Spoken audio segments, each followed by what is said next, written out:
Dear PUBG Mobile fans, we are delighted to invite you to the 2025 PUBG Mobile World Cup at the ESPORTS WORLD CUP in Riyadh, KSA. This exciting event will take place from July 25th to August 3rd at the Boulevard City. We've prepared tons of event perks, such as the PMWC avatar frame, eSports Passion set, eSports Passion parachute, and tons more items. Let's check out how you can get all these rewards. During the tournament, go to the Pandora event page via Lobby, Event Center, eSports to join the event. Mormon from SEA, Top from CSA, Pedrinho from the Americas, Silas from the EU, and Prestige from MENA will guide you through the 5 major parts of the event. They consist of tournament celebration, prediction rewards, eSports shop, themed outfit, and champion challenge. Join these activities to earn rewards and collect eSports tokens to redeem even more gifts in the eSports shop. The more eSports tokens you collect, the better rewards you'll get. You can get up to 2,870 eSports tokens from the prediction event. It takes place from July 23rd to August 5th and consists of 3 stages that coincide with the tournament: group stage, survival stage, and grand finals. During the group stage, get 20 eSports tokens by predicting the 8 teams you think will advance directly to the grand finals. Each correct prediction will grant you an additional 60 tokens. Make a total of 3, 6, and 8 correct predictions to get 300, 680, and 720 tokens, respectively. You'll get another chance during the survival stage to guess the other 8 teams that will make it to the grand finals. The rewards are the same as the group stage. During the grand finals, you must try and predict the ultimate champion. Just predicting will grant 30 tokens, and a correct prediction will grant 400 tokens. If you're unsure about your predictions, you can let your friends' predictions guide you. Find someone reliable, copy their predictions, and wait to be rewarded. The 3 prediction rounds take place on July 27th, July 30th, and August 3rd at 10:45 UTC 0. Rewards are issued the second day after each stage ends at 4 AM UTC 0. You'll receive eSports tokens based on your prediction results. Note, eSports tokens don't expire and can be used in future eSports events. Who do you think will be the ultimate champion? Join the 2025 PMWC event and share your predictions. Invite your friends to join the predictions and watch the tournament unfold.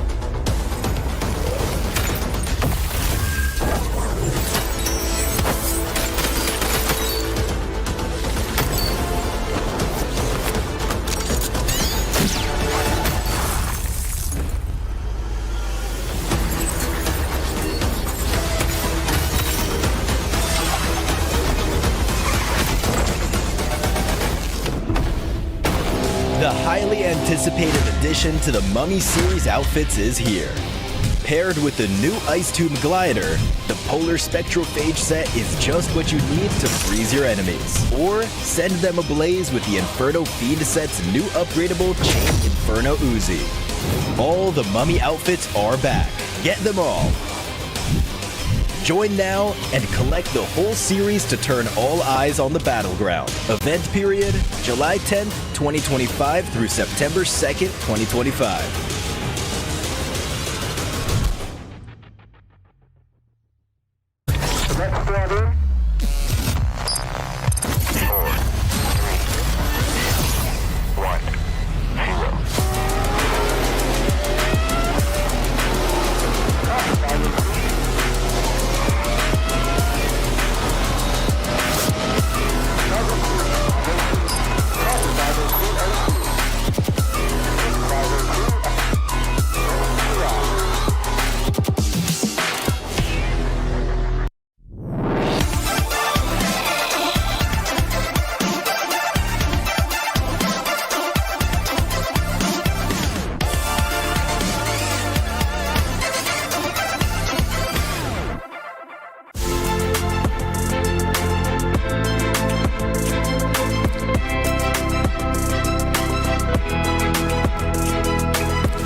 New Pulsar Legionnaire available now. First outfit with special head animations and voice lines. The Pulsar Legionnaire set comes with its own super cute voice lines that can be toggled on or off.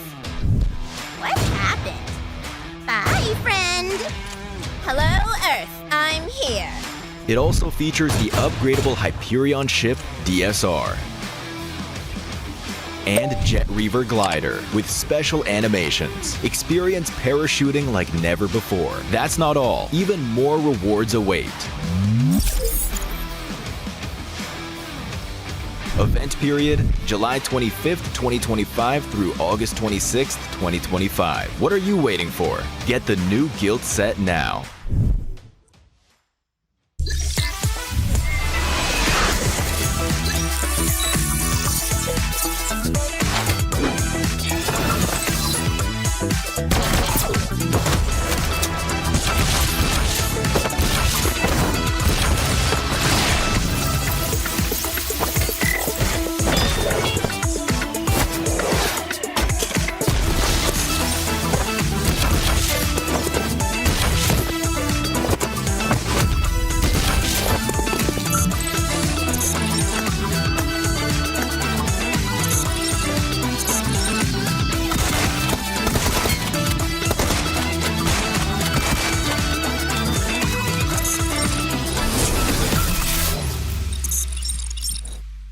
Cybertron's future is near.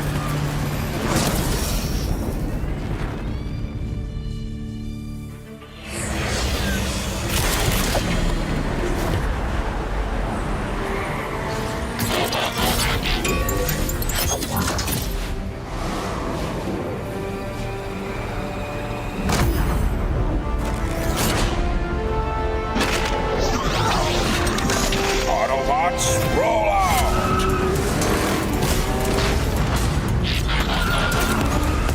This planet reeks of weakness.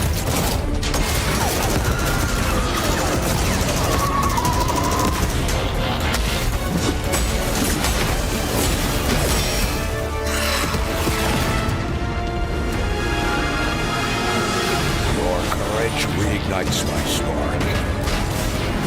We'll crowd a new load of Cybertron.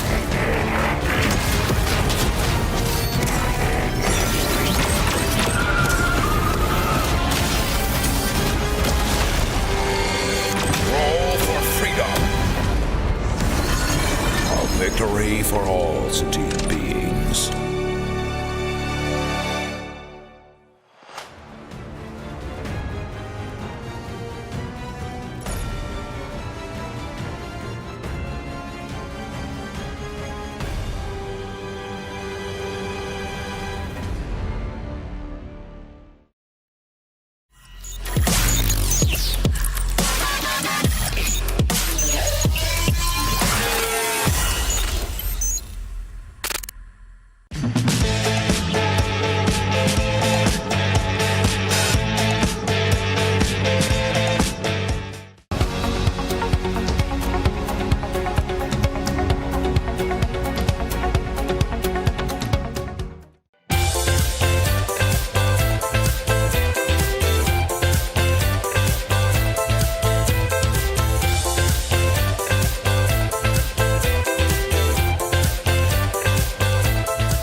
welcome everybody to the final day here at the PUBG MOBILE World Cup at the ESPORTS WORLD CUP 2025. By the end of today, keys will be crushed and a brand new champion will be crowned. But whose key is going to survive Veracity? Could it be Yangon Galacticos? Could it be Alpha Gaming? Or will another team rise up and claim that trophy? We've already had favorites like Alpha 7 being knocked out of the running, and we've also got teams like R8 who have crumbled under the pressure of national pride and intense competition.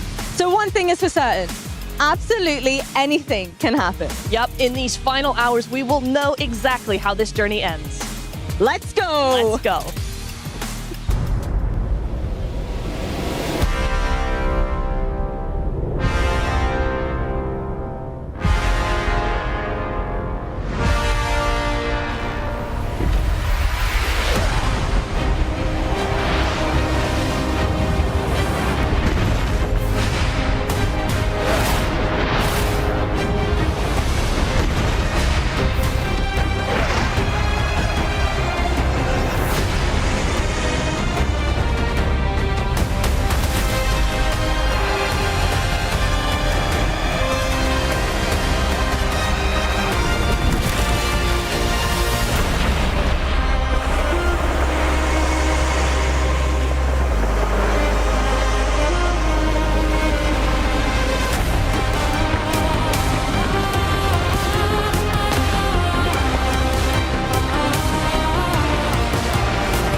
We are here for the most important day at PMWC 2025. My name is Maxman, joined by Taylor Reflections, and we're here to break down the Smash rules of how things are going to be working out for today. Of course, here the point threshold is what you want to try and overtake. If you are one of the lucky few that make it over the point threshold, if you can get a chicken dinner, you might just be crowned our PMWC 2025 Grand Champions. Though, currently the point threshold is standing at a high 128 points. Very high indeed, especially for multiple rosters who need to catch up. But it was Yangon Galacticos who ended up setting the point threshold at 128. But it doesn't guarantee victory. Alpha Gaming, APG, they're nipping on their heels just 1 point away. So the chance for them to catch up is very real. Locking it in early is going to be critical if you want to keep other teams away from reaching a point threshold themselves. So Maxman, everybody loves your predictions. Give me a spicy one. Who's taking it all? Oh, I'm so happy you're asking me this, Reflections. I'm going to go and predict... Hey! Okay, well, if he doesn't want to give it 7 to blank, I leave it to you. I've been having to pretty much babysit Max on not making any predictions. So good job, Max, on not making one. But I'm going to be making one. I have Alpha Gaming becoming the champion today. And they're going to be doing it via Smash roll. A bold prediction, Seven. 1 point off the first place, thinking they might win the game. I mean, it's kind of out there. You know, I'm going to go for something a little bit less out there. It's Weibo, those Chinese teams. I'm a big super fan of them. But they're pretty good at what they do. Let's see if they can actually turn up those heats. But DRX, Seven. DRX, and how about those bottom teams too? Not even the ones that are going to be contending for the championship. They could be hindering some performances at the top. Absolutely. Indonesia also trying to run for it, make a gambit for that top place. Let's check in with Alter Ego and see how they're doing and what they're lining up for today. Kalau ditanya tentang konsistensi, mau kita sisa berapa orang pun, ya itu tentang kepercayaan diri lagi sih, sama mental satu sama lain. Jadi kayak ya udah, kalau mental lu bagus, lu bakalan dapat hasil yang bagus juga. Alter Ego Enes. Kalau ditanya untuk perasaan saya sih, jujur ya seneng banget lah dengan hasil yang kita dapat, karena kita benar-benar nggak nyangka juga bisa mendapatkan hashtag 1. Jadi kita harap semoga positive vibe-nya terus berlanjut lah sampai di final nanti.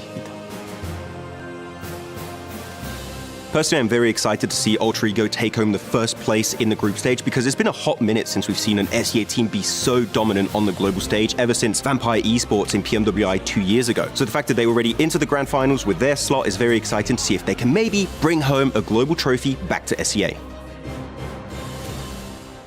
Alter Ego's mowing down 4 Thrives, pushing forward, looking to take down APG, and they will do exactly that.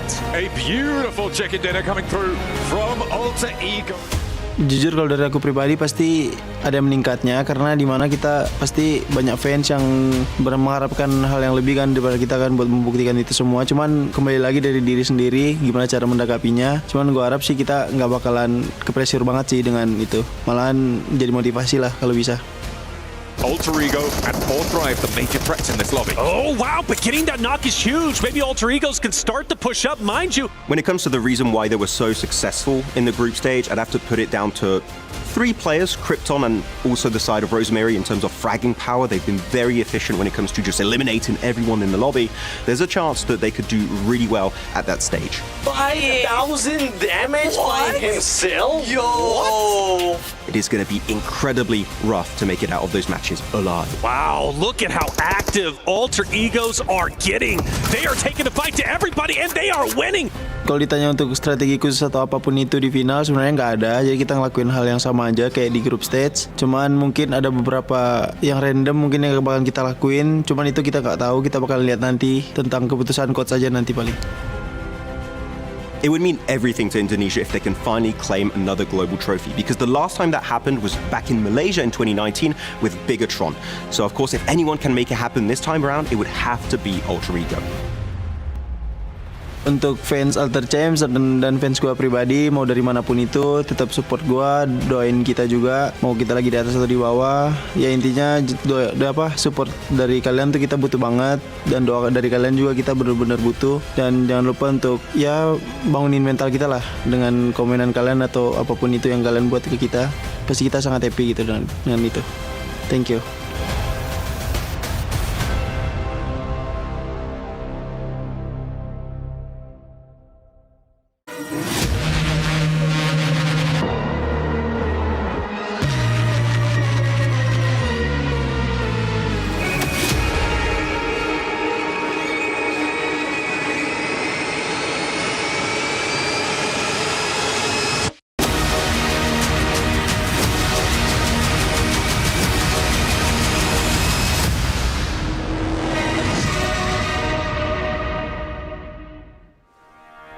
A moment that will live throughout the entire history of PUBG Mobile esports, as we now have 2 teams sat at the precipice, just about reaching the position of Olympus to join the gods. But will anybody challenge them at number 1? Yangon Galacticos, Alpha Gaming. These 2 teams are about to reach immortality for our grand finals. Day number 3 here for PMWC. Welcome, ladies and gentlemen. My name is Kalaris. Joining me to my left-hand side, it's Seven Worlds Gaming, it's Neptura, it's Maxman. This is the Jamil Motorsports arrival as these teams are leaving the hotel, making their way here to the stage, and one of them will become gods. Seven, it's a big day here for PUBG Mobile esports.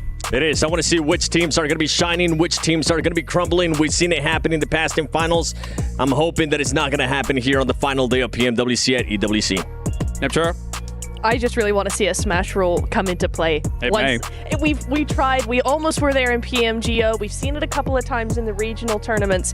But at a global, we want to see it happen. It's looking like there's a very good chance of it happening today, so I want to see it. Oh, for sure. I mean, I'm also excited, of course, for who's going to be crowned the champions at the end of today, but also the prize pool increases significantly even in the middle of the pack. Correct. So just increasing 3, 4, 5 extra rankings, you could be bringing home a lot of extra moolah. Let's take a look at the Gadir top players here from our current days from the grand final and see exactly how all of this has gone down. Obviously, we start things off with Alpha Gaming because 7, it looked like Yangon Galacticos was going to run away with this tournament. Hands down, we had very few hopes for a lot of these teams, but they've stepped up. They are challenging their position. And even though Yangon is currently one of the favorite teams for a lot of people, a lot of viewers, I have been super impressed with what APG has been able to achieve throughout this finals. Even from day 1, they have been able to fix the mistakes. Doc is now staying with the team. They're playing a lot more compact, and it's something that I want to continue to see coming into today. Coming into today, though, there's one player that definitely needs to step it up for APG, and it's going to be none other than Top. Yeah. If we look at anybody throughout that squad, you see Doc with 27, Illims, Rifas with 21,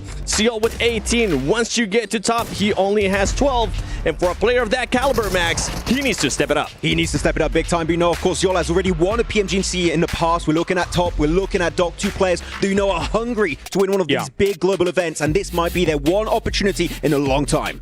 Well, I'll get your thoughts in a moment here, Neptura, as we are ready for a lovely surprise before we begin day number 3 here of PMWC. So let's head over to the stage.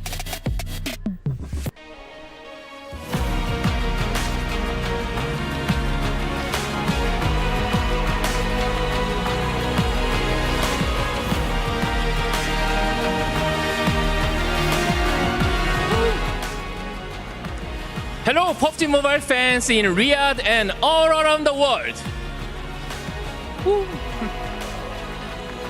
My name is James Yang, Senior Director of Global Esports Center at Level Infinite. 2025 is shaping up to be our most exciting year yet, and I'm thrilled to announce what's ahead for PUBG Mobile Esports this year, starting with the biggest event, PUBG Mobile Global Championship.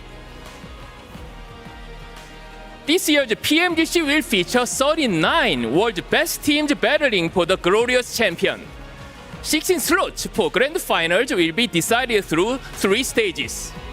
The Gauntlet. 16 top teams will fight for 6 slots. This new stage will provide more excitement and opportunities. Group stage. 32 teams including bottom top teams from the Gauntlet and 22 teams from each region will fight for 8 slots. There are 2 groups, so top 4 of each group will take the slots.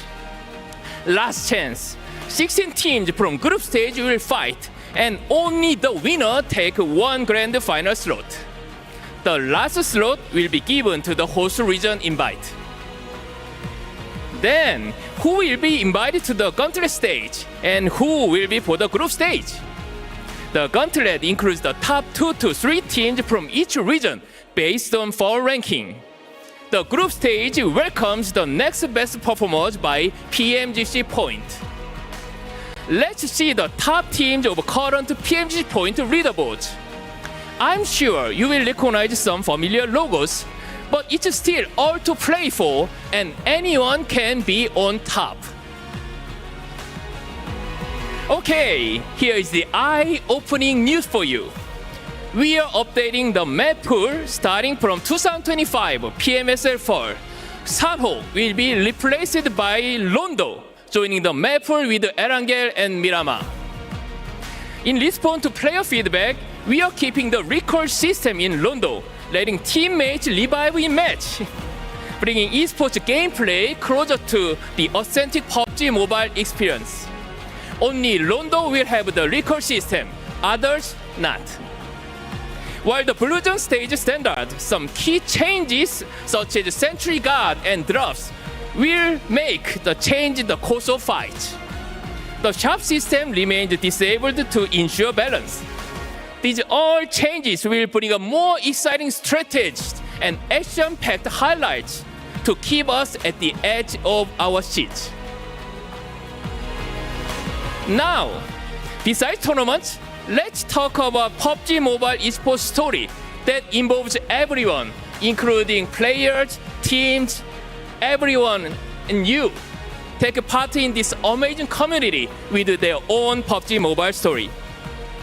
Southeast Asia fans may recognize Glue Squad from the community team to the top of PUBG Mobile Super League Southeast Asia.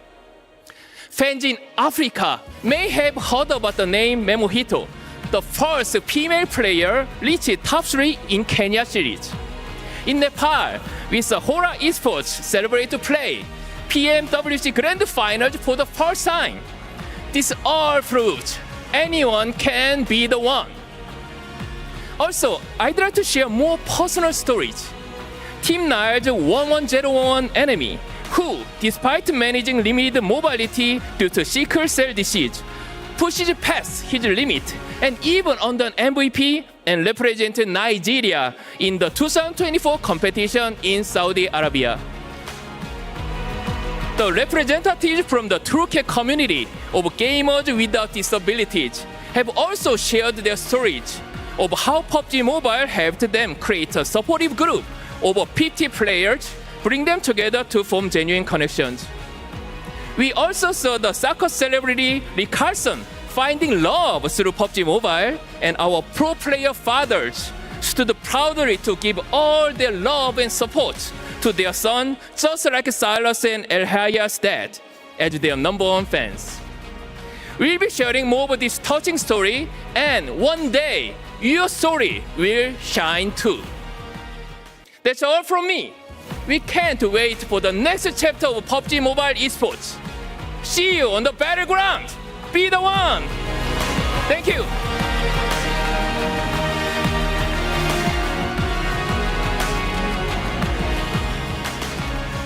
Thank you so much, James. And so, hi everyone. Have you heard about NextStar? This is PUBG Mobile's official program for content creators. Whether you have followers or not, if you love the game, you're welcome to join. Since 2021, NextStar has helped thousands of creators help grow them with funding, in-game perks, and of course, official partnerships. Anyone can be a star. The program offers a total annual prize pool of over $6 million, plus exclusive in-game rewards and collaborations. The best creators will even get official annual awards.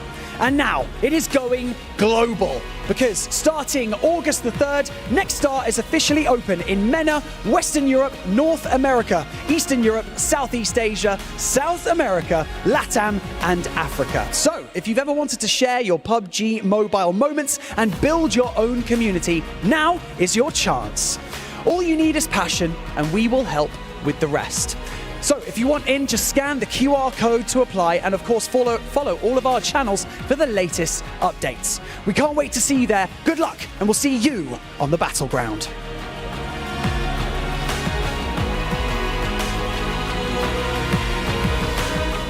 Thank you very much, James Yang and Barney Banks as well. In the face-off between the two, though, I think James Yang was able to win out there in those presentations. And interesting, exciting news coming in. Seven Neptura as well as Maxman joining me here to talk about this. Neptura, Rondo coming to esports properly. Sandhawk gone, stricken against the rocks. Rondo, let's go!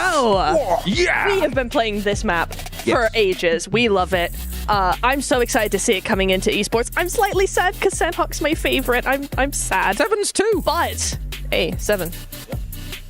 Yep. Okay, so, yeah, Unreal. Rondo. I love Rondo. It's really, really good. I can't believe that just happened. No, it's but, fine. you know, the recall system as well is going to be really, really interesting to see how that comes into fruition with all these esports players, you know, all the professionals coming in, getting those strategies involved as well. I think it's going to be really interesting to see how this evolves that strategy, how it evolves the meta, and what kind of changes we'll see from the other maps. Very different tools, Max. We got to cast it yesterday, had a great time with that, and also we now also know how the road to PMGC is going to unfold as well. Yeah, I mean, it's going to be really fun to see how the teams are going to try and qualify going into PMGC, especially because now Rondo's going to be there, so I know that Horror Esport are going to be loving the new map rotation this time around because, of course, they did get the win yesterday on the show matches. But no, Rondo in particular, I think I've been waiting for a big change in PUBG Mobile Esport in the map rotation, and we're finally getting it here in the later stage of 2025, so I'm beyond excited to see what the meta is going to be on that map. As much as I love Sandhawk, I'm actually excited with the way that we're going to be seeing Rondo being able to revive your teammates. We saw it happen yesterday during the show match as well. APG, I think it was Doc, the last one alive. He ended up reviving 3 of his teammates. And as long as you don't predict Hora, I'm pretty sure they'll continue to win. Okay. Sure, I won't do that. We're going to have to bake it into our contracts, Max. So only we're allowed to cast Rondo from now on. I like that. I wouldn't hate that. You guys were great, actually. I learned about Rondo hearing you guys talking about it. He's been nice to me on...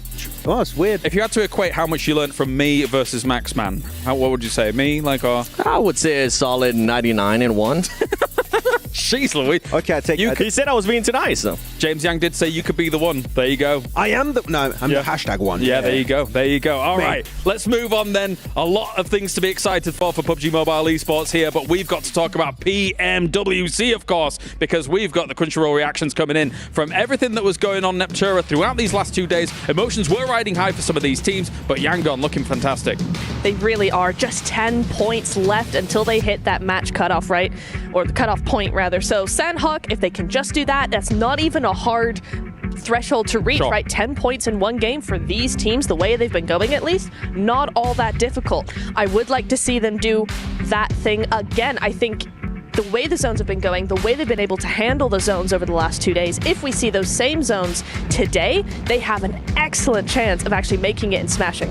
Honestly, even if we don't see the same zones, the way that this team plays, I was talking with Blank and we kind of both agree that this team just plays to win. They let everybody else fight it out. They don't really worry about anything that's going on. And yesterday, they showcased that perfectly, being able to third party. One thing I am looking forward to seeing the most, Max, is seeing if they get the 10 points here in Sandhawk, if they can finish it on the second match, because this team has gotten back-to-back wins on the second game every single day of the finals. It's going to be really a tough one going into this one, how they're going to be playing it out. I mean, Yangon Galacticos are the quintessential wide-rotating team. I even talked to Falcons, like, how are you guys feeling about Yangon? They're like, they wide-rotate, and they just keep getting the circle. It's because the rotates are good. They find the path of least resistance every single time in the circle, and so far as you can see on the leaderboard, it's been working out. All right, so here we are. Let's spell it out for you. If Yangon Galacticos gets 10 points, they are then eligible to move into the Smash Zone, correct? Exactly. Likewise, Alpha Gaming, 11 points, able to move into the Smash Zone. Those two teams are head and shoulders above the rest. If they smash, the tournament is over 7, and there's a very real possibility with how they're playing that it could occur here today. It is. I honestly, going into the second game, I think both of these teams might end up passing that threshold with the day that they've been playing. We saw what Alpha Gaming was able to do yesterday, Neptura. Yeah, absolutely. I love how they've been playing that yesterday in particular, right? They tend to get into a mid or center position, and then as the zone moves closer to them and pushes them further out to edge, they start sweeping other teams. It's a really effective strategy. It's why they have so many eliminations on the board. It is a lot more eliminations than placement. Could that end up being a problem for them if they're trying to reach that smash point, if they're trying to get that win? That could be a factor. But the way they've been going, obviously they've done enough to get into second place. They could easily get the win as well. For sure. I mean, look, of course, we know the main storyline, Yangon Galacticos, Alpha Gaming. The teams below them, they would need to get 50 points before even getting into the Smash Zone to then be eligible to actually win the entire thing. 50 points, that realistically you can achieve it by the end of the day. Depending on how quickly Alpha Gaming and Yangon Galacticos get those 10 points, they're not going to have a lot of time. Are they going to try and target them, though? Knowing that they need to get 50 points, that's a massive risk. Is anyone going to be willing to go and take that risk? One team that I'm going to be looking at targeting, especially if they don't start off hot in Sandhawk, is going to be Alter Ego. Because after Sandhawk, Alter Ego, keep in mind, we're going to be playing 3 Erangels. This team has been absolutely awful when it comes down to Erangel. Day 1, 11th place average. Day 2, 13th place average. This is not what you want to see out of Alter Ego. So if you were asking, anybody's going to target them? Netura, I think maybe Alter Ego will try to target them in Erangel. Exactly. I really would like to see also for Alter Ego, for them to go back to the angles and the splits that we were seeing from them in the group stage as well, right? Because they had some really, really good controlling angles, particularly in Erangel. But since the finals have started, we just haven't seen that from them. So if they go back to that, again, yeah, they start trying to control other teams. They start trying to control the zones. They have a real good chance. Here's our 9th through 16th as well. And do not forget, yes, of course, we're focusing a lot on who will become the champion here at the World Cup. But there is still a lot of money on the line here for every single one of these placements, Max, to try and scramble above your competitors. Thunder Talk in particular, at the bottom of the rankings, right? They've had so many elims, very little placement points. If we can see them have a decent day today, maybe they could just able to jump up onto the first page, and that prize pool increase would be huge for the side of Thunder Talk. So even if you're at the bottom, you still have a lot to play for in this final day. And the question all the way at the top from me, Seven, is what do these teams prefer? Do they prefer to try and go for the crazy glory of trying to knock these teams off the pedestal because you constantly have to target them if you want to try it? Or do you protect what you currently have in terms of prize pool? Because it's still a lot of money for 3rd place, 4th place, 5th place, etc., etc. I think the tone will be set after Sandhawk, depending on where the top 5, depending on where they end up in Sandhawk, what the gap is going to be looking like going into the later matches. Then we might start seeing a little bit of targeting, especially if we end up seeing a little bit of gaps here and there. One thing though is that all the other teams from 3rd, I think, to 14th place, technically they're still close. So it's along the lines of what you're saying, Max. They are going to be fighting for the prize pool. Yeah.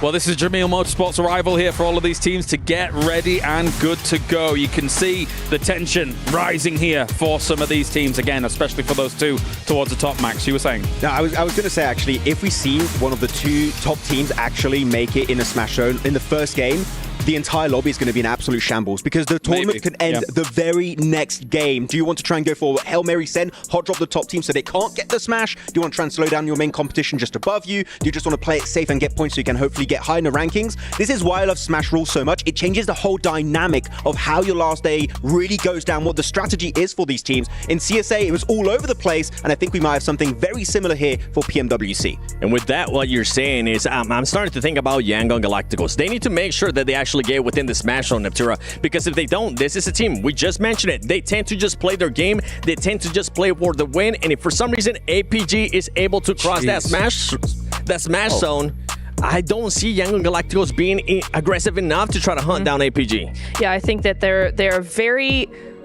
they take advantage of the opportunities that they're given, right? And I think they do that very well, but I do see your point as well, where it's like when they're actually confronted in a very aggressive way, like some of these teams are bound to want to do, Yangon might just falter a little bit, and that's a bit of a concern for today. I don't think they're going to falter. Like, look at their graph here. It's so consistently just going up. Every point, they bring in points on the board, every single battleground. And the thing is, because of their wide rotates, they always get into the circle. They always get into that middle to late game section, meaning they're getting a few limbs, a few placement points. 10 points is not even a win. It's like a podium, maybe even a top 5 with a few eliminations. That could be very easily achievable for Yangon Galacticos. Very rarely do we see the graph like that. Very rarely do we see two teams being able to just protrude over the other teams, dwarf the other teams at an international tournament like this. And it does concern me, Seven, especially when it comes to the pressure that will start mounting on those two teams in particular today. But I think there's a different dynamic for the pressure for those two teams, because I think Yangon Galacticos may crumble to the pressure a bit harder than Alpha Gaming. Alpha Gaming is absolutely a veteran roster that I think might have the perseverance today to be able to overcome that pressure. What do you think? I was over here smirking because I was just waiting for you to say the words. I was waiting for you to say, yeah, Alpha Gaming is full of MVPs. Alpha Gaming is full of PMGC MVPs as well. They've been here. They have that experience. And to be honest, I don't see them crumbling. And this is why I just continue to pick this team. I don't see Alpha Gaming letting off the gas, especially with the way they're playing. It's kind of crazy because I think for a lot of us, having watched PUBG Mobile Esports for so long, it's kind of destiny against the dream, right? The fact that Alpha Gaming on one side has the destiny laid out before them. We always think that they're going to win an international tournament, Max, but then the dream of Yangon Galacticos, this young kids coming from Myanmar, nobody really expected them to be able to take this position, but here they are, potentially going to win one of the big ones. You would ask anyone if they predicted Yangon Galacticos before this tournament. I could tell you that number is extremely low. The dream is alive right now, 118 points, creating currently a massive gap between themselves and third place. And then you have Alpha Gaming. We've been supporting Star Wars back in the day, Collage, for ages, never winning a global event. This tournament would mean so much to especially Top and Doc to join up onto Zyol, and Zyol could also confirm his second global trophy. This would be a massive achievement if they can make it happen, but again, the pressure is going to be high. Let's take a look at the power rankings here and boil everything down. You were saying, Neptura? I was indeed saying something that I want to see. I'm curious to see, because Alpha Gaming, right, they played so well, and as A7 mentioned, Top was not on his best form, right? This is a star-studded roster, and if APG win like that, play like that with Top not being his best, if he comes in today at the top of his game, APG are just going to fly through everybody. Champions potentially here, Yangon Galacticos and Alpha. Villains in who could upset the balance here, Seven.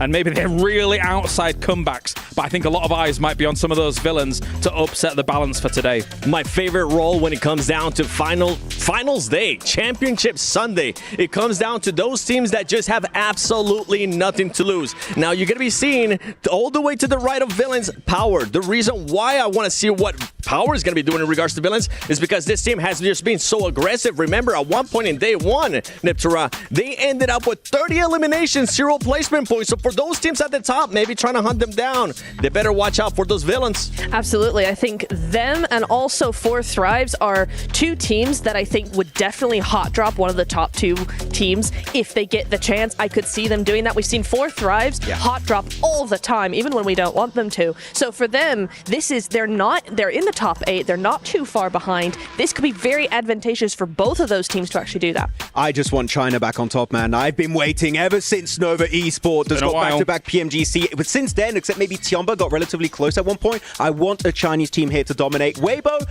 you know what, Suk? Maybe drop the explosive bow. Maybe pick up a GBS on S12K. Maybe then it will be enough to climb back into the top 2. Quick predictions then. Who's taking it? APG. APG. I'm staying quiet. I'm not touching. You're not allowed. I'm not touching that with a 10-feet pole. I'm getting it away from this. That is fair. That is fair. It's an exciting time. It's an exciting day. And it's an exciting road that we've been on here for PMWC, because we now have an opportunity to crown a new PMWC champion. We have either the dream, the destiny, or destruction here for day number 3 of the grand finals. Let's do this.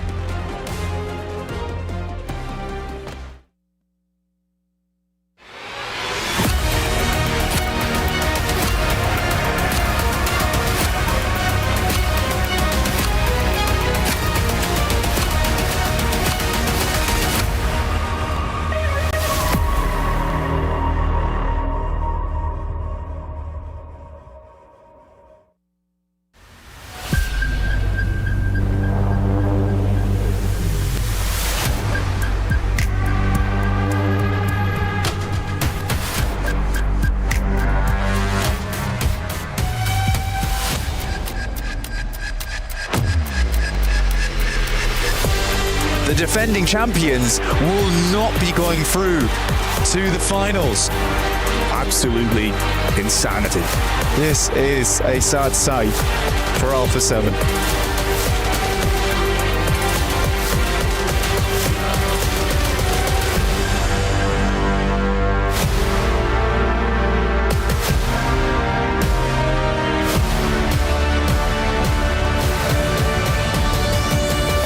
Four Thrives on top again and again. Power has more control over the circle.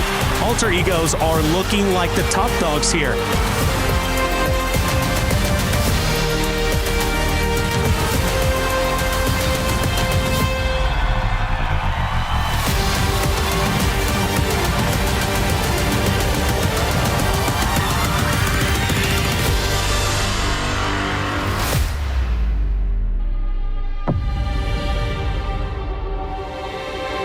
It all comes down to this. 16 teams, $3 million, and 1 trophy. This isn't just any tournament. This is a legacy in the making. My name is Barney Banks, and I am your host for the PMWC at the 2025 ESPORTS World Cup. We've seen unbelievable plays, we've seen heartbreaks, and we've seen comebacks. But now only one thing changes. Today, Smash Rule comes into play. So get loud and get ready as we introduce your teams to the main stage for one final time, starting with the next generation of players from Turkey. They are EWC.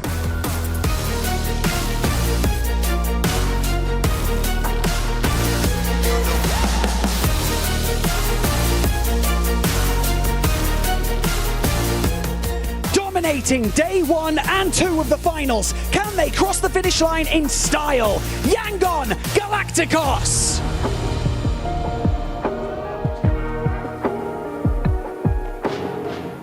After dominating their region, they were crowned champions of PEL, but they are in need of a spectacular Smash Sunday. It's Thunder Talk Global!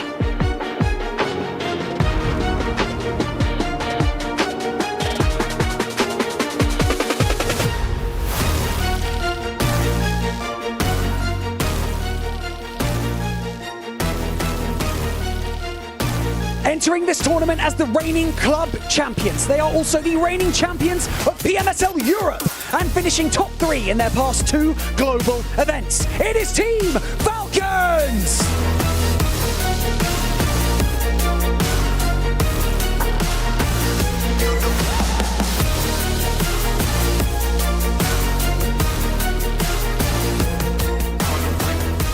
After closing day 2 in glorious fashion, can they bring a global trophy back to Indonesia? It's Alter Ego Eres!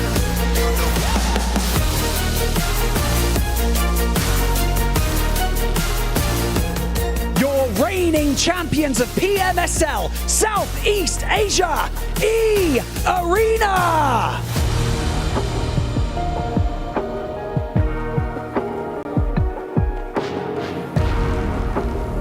They Germany made light work of the group stage. They are the only team from Pakistan to ever make it to a global grand final. They are 4 Thrives Esports.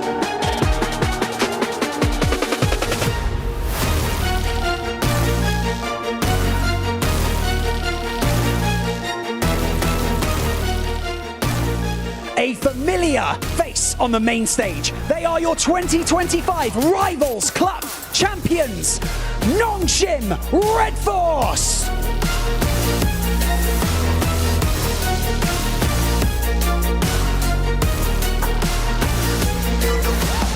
The enigma of the PMWC, battling their way to the finals. They are Team Secret.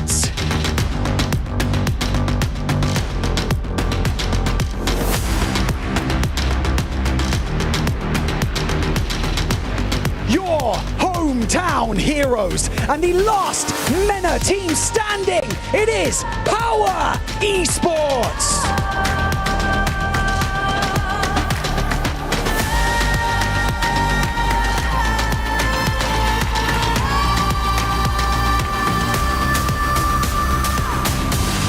On paper, they stand out above the rest. A team with 3 global MVPs.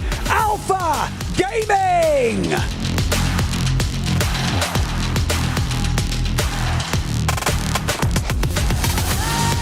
Their player, Silas, has the chance to secure the global Grand Slam right here. They are the reigning PMGO champions. It's Regnum Carrier Esports.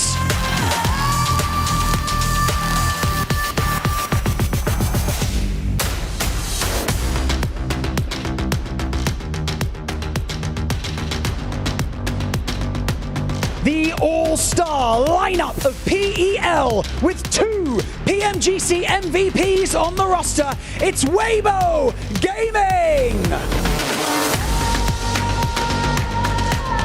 The team who smashed their way through the survival stage. They are Hora Esports!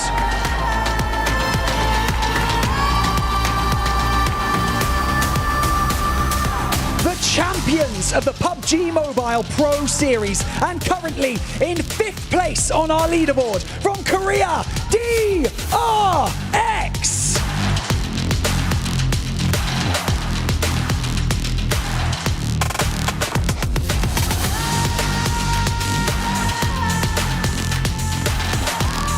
And finally, can the veterans secure a global title at the PMWC? Turkey's very own Fire Flux Esports.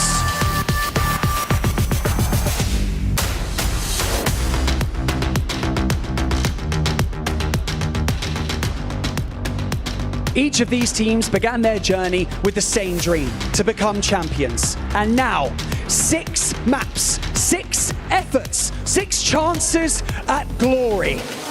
Some were favorites, some were underdogs, but all of them gave us unforgettable moments that reminded us of why we love this game. And so, we come to the final chapter of a truly incredible story, and we want to see how this will end. So, to the players, this is your moment. And to the fans around the world, welcome to Smash Sunday!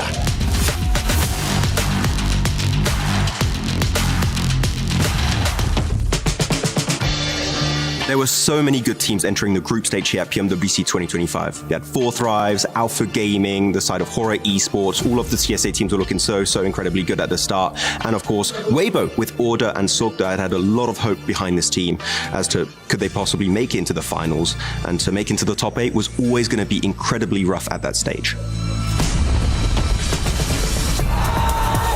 When it comes to a team that impressed me during the group stage here at PMWC, one team instantly comes to mind, and that is going to be 4 Thrives. Every player performed exceptionally well. You're looking at T24OP, Faluk, IQSD, IGL, but especially Noki stepped up big time, able to secure some really key chicken dinners in the group stage, and able to secure themselves a 2nd place to move on into the final. Well, my favorite moment in the group stage, I think it would have to be the almost 1v3 clutch from Noki on 4 Thrives against Alpha 7 and Miramar. That clutch would have just been absolutely historical for the Pakistani region as a whole. And it didn't quite work out for him, but it highlights again how good Noki is as a fragger and how he can clutch up in really key moments just like this. Survival stage was full of opportunities for teams that weren't able to qualify to grand finals via group stages, especially with the top dogs from group stages not being there. Opportunity, that's pretty much what it came down to. One of the teams that surprised me the most was actually Power Esports. This team was a completely different team from what we saw during group stages, being able to be more aggressive. On top of that, getting those chicken dinners. Hopefully, this kind of game style that we saw out of them in survival stage will translate going to the grand finals. When you think about dreams being crushed, there's only one team that comes to mind, and that is none other than the defending champions, Alpha 7. Coming into PMWC at EWC 25 this year, Alpha 7 was one of the favorite teams, being the defending champions.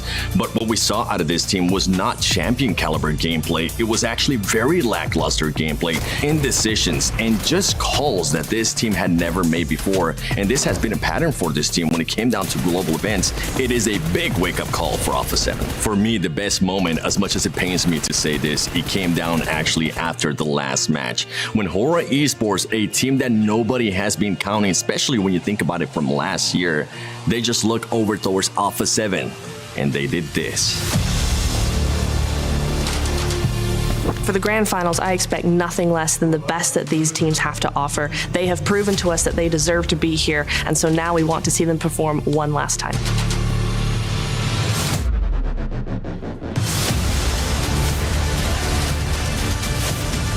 The stakes have never been higher at PMWC. Not only do we have a $3 million prize pool, an epic trophy, and the all-important key, we also no longer have Alpha 7, which means we are guaranteed a new champion to both claim those prizes and crush every other team's key.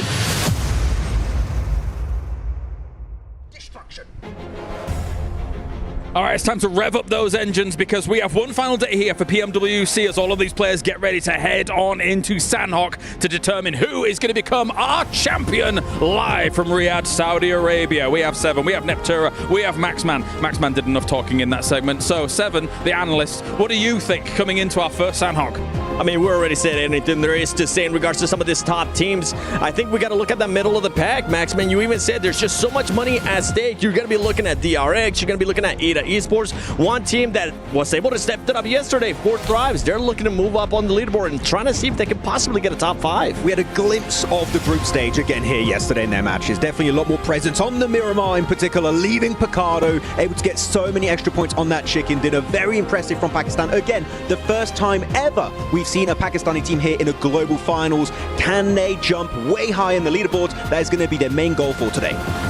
Yeah, and it's really nice to see them not only be the first, but to be the first that's so strong as well. 4 Thrives coming in, showing what they're made of, making other teams respect them. A little bit of a falter in day 1, day 2, but coming back really, really good into day 3. I'm very excited to see if they can contend that top 2 position. You've got so many storylines that are just going to be colliding in all of these matches. Possibly 6 matches, maybe way less, we'll have to see. But also, MVP. Who could it be? So far, there's so many contenders at the top. You're looking at Alpha Gaming. Doc is currently leading, followed up by Reefus, which is a big surprise. Ziol is currently in 4th position. There's a high chance Alpha Gaming could be taking at least 1 award at the end of today. That is true. That Sony Grand Finals MVP will be focused on towards the very end. There are some big names, Seven, that could be taking that spot. Yeah, I think right now, you mentioned it, Max, top. Doc, I mean, Top actually needs to be able to improve with what we were saying earlier. Doc, with the way that he's been able to just continue to play, continue to improve on the performance, and at times, a player that would usually be the one that gets first eliminated for his squad, that's not the case anymore coming into this grand finals. He's kind of been saving the day, actually, surviving at the solo in these matches and able to get extra placement points, as we see right now, was very, very impactful to allow them to just stay just behind Yangon Galacticos. But I think one player we were talking about quite a bit for Alpha Gaming, Neptura, was Reefus, the player that's been way more silent in PMSL CSA, but he's really, just like Noki for 4 Thrive, just risen up to glory. Yeah, it's really nice to see a lot of those players that you can kind of call support players, right? They're the ones that are making the things work for those fraggers to come in and sweep the lobby. But it's so nice to see them come into their own limelight as well. You've got Reefus coming in, some really good angles, some really good hits, great shots. He's doing very well. He's getting into that MVP position, and that's just making Alpha Gaming that much stronger. Let's get to it then. Sandhawk is on the cards for our first game of the day. Will the Assassins come at the two kings at the top here for our first match? Let's head over to the commentators. The bookend map for the PMWC here live in Saudi Arabia at the Esports World Cup. We started so long ago on Sandhawk, and of course this will be the beginning of the end for these teams today. So close to that Smash rule coming into effect, and as Barney Banks said down on the stage, it's gonna be Smash Sunday. There's gonna be intensity, action, blood, sweat and tears. 15 of these keys will be crushed blank, and only one squad will walk away champions. 15 teams battling it out to dismount Yangon Galacticos from the top. The two kings in APG and Yangon Galacticos sitting high upon those thrones. Can those teams underneath dismount them? Like Kale says, it's a wonder here, but we're getting Sandhawk to start things off in just a short moment. No Smash ruling will come effect on this first match. It's all about getting over that match point. That's what we're working with. We'll keep you up to date as things flow, as the teams start to show us what they're made of today. But all you can do, if you're watching at home or in the arena here live, give these teams your energy. Make some noise in that building and show us how excited you are for these games. We're cutting across Sandhawk directly horizontal like a slice from a katana. Which one of these teams will be sharp enough in this game to get on above of that match point at 128 and take this whole tournament home? Or will we go all 6 maps today? We can only wait and see as all the teams get out the plane and situated on this match. It looks like Power and 4 Thrives are not done on their duel up towards Hattin. It's been a fitting name for Power because it has been a power struggle between these two teams. It's happened again and again.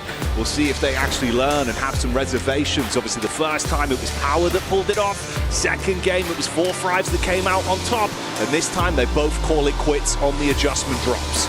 Smart move from Power here. They know they're in 10th place. Going to push this further. Surprisingly, 4 Thrives are actually over the top of them with 68, but middle portion of these points is so interchangeable, and the interchangeability does mean massive swings in cash and glory as you head further and further up those tables. We're going to sit ourselves over towards the eastern side, which does, surprisingly, or not so surprisingly with the circle look that we've seen from them, Yangon Galacticos in a great position in Paradise Resort.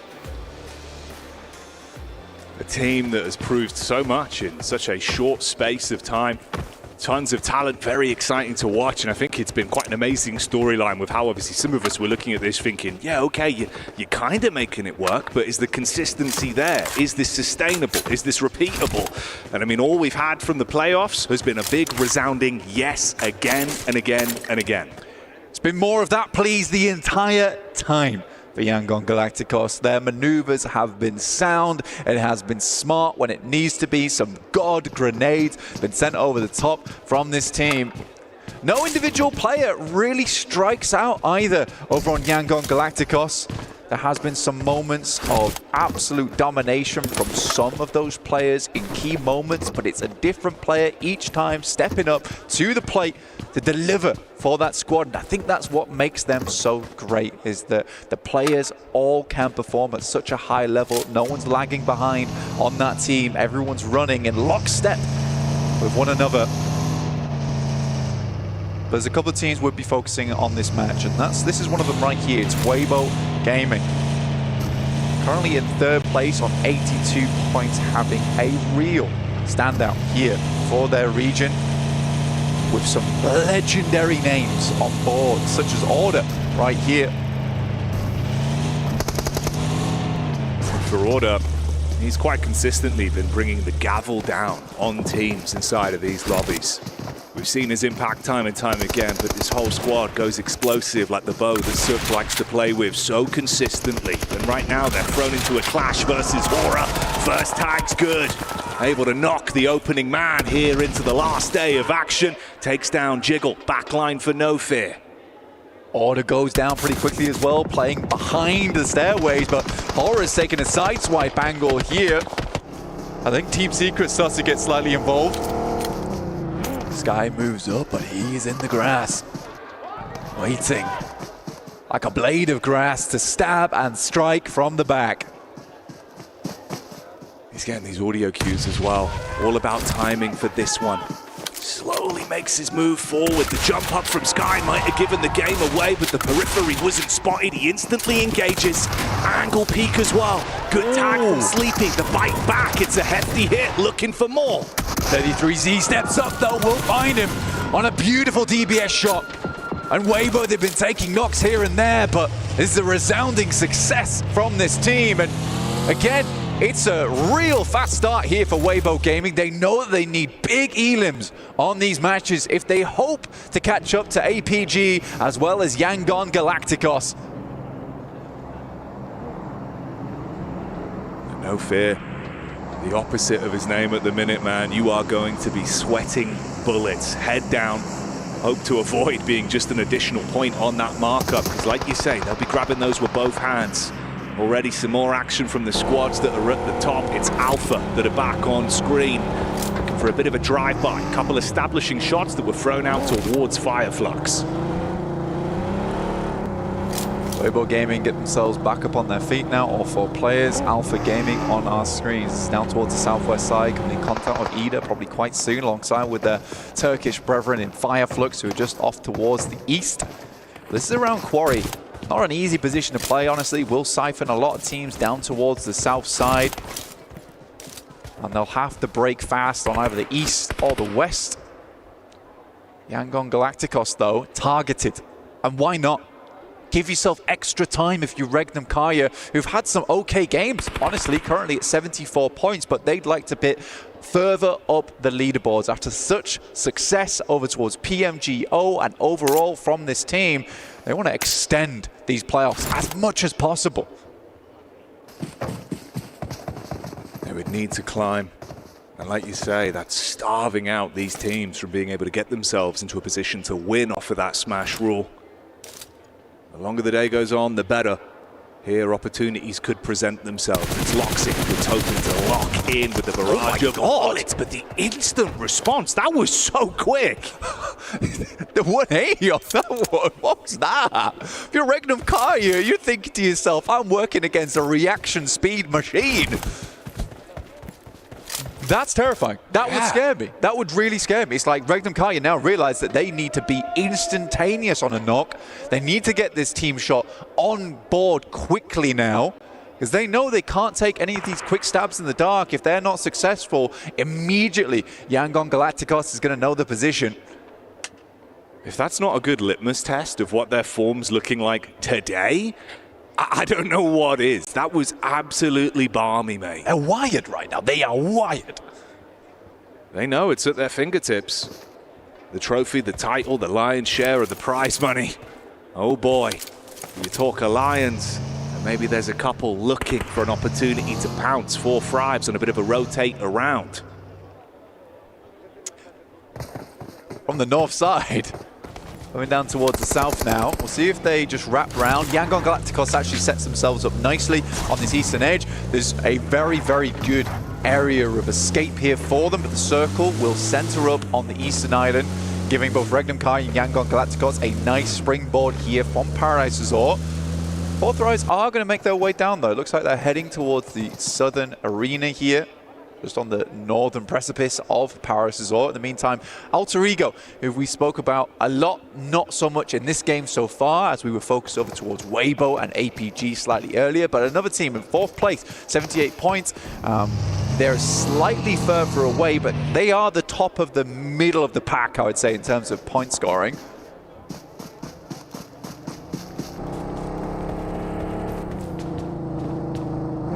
Alpha Gaming. Their move bit by bit here. Quick scan from Doc up on the elevated angle, see if he can catch whiff of anyone's positions and get a read on this. Alter Ego not far out, just over towards boot camp. There's a weird one for us as well, Jackie. The announcement from James Yang earlier, this is likely the final ever Sandhawk will cast. Kind of crazy, man. It's always a fun map, provides for some very interesting games. But hey, Rondo's looking exciting. That it is. So we'll make the most of this one. I know it's not any secret, as I say it multiple times, especially to the audience at home, that Sanhok has always been one of my favorite maps and holds a special place in my heart for the chaotic action. And that's what I'm looking for towards the end of this map, to look to secure those match points for certain teams towards the top to set themselves up nicely, to tee themselves off into match 2 and 3.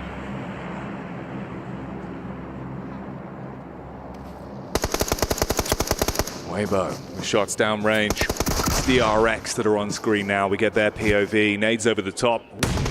Nice. So good. Right on top of order. And look at the follow-up. The downtime on that is pinpoint. Great communication to get that opening conversion instantly blank. No opportunity to reply. Yeah, Order wasn't getting away from that no matter what. Even if he tried to crawl inside the rock, those nades would have still done the trick. So Weibo Gaming are forced off of this one, and 3 elims is not enough so far. They need more off the back of this one, and right now they're sandwiched between 4 Thrives, DRX, Horrors underneath them, Team Secrets guarding out towards the west. Smile did move down from Yangon Galacticos over towards a small shack on the south side, which gives them a comfortable position, an anchor point for the rest of the team to drag themselves over towards. But Weibo, they lose Order, they lose Sook. 2 very prominent players on the team are now down. He and 33Z will now need to move off. This is not the game they wanted to start off things with, and like we said, there were so many teams around them. You're just being pushed from pillar to post as well. It was 4 Thrives that found the stab onto the second player, with Zook being taken out of commission. They try to bail on it. Team Secret catch vision, fire shots their way, soften them up, and ahead of them it's Alter Ego. So no matter where you go, you are terrified at this point. Next circle coming in fairly shortly now over towards stage 3, and we'll see where this bad boy ends up, because I think a lot of teams would prefer not to go down towards Quarry side, where Ida, E-Arena, as well as Fireflux currently are placed. Much easier prospects over towards this area of the map. A lot of nice little bits of high ground to play around outside of boot camp. APG currently just guarding though for Thunder Talks, who are coming in from that western side. Falcons haven't found a home. Still in the blue, down towards Cave. They have to wait things out. There's a lot of teams that move through Camp Charlie.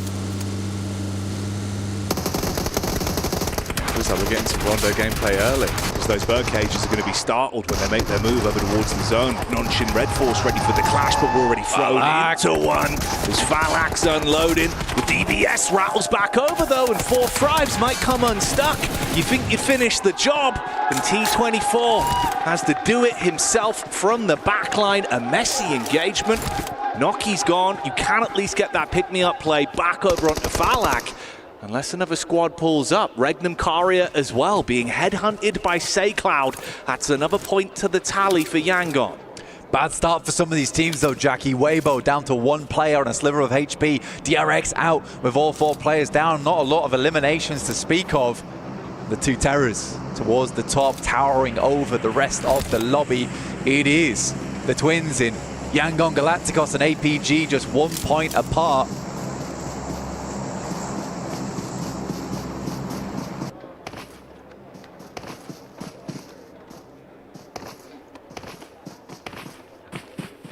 You can feel a bit of a different air with how these teams are approaching it today as well. The importance on each of these points.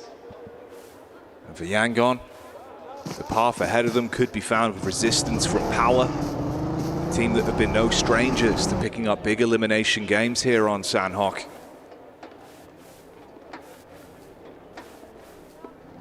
APG playing this out very slow at the moment. They know they need to.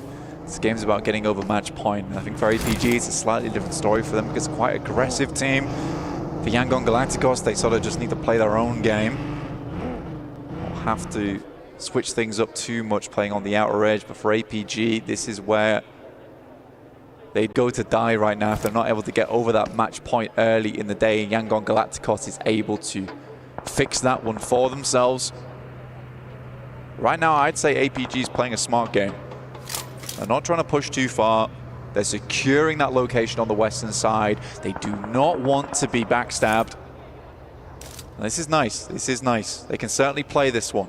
They're keeping it all nice and calm, which is kind of uncharacteristic for that team, but they have been making these adjustments where it's required during these playoffs, and it has been so fantastic to see a more controlled approach for Alpha Gaming.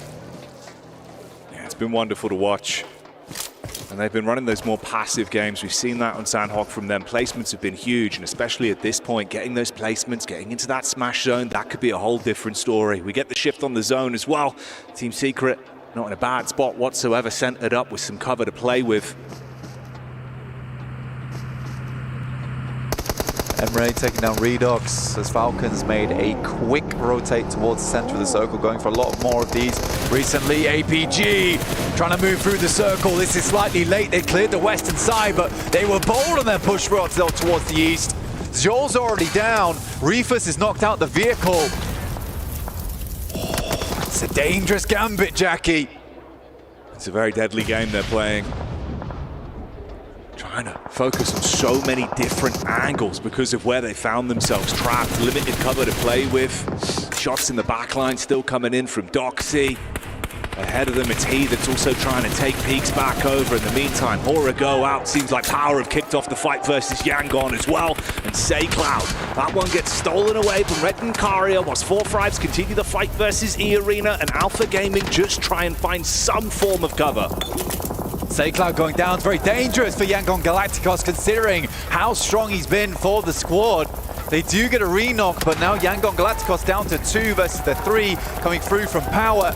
Al-Haji is fully flushed out there. So a 3v3 effectively, unless another player goes down, dropping Yangon to just 2. In a similar boat with APG in those moments. Smile gets taken down by Ragnar. A match point might just not be found in this match as Yangon Galacticos are out.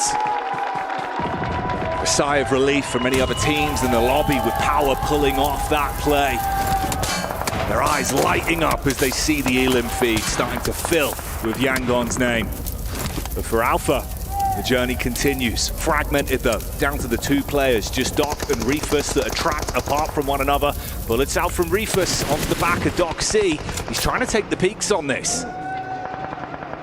Tough game now for Alpha Gaming, just the 2 players. This is really rough. Reefus hits the deck also. This is Alter Ego, almost about to lose Krypton at distance from Tizzy. Out in the blue. You'd be furious if you're Alter Ego. This was a very, very good opportunity for them to catch up in the rankings. For Nonshin, I don't think this will be a Dr. Dre play. They won't forget about Doc trapped in behind the rocks. Via Flux taking the head-to-head versus Regnum Karia with a third party from Team Secret as well. Tizzy has already shown us how much turmoil he can cause in this lobby with the shots over onto Krypton of Alter Ego. You get the replay here of a very important fight as well. That was Power versus Yangon that resulted in them going out. Alter Ego's doing great work. Moana with a big nade. Hits the double. Alva's been taking some nice shots from Alter Ego, and that's outside in the blue, making the most of this zone, but he knows he's got to get back in because just like that, the play zone was doing a huge amount of damage. I think he just about made it through, but that's another great nade from Tizzy over towards Rosemary, leaving them down to just the 1 player. Where is that nade going? Got no more left now, wasn't able to confirm over towards Rosemary. Alva's back up on his feet. Moana's dropping the smokes.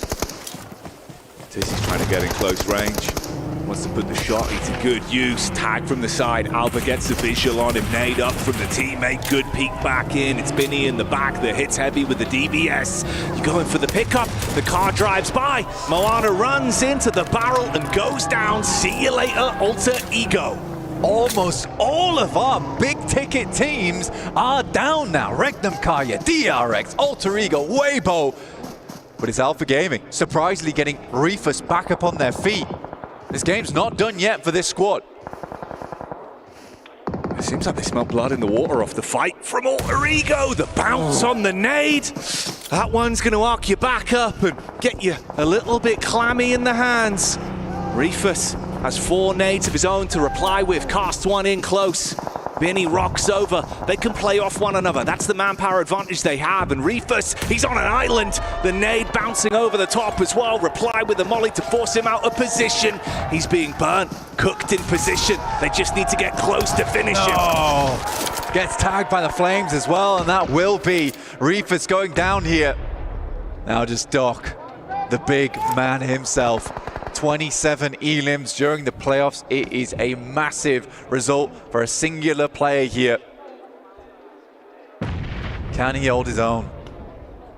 At least get themselves some more points going into the next match to make that match point slightly easier. For Yangon Galacticos, it's 8 that they need to breach in our first angle of the day, and Doc's out, and it's power of all the teams to make it happen. Making these games interesting, taking down both Yangon and APG, the Giant Slayers. Heavy is the hand from Power today, as they are running through these teams. They take the fight to 4 frags from distance as well. Confidence to split, it's easy that was able to strip Falak out of the competition. 4 frags, not doing too badly on this match. 9 eliminations, which is a good result for them. Nice shot through from IQ. Once again over towards Easy, being left behind as Vahiden has to wrap back round again to wrap Vahiden with bandages. Get Easy back up on his feet as quickly as possible, because this blue is starting to push in, and it hits hard.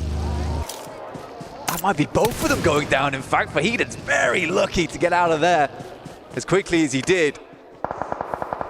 Had me scared, man. The drive through the blue, the wide turning circle. The play zone still going to nip at the heels of Easy as well. So it's starting to go south for Power bit by bit. 4 frags taken to pieces as well. Team Secret engage on top of them. Nongshim Red Force just watching, biding their time. You've got the 2-player push-up close towards the Falcons that are catching whiff of this. Cole and Ralph.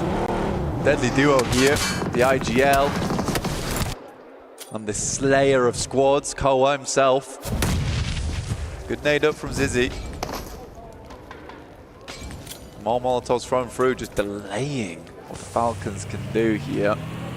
The blue's going to force them out into unfavorable engagement between them. There's a car coming in.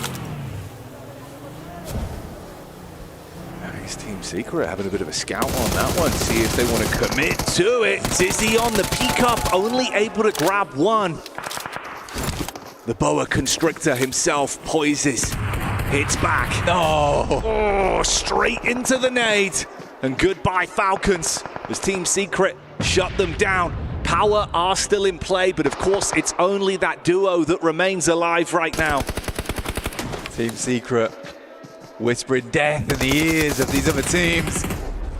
A nade over the top, it looks to go fairly long, bounces over the top, a huge amount of damage off the back of that one. No team is inside the circle. Nongshim Red Force taking this time to move out towards the south side and get some big angles. Another nade up towards the backside of Power there, should be going down now. Ragnar attempts to deny the points, but it's slightly late.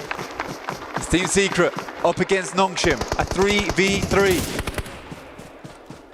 So many wide open sight lines to work with. Zizzy realizes he's got to get up close and provide some cover for himself, but it's an instant connection. First man falls, leaving only 2. They can't play to get him back up. They've got to focus on the crosshairs instead. That will be Nongshim Red Force taking the first chicken dinner of the day. What a fantastic result for them. I mean, to be quite frank, from their region, Nongshim Red Force plays extremely strange throughout this entire tournament. It's a whole different style because we're used to very defensive kind of plays from that region overall. But Nongshim Red Force shows us a completely different, deadly, angry side from that team. We've seen them running headfirst into danger time and time again.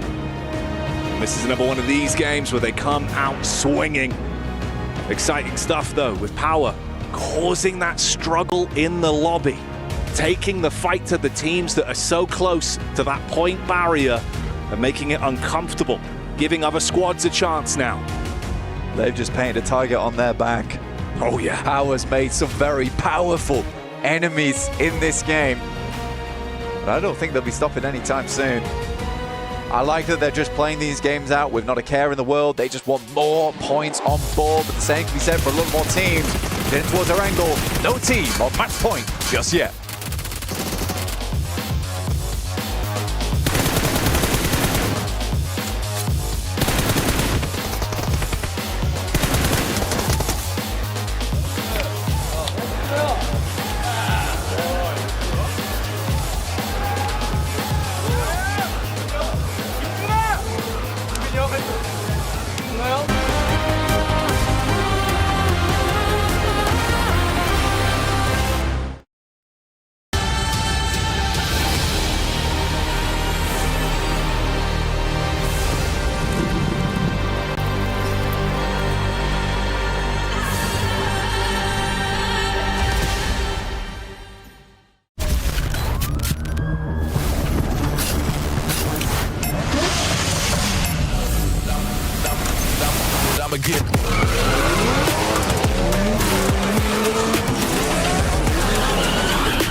Cybertron's future is near.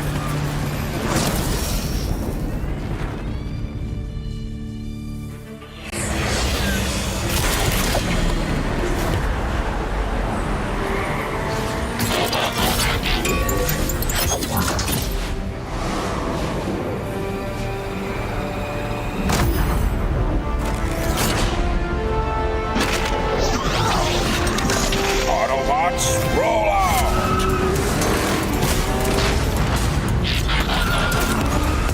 This planet reeks of weakness.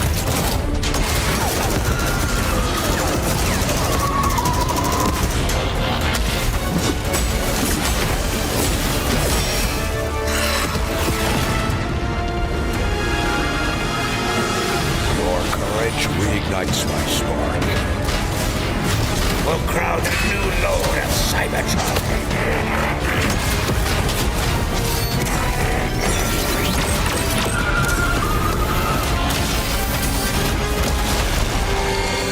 Roll for freedom. A victory for all sentient beings.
Well, Nongshim Red Force here gets a big Sandhawk win to get them into day number 3 of the grand final here for PMWC, but also those top teams shut down to start off day number 3. Joining me, Neptura, as well as Max Man, to talk about this one. Max, Nongshim Red Force, actually, we spoke about it at the beginning of the day. These wins for these teams, even if they're not able to challenge for number 1 by the end of the day, this is still big wins potentially for these teams. If you get in the top 5 at the end of today, you're going to make big money at the end of this one. So, of course, they had a ton of eliminations, get the 10 placement points. We'll have to see when the leaderboards pop up to see how much of an increase they really got. But Nongshim Red Force, if there's any point in time you want to get a win, it's right now, especially on the very last Sandhawk of this year currently when it comes to globals. So that's going to be a very impactful one for their team. 21 points go their way. Team Secret gets 13. 4 Thrives has come alive once again, but Nongshim Red Force here, Neptura, to focus on the winners here for a moment. They had the compound, and they had some great transitions afterwards. Yeah, I really liked how they played this, actually. You saw them take advantage of, in that zone, in the mid-game, one of the only easy entry points that circle had to offer. They actually had a split down onto the southwest side, blocking that entry point. You know, APG do come through a little bit, but those other teams, they had to actually fight to get into the zone. And so actually Nongshim were able to just farm eliminations after that. I mean, the compound is quite good, though. You're looking at this first page of the leaderboards for this match. Guess who we're not seeing? No Yangon Galacticos, no Alpha Gaming. Hooray. They're not in the Smash Run just yet. I want more games. I want 6 games if we can. Going on to the second page, here you go. Yangon Galacticos, 2 eliminations. Alpha Gaming, 1 placement point. There's still enough time for these teams to try and play catch up. No, definitely. Only the 2, only the 1. So we will see a little bit of an opportunity here for the rest of this lobby to really do something about it. Again, it's a bit of it's an almost insurmountable try and catch up to where they are currently here, Neptura. But we've seen crazier things, like, for example, Alter Ego in a group stage day, right? 78 points on a day. So some of these teams are very capable of huge point gains. Right, they are. And Alter Ego actually didn't have too bad of a game in that Sandhawk. So it is going to be interesting to see what they can do in the bigger maps in those Orangles, right? But yeah, Nongshim for Thrives, Team Secret as well, able to just push through those points, get as many eliminations as possible. It is nice to see that as we look over at the top damage dealers, we're seeing those names coming in, but none of them are the top teams. You know what I'm seeing, Max, man? Which one? What are you looking at? Sandhawk numbers right now. This is. Oh, I waited for that. That's been a while. That has been a while, hasn't it? There's not, some decent limbs here and there, but nothing huge coming out from our Sandhawk. It's all over the place. Yeah. You know, these numbers are going to be very consistent between all the teams. Actually, I was talking about Nongshim Red Force. They're fighting, which is not quite what we see. Nongshim Red Force like to have a central compound. We wait, we chill, we get the points, we get a few eliminations that just naturally come our direction. No, here, actually, you mentioned it a little bit earlier here, Niptro. Sweeping the western side, getting involved versus Alpha Gaming, versus the side of Alter Ego, trying to also third-party fights on the southern side. I think it was against Falcons. They were so involved. They're hungry for that massive prize pool increase in the leaderboards. They're actually being proactive for once, which so far we've not seen from them at all. But you're right. You know, they're sweeping that southwest side. They're moving on to Alter Ego. They're clearing that team. They're moving back down to the south side. It did get a little bit hairy. I thought they took a little bit too long. They slowed right down up against Falcons. But once that was cleared, they were able to take advantage of this fight happening to regroup and then spread out again over the south side and able to take that chicken. Yeah, I was going through the replays. I think one very important thing that needs to be stated about Nongshim Red Force is they were using the rocks to their full advantage. They were getting so many angles, and of course, when you're looking at Team Secret, you're looking at power. They're going downhill. They only have a few trees. If you have the off angles, there's really not much these teams can do against you. So Nongshim Red Force had a great map knowledge here at the end of this match. Also a little bit of a dichotomy between a lot of their previous wins and this one, right? Because this one wasn't just sitting in a compound and waiting for the game to come to you. This was a bit more proactive from Nongshim Red Force. It was. It was really nice that they took the zone rather than have the zone handed and still do something or not, as we've seen before. It was really nice that they were like, hey, that zone over there, it's ours. But here we go. Overalls. 4th place coming into this one game. Okay, Max, they came in at what, 11th today? They were in 11th position before this one. 11th place is $50,000 if you stay in that position at the end of today. If you're in 4th position and they remain there, that's $120,000. That's possibly a $70,000 chicken dinner that's just been secured by Nongshim Red Force. That's terrifying. That is I don't know if I could keep up with that kind of pressure. That's crazy stuff coming in from them. But again, look how close it is between all of those teams. Now, again, to get this over the barrier here, Yangon and Alpha did not have a good start to today, so their points are barely shifted. Maybe an opportunity to try and catch up with them, but still all eyes will be focused on that position. Wait, so I want to jump on this one. 4th Rise also jumping up. They were initially in 8th position, if I'm not mistaken, with 68 points. So also pretty big jump. We said it, top 5. Prize point increase is significant for Pakistan. This first game was an absolute banger. That'll be 100,000 or 110. I'm not quite sure. I'm not, without me checking it right now, but yeah, big jumps are still very much available here for PMWC. One question, whilst we take a look at our 9th through 16th as well here, Neptura, is that the last time we get to see Sandhawk for a while? Now that Rondo's coming in, I'm so sad. Hey, it was a great Sandhawk to end on. Hey, yo. I prefer Rondo. I'm happy. No, it was a good one to end on. I think it was a really nice Sandhawk to end on. Yeah. The thing I want to mention, though, just very quickly, is that if I was APG, if I was Yangon after that game, I would be concerned because those third to sixth teams all placed there, they were the ones who stepped up massively in this game. 4 Thrives, WBG were there. You had Nongshim Red Force as well, right? All those teams right behind starting to step up. What do we see in Erangel? Well, let's look at it. Well, let's see who's been able to perform so far. Yangon Galacticos up at number 1 here for our Erangel so far. Weibo, though, Max, you've had your eyes on them to be able to do something? Yeah, their angles have been so good, but they just get a little bit too hyper-focused on specific fights. If they can see the bigger picture, possibly here, they can try and rise up to the occasion, actually start breaching that top 2 position. The price point increase would also be quite significant getting into that top 2. But Weibo, I said it earlier, Suk, we love you with the explosive bow. Maybe it's time for the S12K. Maybe that change of weapon can actually give them an opportunity to have even more team fighting capabilities to rise up in the leaderboards. For them, I'd also like to see them actually take a few better angles. I think they split up quite effectively, but I want to see a few more alter ego angles coming into that. I want to see that influence because I think those angles are so beneficial for certain teams that I think that actually Weibo would actually do well to be influenced by that. Let's get to it then. We have 3 Erangels potentially here for the last day of PMWC as we head over to the grassy pastures for game number 2 of the day here with our commentators.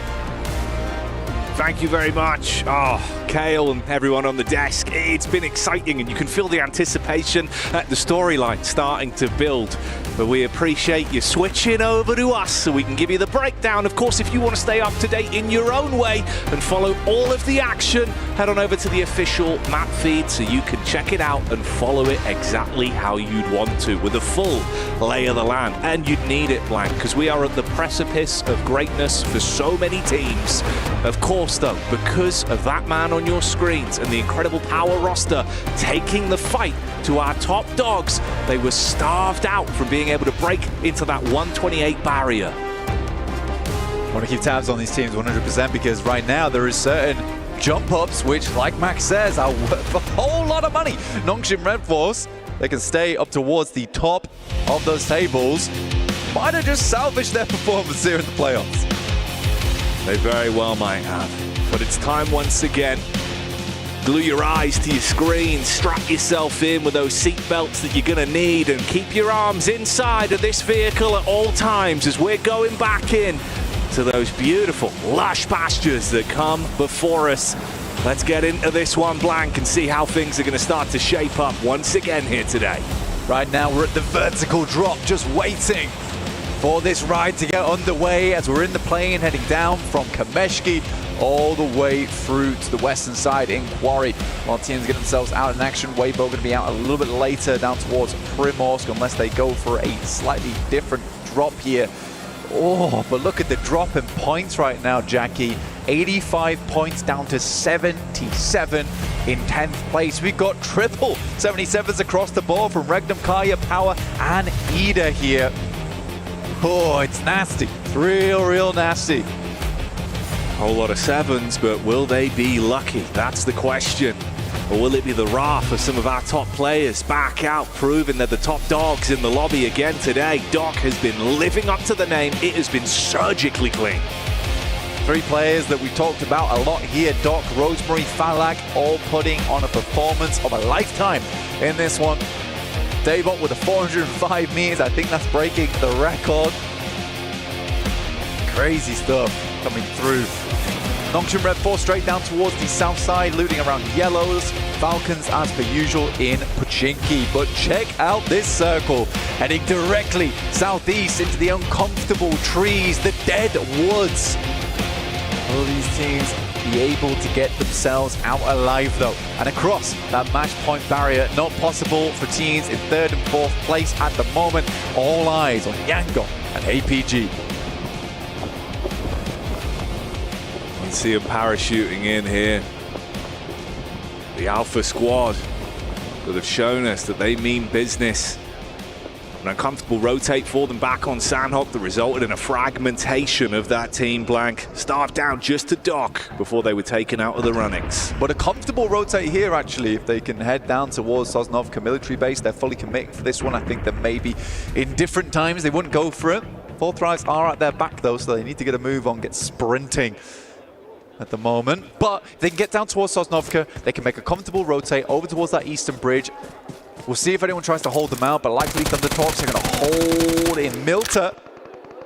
Some nice shots over towards Top, who does have to drop down, takes a bit of damage from that leap as well. This is a slightly sad start, but it should get better, unless 4 Thrives tries to get involved in this one. It'd be a risky maneuver from to full commit, full sand, hop behind the wheel, put the pedal to the metal and chase them down. But they're still raining out shots. IQ is the tool for the job as well. QSS, not the best weapon in the world, but when you've got no vest, no helmet, it will hurt, and comes pre-installed with that scope.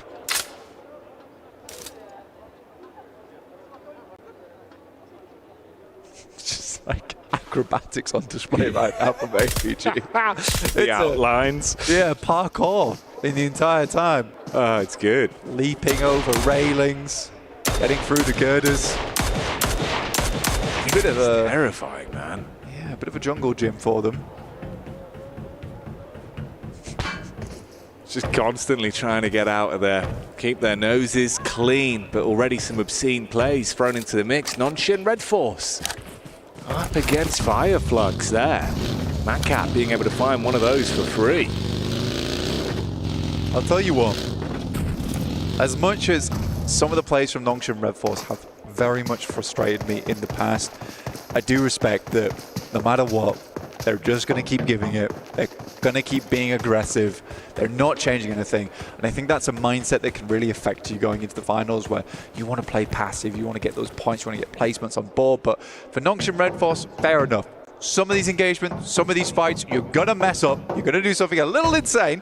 But here in the playoffs, I welcome a bit of insanity. Now's the time to pull it out. This was the opening knock onto Doc C. From distance, Matcat being able to spot onto that one and restrict him. Alter Ego as well. A little establishing shot of that rotate round from Regnum Karia, but one man's trapped amongst it. Oh, Loxy, you have been left hung out to dry as the rest of the team realized they had to commit to the getaway, so they find that one for free.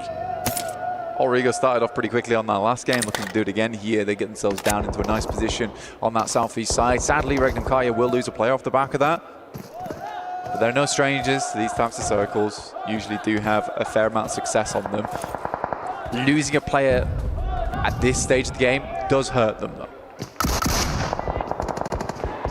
Power versus Thundertalks. Okay, Power. Let's see if the energy levels are still carrying on from the prior game. They were forming a fist and punching their way through this lobby pretty convincingly. They find Jin getting knocked down immediately. No one else really around to assist as well.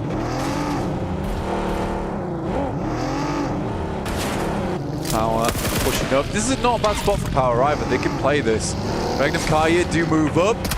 Bumper cars in play. Easy's attempting to get out of there. Bullets raining on the vehicle, but not quite hitting their mark. I'm surprised he was actually able to get out there so confidently. I mean, you've just crashed straight into him, no follow-up from it. He gets away, and obviously for Regnum Karia, you're at a disadvantaged fight. That would have at least been an equalization in the battle of attrition. If they took down Easy, it would have been a 3 versus 3. They could have probably pulled that game out a little bit longer.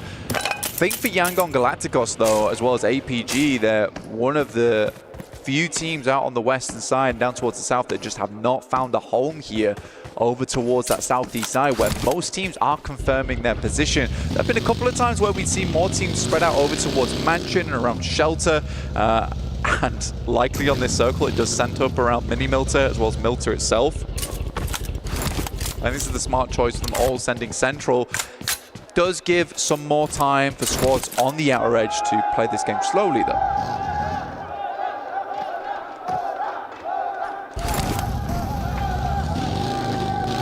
DRX back on screen here as well. DRX, again, another team that was looking relatively impressive. Whenever we've seen them in terms of those later circles, the communication's been really good. Hyunbin's had some huge pop-off plays as well. It's always fun to watch. On this one, they get a lot of time to ponder and think. Team Secret, of course, you had that late finish, coming second in the previous game. See what they can do here. It's Saycloud that's just off in the distance, and Murnat that gets contact. Few shots fired in towards the vehicles, trying to trace them down. Hefty chip. Not a bad shot towards Jack. He has to switch vehicles, though. Knows that that buggy is not long for this world. We'll just heal up using the bandies. The Yangon Galacticos similarly in a rough scenario. We're heading over towards stage 2. They've not quite found themselves over towards the circle just yet. We're waiting for that shift, because if it is down towards Milt Power and Milt away, suddenly becomes very, very hard for a lot of these teams that are rotating in late to get too much success off the back of it. APG's just been sitting pretty down towards military base this entire time. Oh, okay. That is a big one. That's going to create a real traffic jam down that southeast side. Hard to rotate up on the east around the crates here, Jackie. Oh, dear me. Not a bad opportunity for the boys over on APG, though, to sidle in over towards that eastern bridge and get a loot crate delivered to them on the way. Yeah, potential as well, with all the team's focus being turned ahead of them with the swift rotations that now have to be made. They could backdoor into it. Fireflux straight in versus Power as well. Seems like Al-Haji has swiftly been handled. And you get the follow-up onto Fahidan. So already you're able to strip them down to just 2 players on Power. Easy. Sprints into the building. Oh, good with it first with the DBS, but Ketch replies straight back. Easy was locked in there. You see the way he was moving? See if he was inside the match itself. Power is now forced to send away with just Ragnar on side. This was a horrible shift on the circle back up towards the northwest, but gives a great opportunity now for Yangon to play out a smooth game. Yeah, a lot that can be done for this team. And for Fireflux, she'll take all the bells and whistles that come with that nice crash over onto Power as well. Steal away all the additional supplies, reset yourself and focus up. This is DRX that have been ushered further around with the readjustment on the zone, just inches away from Nongxin Red Force. They peek out through the window, seeing if they can find anything from this. Better be careful though, Tizzy and Binny have been very lethal today. Yeah, I mean, Doxy is a nice long-range player, quite good in the close quarters combat as well, but the Tizzy, Zizzy, Binny show fair few times. Does sound almost like a cartoon, to be honest with you. They get some solid reviews though. Ratings would be through the roof of how they've been playing. On at prime time. It is exciting watching Nongxin Red Force. APG finally making this move. Like I said, they got a loot crate delivered to them, which was awesome. Ida is holding though. It's a smart maneuver from Ida. One that might just pay off, especially if they are confident that APG is going to be moving through late, which possibly means here that APG is going to have to wait on the outer edges. Top goes for something very aggressive. They're going to try and swipe right over towards the beachhead and deny those sightlines, and Ida has absolutely nothing to say about it. Yeah, it looked like they were clued into the situation. We're going to hold this in a nice crossfire, but instead you kind of leave one man out. Oh, and it's lonesome and dark here. To jump in the back of the buggy and try and make a quick getaway from it, link up with the rest of the squads. They're not at a disadvantage, but you get over the bridge and back onto the mainland now. Back over towards the east. Prison as well as Shelter. Limited cover in some of these areas. Prison does set yourself up nicely over towards the rocky outcrops and the high ground, but no one's really sending into Prison unless it's a absolute desperate maneuver. So that cuts out a little bit of playing space. I can't imagine we're going to have 16 teams going into Zone 4, though. Something will start to change soon. Top offering up a short back and sides to Ida. Trying to trim them down from a distance on the coastline. Meanwhile, DRX thrown into a third-person fight as well there versus Fireflux. Yangon Galacticos going for a wide wrap up towards prison side. I think it's a smart maneuver as well, Jackie, all things considered, because they know a lot of teams must have shifted back up over towards the northwest and might have left those areas a little bit more dry in terms of players. It's a bit of a bold maneuver, but with the information you have, it's probably the best informational play you can go for at this stage of the game, especially if you're just trying to stay quiet and get over that 128-point mark. How is he not down? Damn. Tries to get the quick connection off. Rapid peek in. Great follow-up, and that's how Thunder Talks get removed. So that's that first squad falling now. We get our answer. Thunder Talks out. I mean, they've just not had the greatest of playoffs, really. In 36 points, the bottom of the tables. DRX, though, comfortably will hold on to that one around Milter, but they've got further to go. And here's APG, in fact, looking to get the toothpick out and clean out the remainder of DRX inside of Milter. If they can do that, they will control nicely down towards the south edge, and they know that DRX has been forced in an uncomfortable spot now. Ooh. This is problematic, though. Top further ahead. They're able to find that angle into the building and get the knock on him. That's from way back up on the hillside with Fireflux. Doc, why are we faking that? that's a crazy maneuver. I get that, you know, he has teammates that can come in, but what are we going to do? Another teammate comes through, get peaks, almost goes down. Potentially might have had 3 players going down there, losing durability on helmets and vests. Just get your boy up, all right? Top's probably shouting at him, like, just res me. Like, that's all I need right now. Rufus on the drive-by inside of that hovercraft. All the bullets smashing into it. He's getting torn to shreds as well. So many squads having vision onto him. Very, very overzealous maneuver. I don't quite know what was going on in his head at that moment in time. I know they want to get into the circle, but you've got bare information going into it. There's plenty of players that can sit around those hilltops as well. I suppose he thought he could get further in the hovercraft, but there was some serious team shots onto that vehicle, and I know that a lot of players hate how that hovercraft can get players and teams into pretty notable areas of the map, so as soon as they see it, they see red. And this to me is starting to look a little bit like Alpha coming into this one, maybe quite antsy today. Some of the decision making, the way they're jittering a little bit. Feels like the nerves might be there, the pressure that could potentially be put on them, and from the environment we're in here on Smash Sunday. It's always so uncomfortable not hitting match point game 1, because then it sends you in a bit of a spiral where every single game, therefore, if you're like, well, we just need a passive game, just need 10 points. That's all we need to grab in these matches. Let's kind of pull this back. Let's reassess the scenario going forward. Most of the time, you should just play your own game. Don't think about Smash ruling, especially for Yangon as well as APG. Not sure what happened there with T24 and IQ, but especially for Yangon and APG, they were so far ahead, it doesn't matter. They just need to play out a regular match of PUBG Mobile for themselves, eventually hit that marker. What is happening? What on earth has gone on there?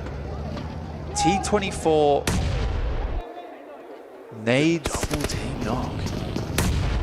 Is it replay? That's like Max's nade of the day right there. Yeah.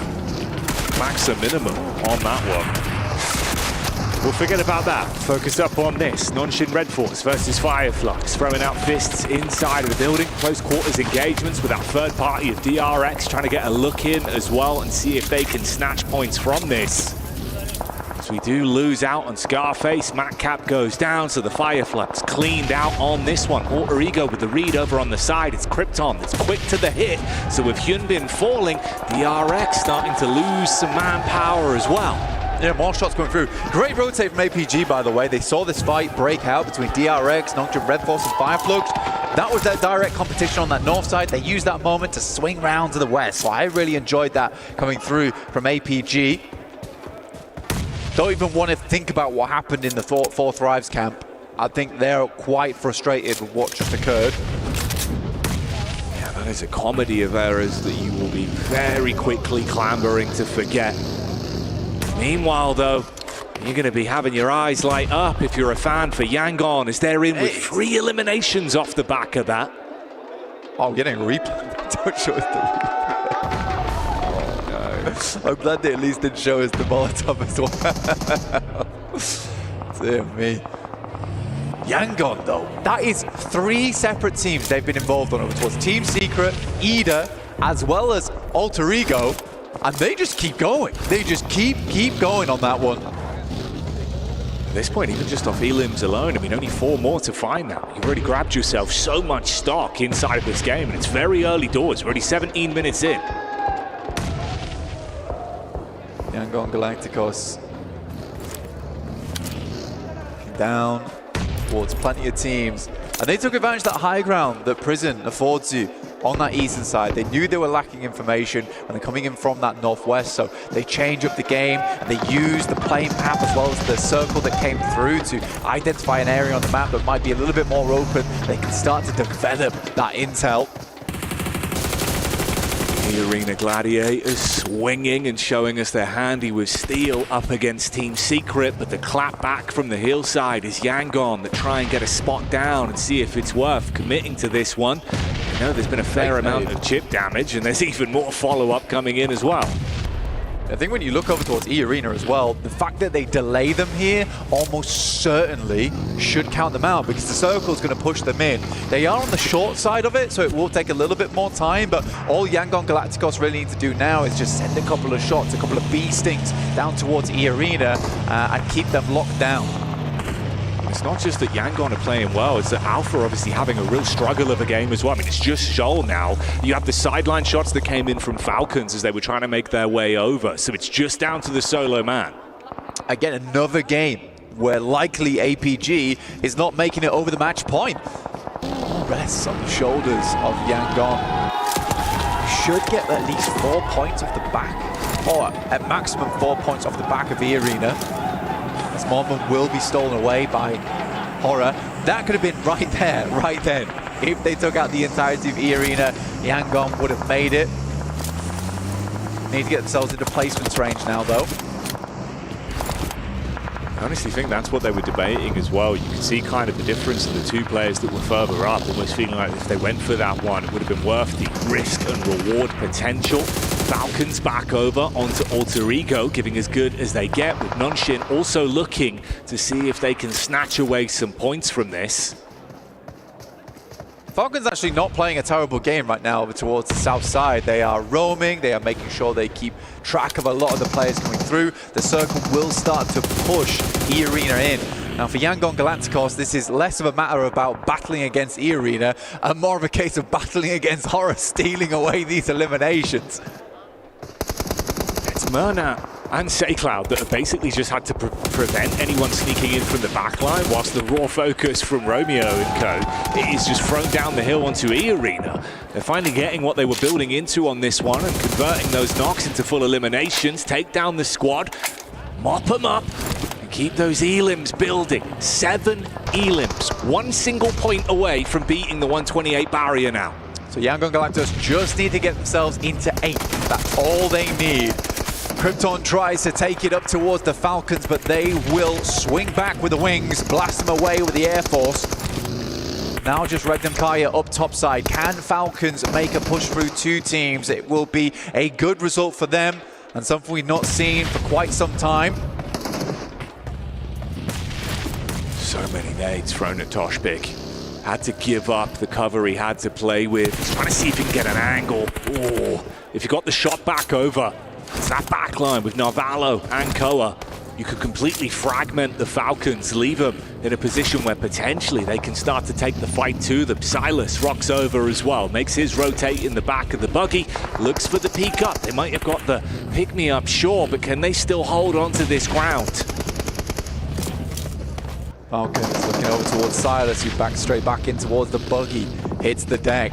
Smile with 4 elims on the side of Yangon Galacticos and looking not to let that kind of pace let up anytime soon. He wants to keep on pedaling. Murnat now setting his sights over towards Wild. It's a bit more chip damage here. It's kind of a 3-1 split with how they're playing it as well. I mean, Murnat is going in towards Regnam, whereas you've got Smile still just looking for the vision back over on towards Horror with 2 players in the center there for the quick rotate depending on where the favored fight goes. Meanwhile, Zol, the last man from Alpha, is spotted with a wrap over from 4 Thrives. Oh, Toshpik goes for the peek out, but it doesn't work. Narvalo, quick, hits that one back. Falcons with 9 eliminations, Jackie. This is a big step up in performance from them today. Weibo as well, getting some good results in over towards 4 Thrives, who have not been thriving on that southwest side. The Falcons, they see weakness, and they'll send in. Narvalo unloads. The Hailstorm hits onto Falak T24. Trying to scrap back, but not much that can be done as Koa will restrict and remove the potential for any comeback for T24 and Koa on that one. So goodbye 4 Thrives. Unfortunately, the Falcons might have finally come unstuck. Shots down on the 3 of the players. Only 1 man remains alive. Meanwhile, Jiggle looking for the head-to-head versus Yangon. Gigantic game from Falcons, honestly. 11 elims, very, very nice. They won't go any further than that. Weibo Gaming looking to catch up to the Titans at the top of the lobby. Another nade sent through in the Molotov, as well as a nade towards the back, but Romeo will at least hit Jiggle with that molly. Burns him out. In the meantime, Murnat will pick up Silas. Sleepy gets lucky there on that bounce, didn't he? For Yangon, the job is done of all they wanted to establish on this one, pushing past that 128 barrier and making it to the match point for the smash rule. They're focused now on how far can they go in this game. Strike fear into the other squads with how they've been playing. Yangon, Romeo's down, and they're going to send in with SayCloud. No fear will be taken out. But they need another game after this one with a chicken dinner. Sky, though, from Horror, putting in the work, and Weibo still holding on that south side, Jackie. Good shot from Sky, dear me. Really crisp stuff.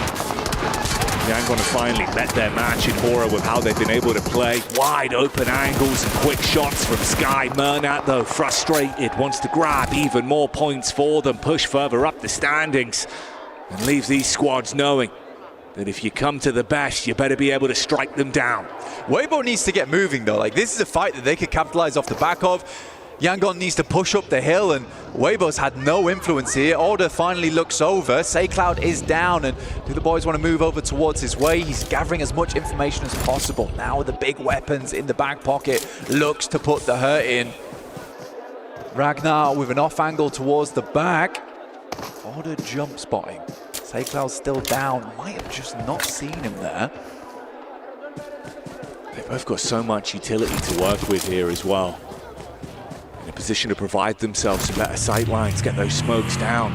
Nades for the engage as well. A good range of different placements in terms of where these players are. If the fight kicks off, they can get angles onto you, even if you only slightly peek back into it. Murnat inside of the vehicle, hit heavy by Order. There goes the first man. It's good timing as well as the circle starts to push in. Brilliant timing, in fact. They can delay as much as possible, will make life very hard for Yangon. And Power. Of course, it was Ragnar that was left as the solo so long ago. The last man representing the organization, trapped in position with he just guarding his only exit. Yeah, just needs to worry about the blue, essentially, and that'll do the trick. Now Weibo can set their sights completely over towards Yangon Galacticos. They have a man advantage, but positioning is not great for them. Surprised Cloud was able to keep himself alive. He dived in behind the tree in the loot crate. There's a nade that's going to be cast towards his position, but he's topped himself back up. The heal comes through in the nick of time. Meanwhile, the shots uphill are good for damage, but the knock is confirmed onto Cloud. Really important knock there coming through from He on a side swipe. Mernat tries to make his way across. A very important game, not only for Yangon Galacticos, but also Weibo. 91 points. And if they win this game, they'll shoot themselves up towards the century mark, over into the 100, set themselves up for later on in the day. So much riding on this for that team. We've been singing the praises of Order, but him and He are a lethal unit. And at the minute with that knock that came over onto Romeo as well, they've got a great advantage into this one. That's the full confirmation. Burn them down to just 2 players. Still, so much utility left to work with. That's been a difference maker for this team. Smart plays here from 33Zs. He takes down Mernat, slowly pushing up, and another goes down. And Weibo will find themselves the second chicken dinner of the day. But the big storyline is Yangon Galacticos. They have crossed the line. That match point smash rule coming into effect. That's what they were hoping for on this outing. And Weibo, it is huge for them. Like you said, the difference of being able to vacuum up these points, put themselves into a position where if they keep playing stalwart throughout this day, they could have a chance at the title. It's all to play for, but the intensity that will be building going into Game 3, Blank, the action is going to be palpable in that arena.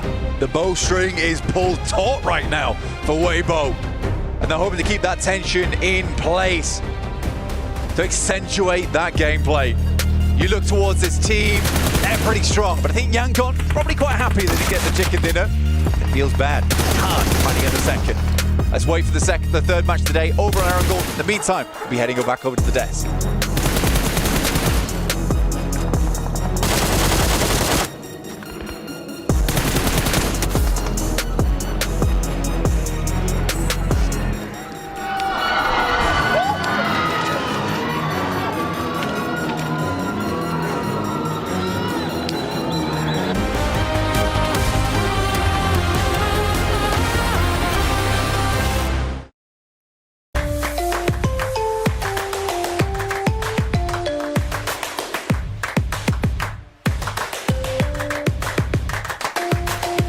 Level up your gaming experience with over 8 billion playlists, only on Spotify, the official audio streaming partner for the 2025 ESPORTS World Cup.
One of the only teams that could potentially challenge the top 2 coming into day number 3 here of our grand finals. Weibo is able to get themselves even more points to try and make that catch-up a reality here for the grand final. Joining me to talk about this one, Seven as well. So not Seven, he's backstage. Go away, Seven. I've got him on the brain. Max is behind the couch. Maxman as well as Neptura to talk about this one. Neptura, good to see this team be able to step up here on Erangel to try and make that catch-up happen. This game was so classic WBG. I feel like they go center, they go mid, and then as the zone pushes them to the edge, they end up starting to sweep teams. They kind of wait for other teams actually to sweep each other before coming in the final few moments, and that's exactly what we saw them do here, right? Landing, or not landing, but going to shelter, rotating to shelter, being able to get elim after elim, and now 10 points. That's going to be a 20-point game, and when we look at that leaderboard, Max, we are looking at being basically halfway to that smash point. I mean, yeah, but okay, Yangon Galacticos, they breached the threshold. We saw it this match. That's the issue now. They are the only team that could smash next game. That's going to be, of course, bringing up the question. Big target on their back. Are any team's going to want to do anything about it? But 17 points here. Again, so successful when it comes to wide rotations, making it up north, waiting for the circle. It goes back to the east. All of the teams are going to be highly concentrated south and west, meaning northeast next to prison is open. They take control. They get the elims. They get their ticket in the smash zone. So we got to focus on that a little bit more, because now there is a world where if they win the next game or any subsequent game with no other team in that smash zone here, Neptura, Galacticos, Yangon Galacticos will be our champions here. And after putting up 17 points, as soon as they realize, I think, that they're over the hurdle, they know that that game is just, well, let's just get a limb here or there. Let's just try and set ourselves apart from APG even a little bit more. So big stuff here for the tournament. So far it's working, right? APG just not able to get the points that they need to make sure that they're closer to Yangon than they are. So for Yangon, they're like, hey, we're actually sitting really, really pretty. I do want to say they got a second place, not a win. They didn't get the win curse before the smash point coming in. So they didn't win this one. Maybe they'll win the next one.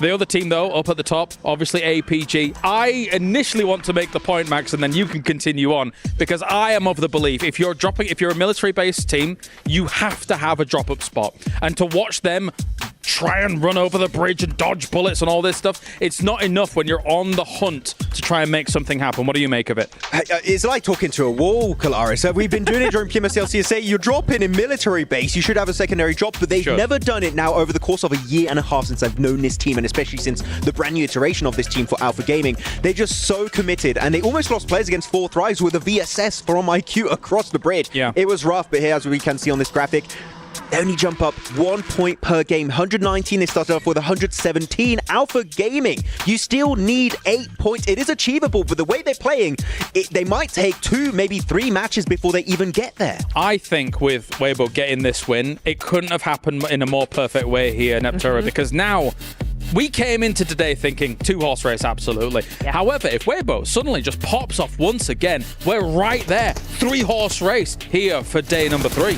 I mean, it is crazy that Alpha Gaming could look directly behind them and then watch as Weibo Gaming actually surpass them in that race. Because they're performing far better than Alpha Gaming are. And I slightly hate that there's a world where Alpha Gaming could get this close again and only get the MVP. That's the second place curse for some of their players. Top is well acquainted with that position. He loves the second place. But it's unfortunate for me, when you look at Smash Roll, it forces team in a situation they're just not comfortable with. And here, I think Alpha Gaming are just completely crumbling under that pressure. Not really sure how to make that ascent at the top. Weird, because especially considering what we were talking about in the pre-show, right? Technically, this team should be able to handle the pressure. Again, if you have a backup drop, Yangon Galacticos has gone for backup drops on Erangel. Well, technically, right? Because obviously, they had a lot of Novo drops throughout the tournament so far, but they've gone to those Georgia Paul crates, Neptura. They've been able to capitalize on that. The wide wraps have looked fantastic for them, and they get beyond the smash zone. Yes, they do. It's really, really nice to see them be able to do that. They seem to just have this knack for knowing what is the best entry point in a zone, right? They have really, really good map knowledge, really good team knowledge as well. We were talking about it where the zones were popping back and forth, so they knew which side of the zone was most likely to be open.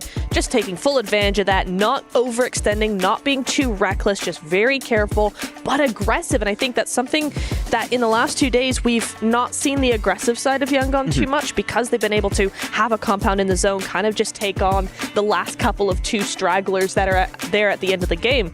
But for this game, they were able to just take team after team after team and take advantage of them. You said they're very good at understanding the circle and everything. For me, the mark of a champion team is how they understand a lobby reacts to a circle. And I think Yangon Galacticos have that nailed down to the absolute limits of how he could be on that kind of macro approach to the game. They see the circle going west and going back northeast, meaning all of the teams are focused on the western and southern side. Entry point northwest, northeast is going to be completely open for them. They know how the lobby reacts to that kind of situation. Free entry point, they get into the circle, they play off the back of that. They are so smart on that aspect of the game that for me, that is the main reason why they made it so far in PMWC. At this level, there's a very hive mind mentality of okay, we're all going to be in this certain area, we're going to be moved. A lot of these best teams that you see come along Neptura are teams that are already in their vehicles as the circle's popping. Okay, we need to be moving right now in order to be able to, because if you are going for wide rotates, you need to be the one moving first. Otherwise, other teams could leapfrog you. As we take a look now at the overall leaderboards, 137 points, but that point number won't matter for the moment. All Yangon Galacticos has to do is win a game. If they do, they become our PMWC champions. Please be in the next game. You're excited? That would be so cool. That would be kind of cool. That would be so cool. They've ended on a 2nd place. They've got that smash point threshold done, dusted, out of the way, surpassed by almost 10 points there. If they could come in with that momentum going, heck yeah, we've got it under the belt. We're good to go. Let's go for it. Game number 3 could be our final game here. So, okay, we know where Yangon Galacticos drop, right? They go crates George Hall. Yes. Question for you, Niptura. Oh, no. Are they going to be in danger? Is anyone coming for the Yangon Galacticos? Or do they go elsewhere? They could do that too, actually. Yeah. We have seen that before. I think it was, Hora. was it CSA? Where, They were like, nah, we're not going to get hot dropped in the final game. No chance. And they actually changed their drop spot without telling anybody. And they did end up almost getting hot dropped there, so they avoided that. So could we see something similar from Yangon? I'm wondering. It's not going to be anybody in the top 5, though. 100% not going to be. I mean, the thing is, you have Zaki available. GMX is not here anymore. If you want to play it ultra safe, just avoid an early fight skirmish. Zaki could be an option, which is, I didn't think I would ever say that. Yeah, I'd hate that. That's not what I want to hear, Max. Yeah, but same rotation path, right? It's nearby crates. It would make sense. So drop on Everest. No, maybe not. That's even worse. But actually, pull an RPG where there's no weapons when you drop. Yeah, great. Yeah, actually, we were looking at the second page of the leaderboards. You were talking about Falcons that, again, increasing your rankings, you could get an extra bit of money. Yeah. Of course, here now it's match point. We are in Smash Zone. Yangon Galacticos is the one team to currently breach across that. The question on my mind is, how will they play it out? It is very, very high likely that they have never been in this position before. Will they keep their cool? It's time to go to the commentators here for our next Erangel of the day. A position they've never been in before is a sentence that can describe so much about this team. But all they have been doing is playing to their strengths, pushing further for placements, for eliminations, for the pride of their own home nation. This team has shown that age and experience does not matter. All that counts is what you bring to the grand stage here live at the PMWC. And blank, Yangon Galacticos have been delivering in droves. With the Smash rule now in effect, they have the opportunity to walk away as not only the victor of this game, but the victor and new champion of this entire tournament. So let's shatter, let's smash here on Sunday. Over towards Erangel, match 3 of the day, 137. We're above the marker now. From Severny down towards Primos. We're getting into it. We're getting loud in the arena. Alpha Gaming watching as Yangon Galacticos gets further and further ahead towards the horizon. This is their chance. This is their moment on a map that they are known for. There's great heads-up decision-making in the prior game of how they split off into 2 duos, maximized eliminations to get themselves over that threshold. But now we'll see how they play when that Smash rule's in effect. If things start to change, if other teams target them, or if they're able to play their own game. And of course, if some of our other squads can take them down early, build for themselves, as there is a few challengers nipping at their heels. This is where you got to solidify the knees, no weakness allowed. The nerves need to be cut short. And you need to be solid on this battleground. The adrenaline must be pumping. They have to keep it quiet, keep it calm. Like you say, play their game, play their style. Out on the edge. And certainly will be living on the edge for Yangon Galacticos.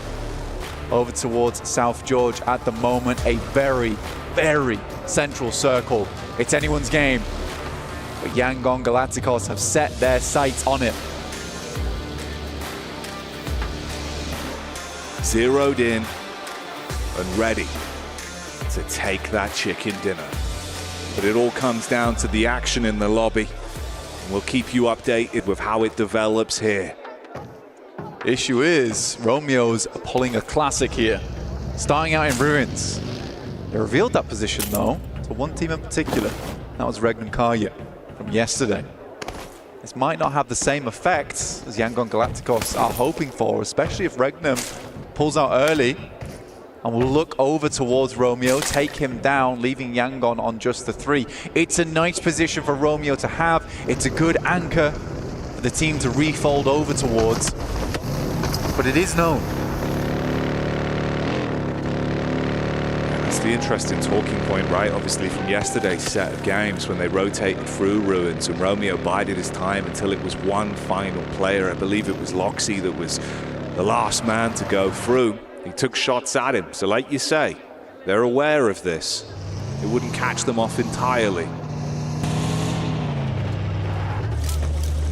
Weibo Gaming, another team trying to catch up right now. APG not over the match point just yet at 119 points. Still shy by 11. Weibo much further behind, 23 points required. So probably a chicken dinner and a fair few elims to make that one happen. But at this stage of the game, with only one team on Smash ruling, is where things get a little bit more spicy, where teams might even just try and dogpile on Yangon. They're elusive. They're in the night, in the shadows. They're hard to find a lot of times. Great team when it comes to hide and seek. And a lot of teams will be seeking. And we just got the countdown down to 0 here on our match 3.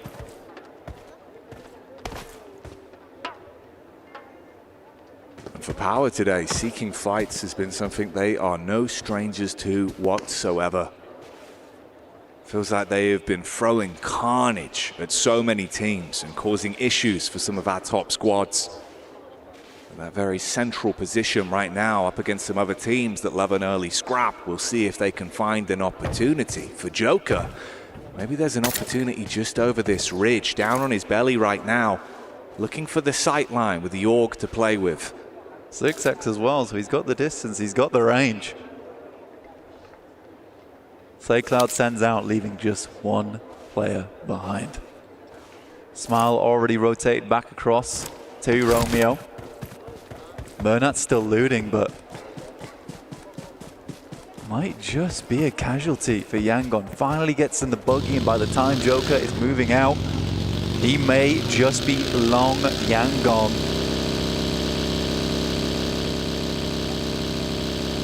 Saved by the bell. They didn't even realize was ringing. Mernat's rotate will keep him at play. He can link up with the rest of the squad, and the advanced position from Romeo has not been forced out either. So they can link back up with a loot to play with. Look at how many teams are bustling towards one another as well. A lot of squads that love those fights. Alter Ego, no strangers as well, to throw in their hat into the middle. Longshin Red Force, a little bit of a wild card inside of this circle. Never sure when they're about to strike, when they're about to send a blazing wide swing at you. A real haymaker of a team is that squad. When they come a knocking, you've got to be ready to open that door, or at least bar it shut.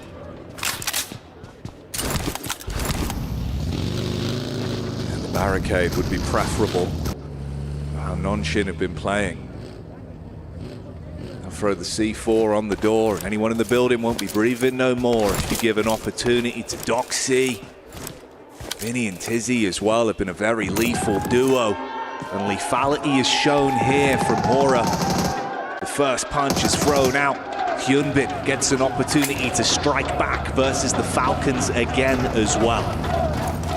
An aggressive rollout here from DRX over towards Pachinki early, and I don't think the Falcons were quite prepped for it. A lot of times people just leave them alone inside of Pachinki, but with points being so close to one another and big jumps meaning big money, you'll take the advantage from wherever you can, especially on the last day where this is the penultimate Erangel match that we have for ourselves. You're going to pull out all the stops going forward. See Yangon on our screens, the picture in picture. You can see how focused these players are.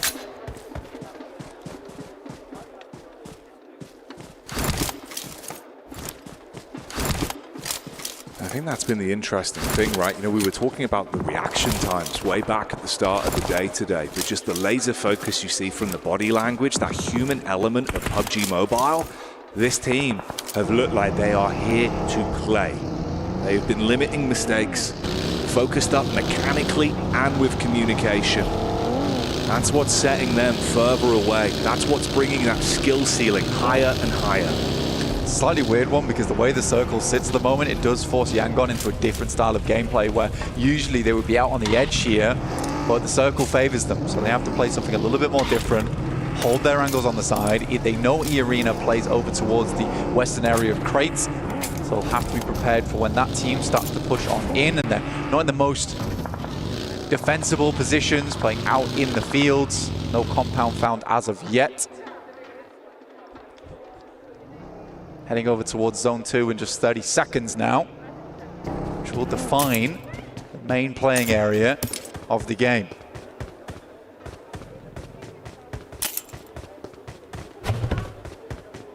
It was fitting, obviously, the Joker was the man that was looking for an opening knock over onto Yangon with the trap that E-Arena had sprung upon them in the previous matchup. So we'll see if they're out to attempt to upset and get revenge here on their rotation. All right, we got a game on our hands here. Yangon Galacticos get a little bit of that spicy circle look that they have been known for in this playoffs. They've had 2 chicken dinners a day averaging. There's no reason why that statistic should go up or down, but we're expecting at least 1 today. But will it come soon enough to shut this one down early? Have to wait for that. Murnat finding Ralph on the rotate. Falcons now down to 2, and Yangon further solidify their position out in the open. I think it's Murnat must be so frustrating as well. Feels like he's always buzzing around, stinging at all these squads in the lobby. Quick reaction times. It's been hard to hold him back. And immediately Falcons realize we don't want to mess with the beast. Yeah, the boys on Yangon obviously playing out here. There's been no opportunity for more loot, so absolutely dropping that smoke to secure some more of that utility on side. Here's APG down towards the southern edge around the hay bales. Chasing over towards Nongshim Red Force. APG probably one of the only other aggressive teams to match Nongshim Red Force. T24 finding Koa, and Falcons again now down to just 1.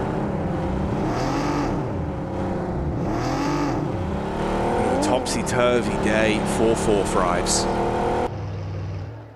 And a couple of uncontested eliminations there will at least get them perked up into this game. Weibo on screens. Suk, the human explosive bow that has been ripping and tearing. This is again another talented squad that we've got here. Obviously 3rd place right now, 105 points to play with for them. Weibo went fairly central on this one, almost immediately. Was not really stopped at all on this push either. A lot of other teams concerned with their placement, with their points.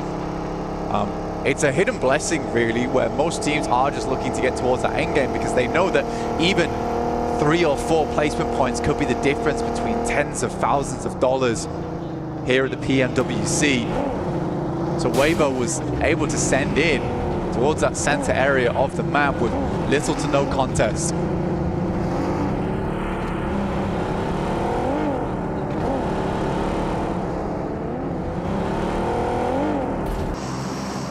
Potential for that might change though, with teams looking to steal away some of these superior positions. It's the arena that slowly move forward. Of course, just Redux that's left for Falcons as well. That's Solo, the only one that remains alive. Circle about to shrink. See where it heads. If it heads back over towards Ruins, Yangon Galacticos know roughly that position is okay to play in. They may just send back that way, but it's Regnum Karya moving out from Sunken down towards the southwest, which might be a deadly team to come up against. The Talks sending directly from that south side, as are DRX, and it starts to get a little bit crowded inside of this circle here, Jackie. Space is at a premium. Shoulder to shoulder gameplay between these squads. Rodrigo taking pot shots over towards Alpha. Meanwhile, Regnum Karya on the drive-by, seeing power all on top of one another. Doc out on his own, a little bit of backup now to play with. The buddy system in effect. They take the opening shots towards power and have them pinned. Team Secret able to get across from the rivers on that north side, down towards Ruins. A bad play there, APG taking down Krypton from Alter Ego. Not quite flushed out just yet though, and this is a freeway engagement between teams that are not out of the circle yet. There's a shot from Redux over towards Wild, in fact. And Frankie will happily pick up that elimination, dropping Regnum Karya down to 3 on a rollout from Sunken, which, to be honest, they had a lot of real estate to work with. I didn't expect Falcons to still be flapping their wings on this one. They knock Regnum Karya off kilter. They suffer because of it. Oh, Reefus with 7 nades in the backpack, and they are so closely grouped. A big nade on target. Al-Haji will not be al-happy with that one as his legs get blown away. And they've still got more to follow up with. It's a massive nade coming through from APG, but no follow-up just yet. They know how crowded the zone is. Another shot from Zyol over towards Alter Ego in Rosemary. Zyol will return back to the rest of the squad here. Alter Ego not finding a very fun marker over in this match as they attempt to come through on that eastern side.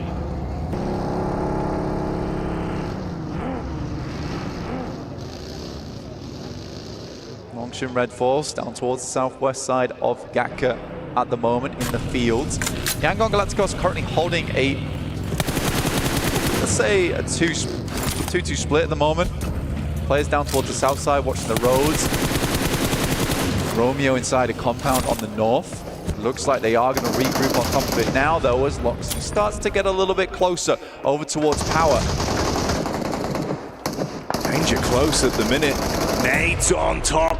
Again, the follow-up explosions are good to try and restrict power. But that one does more than just chip damage. The whole roster getting hit heavy by the mortar strike from Alpha. And even Loxy realizes he wants nothing to deal with this. Tries to get away whilst they crash in to clean up onto the down squad. Shots are clean. Even Maxman would agree that some of the arcs on those nades were better than arcs from One Piece. Unfortunately, APG fall fairly quickly afterwards as Regnum Karya continue to put on the pain. They're going to try and get themselves back up on their feet. A bit of triage coming through from Reefus.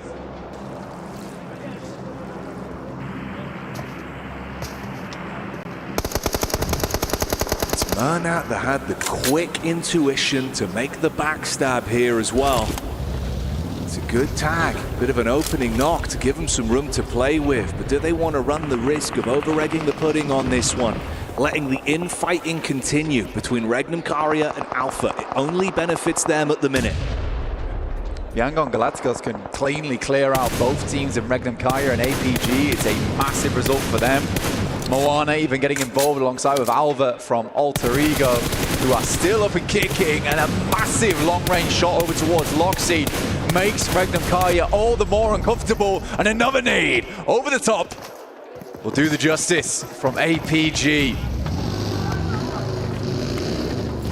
It's stealaways from Moana.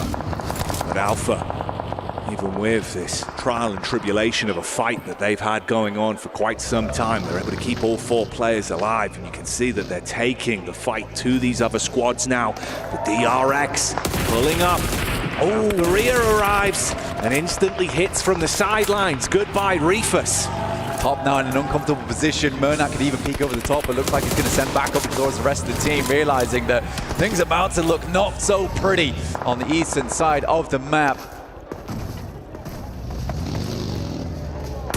Oh, nades on target. Good connections here. Softening up DRX. It's been huge from Alpha, but they're about to be crashed on up close and personal. If they can handle DRX, they could push themselves up towards that match point, enter the smash zone alongside Yangon. Doc, good with the moves, hits the first, but look who's here. It's Murnat peeking in over the ridge, looking to clean up on this one. As DRX go down, they are handled by Alpha, but the nades are still rolling on through. An APG will hit match point on this game, prepping themselves for the next if Yangon cannot finish this one out. Nate over the top, it's a long one over towards top, and it hits pretty. Murnat is looking magical with these nades, making Alpha disappear before his eyes, and now he wants to split them in half like a bad magician. Pushes up with Big Papa Pump, unload, but it's a miss. Uncomfortable as they lose a player. One goes down, Murnat removed, but Yangon live on. Murnat, who had been such a force in this game, to lose him off what felt like a botched engagement. Not able even to pull the trigger. We saw the reticle over the top of top. Dear, dear me.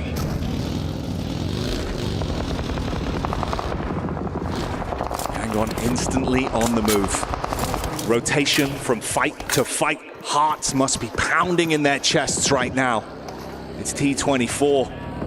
The 4 Fribes representative trapped just apart from the Alter Ego duo and that last man, Redox, that's been causing curveballs for some of our teams here as a solo. Yeah, Redox just does not slow down inside of Ruins. The area around him broken and fragmented. Redox's spirit unharmed. Romeo, another nade over the top to T24, and it is on target. Surprisingly, somehow T24 is able to sidestep it, or at least side crawl it. I am shocked that he's been able to stay alive off the back of that one. Like it was a hell of a slam dunk from Yangon. T24 keeps his head clean, tucks down, tries to stay out of dodge with Redox. Similarly, just slowly crawling around, trying to find some semblance of cover to work with. Still good amounts of utility to work with, though, over on the side of Yangon. He cast another nade back in, and more chip damage follows through. Weibo, 105 points at the moment. 4 players alive. One of the big hitters here over in the playoffs. They needed a big chicken dinner on this one if they want to get themselves over towards match point. No elims yet. Means it might be quite difficult. It's 13 eliminations, I believe, that they'd need on this game.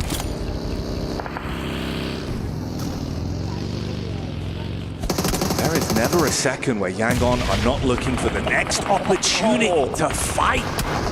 Oh my, Fire Flux. Seems like the fire's going to be going out off the damage done from Yangon, but they at least reply for a single knock back onto them. It's Saycloud with very little HP to play with here. He goes down. They lose another man, down to just the duo now. Romeo and Smile is all that remains for the team. Trying to clear out as much of this southeast side. I think they understood that as soon as they took down APG, they lost one of their key players in Murnat. Looking for some more eliminations on this game. It will be hard to win this one with just the 2 players. Weibo looking so formidable down towards that south side, not to mention Thunder Talks and E-Arena still living at large. Sighting got down to Adidas players. Ida being able to put the Bazone to good use. A bit of a push-up on the reshuffle round here, still looking to confirm onto T24. Obviously, his position was compromised quite some time ago. Smile could lose his teeth off the back of that, and there's other squads that could dive onto you the second they see weakness here. Smile's got to move forward, man. Drops the smokes. The Blues pushing him in. Shots coming through, I imagine, from Alter Ego. Currently still in ruins. Keeping Yangon on just the one. Will finally take down Redox. Just one man alive now in Romeo. Not a love story on this game. There's been plenty of bouts between these teams. Zyol, 6 elims on this match. I mean, Alpha Gaming put up a real result here. Alpha on the move up. T24 can have a position to actually backstab onto that, cause some issues. That's when you can still take the fight if you're Romeo in a spot like this. And remember, it's not just about trying to close it out with the smash rule. You could still just look to gain additional points for the side, make the differential even further. They could just win it on the long con. Even if it goes all the way to game 6, as long as they're in that top spot, they're going to be happy and walk away crowned. Yeah, the big thing here is that Yangon just really hasn't changed up their play style, and Yangon will go out. No chance at chicken dinner, a surprise one at that with a one player as we play on. For Weibo, they're looking for as many points as possible. A truly gigantic game needed, but they're in good position to make it happen. You saw the frustration as well, how focused Romeo was. The slam of the fist down onto the desk, but the brawl in the lobby continues. Alva could not withstand the might of T24. 4 thrives, even when it's just a solo, they cause issues. Ida being hit heavy as well, thinning the herd now. The arena looking up. Weibo took a big hit there up towards He. Not quite down just yet though, but he's on life support. Weibo trying to control this ridge side. Arena do not have to move as of yet though, but it's Weibo who would love to control this ground.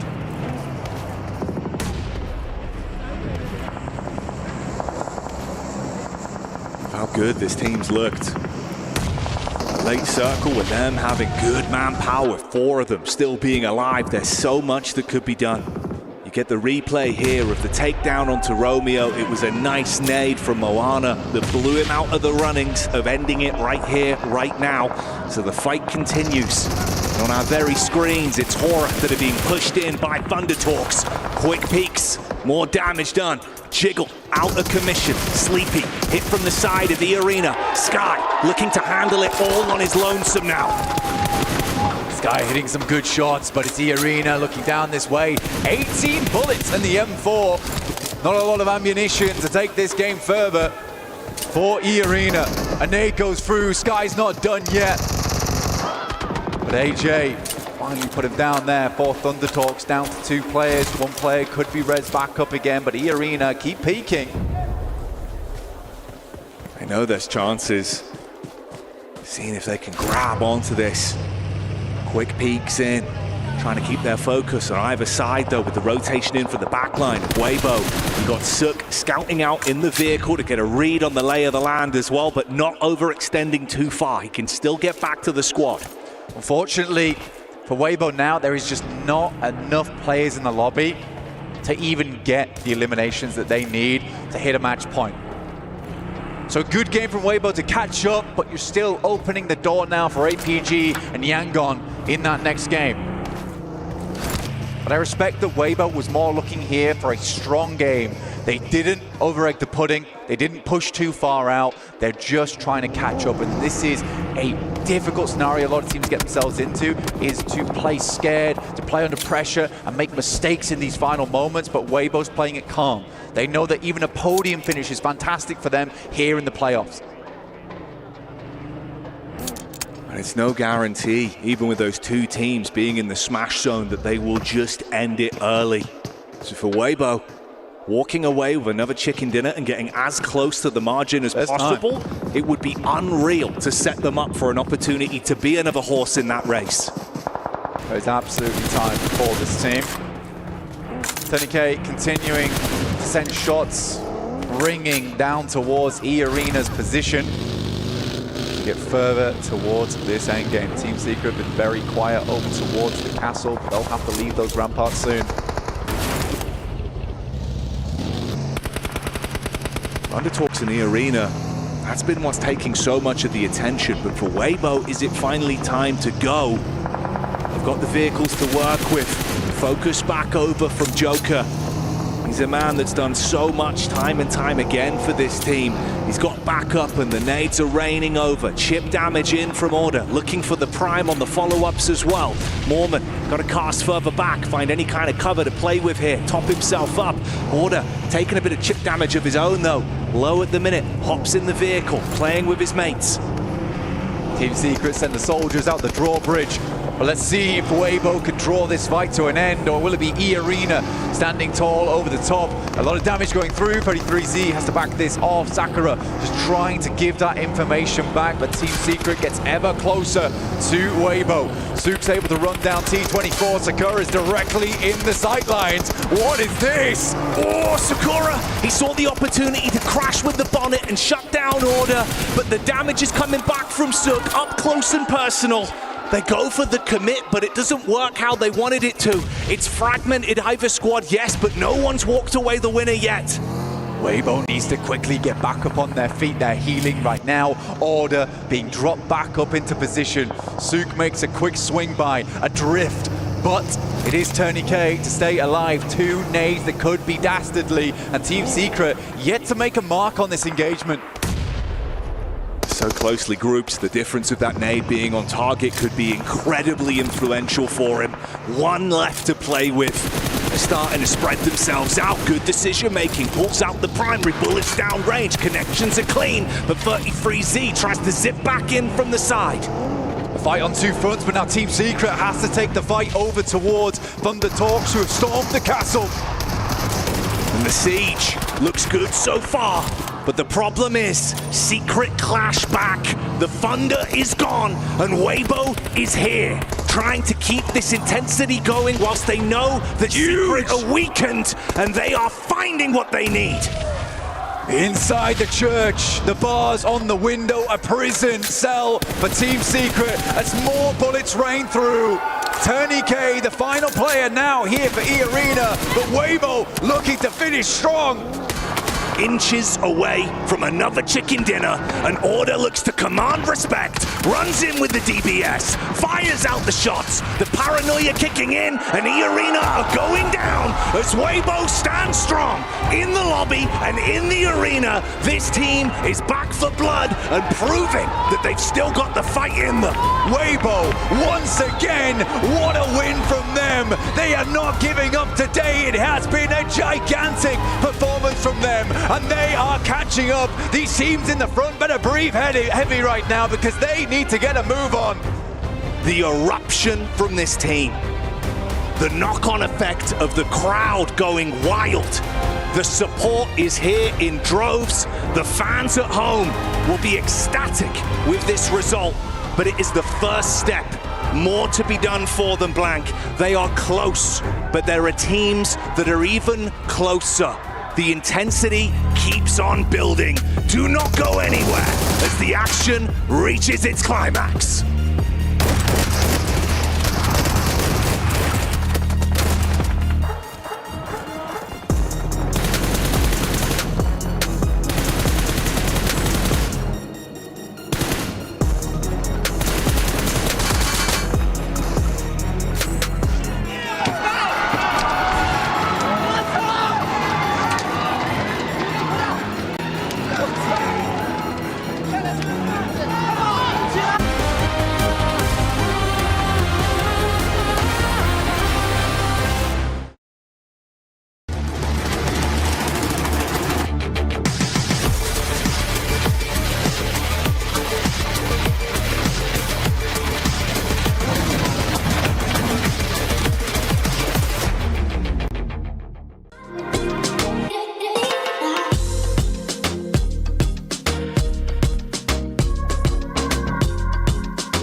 This land is calling.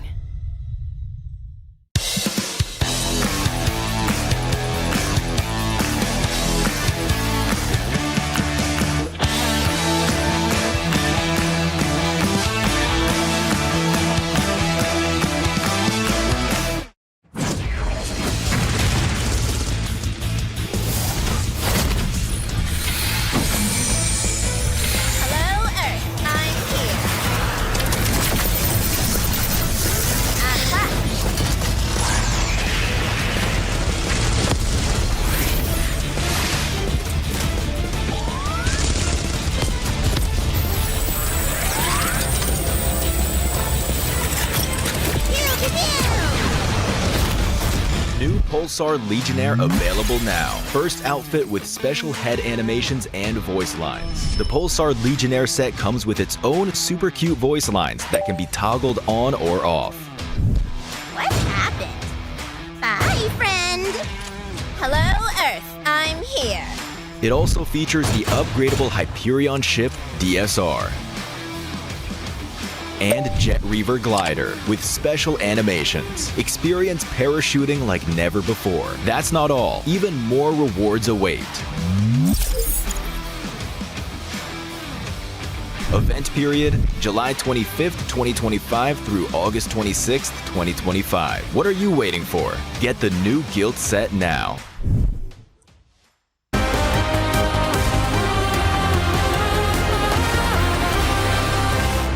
오른쪽으로 뛸게 나는. 나 오른쪽 위로 같이 해줄게. 준비다.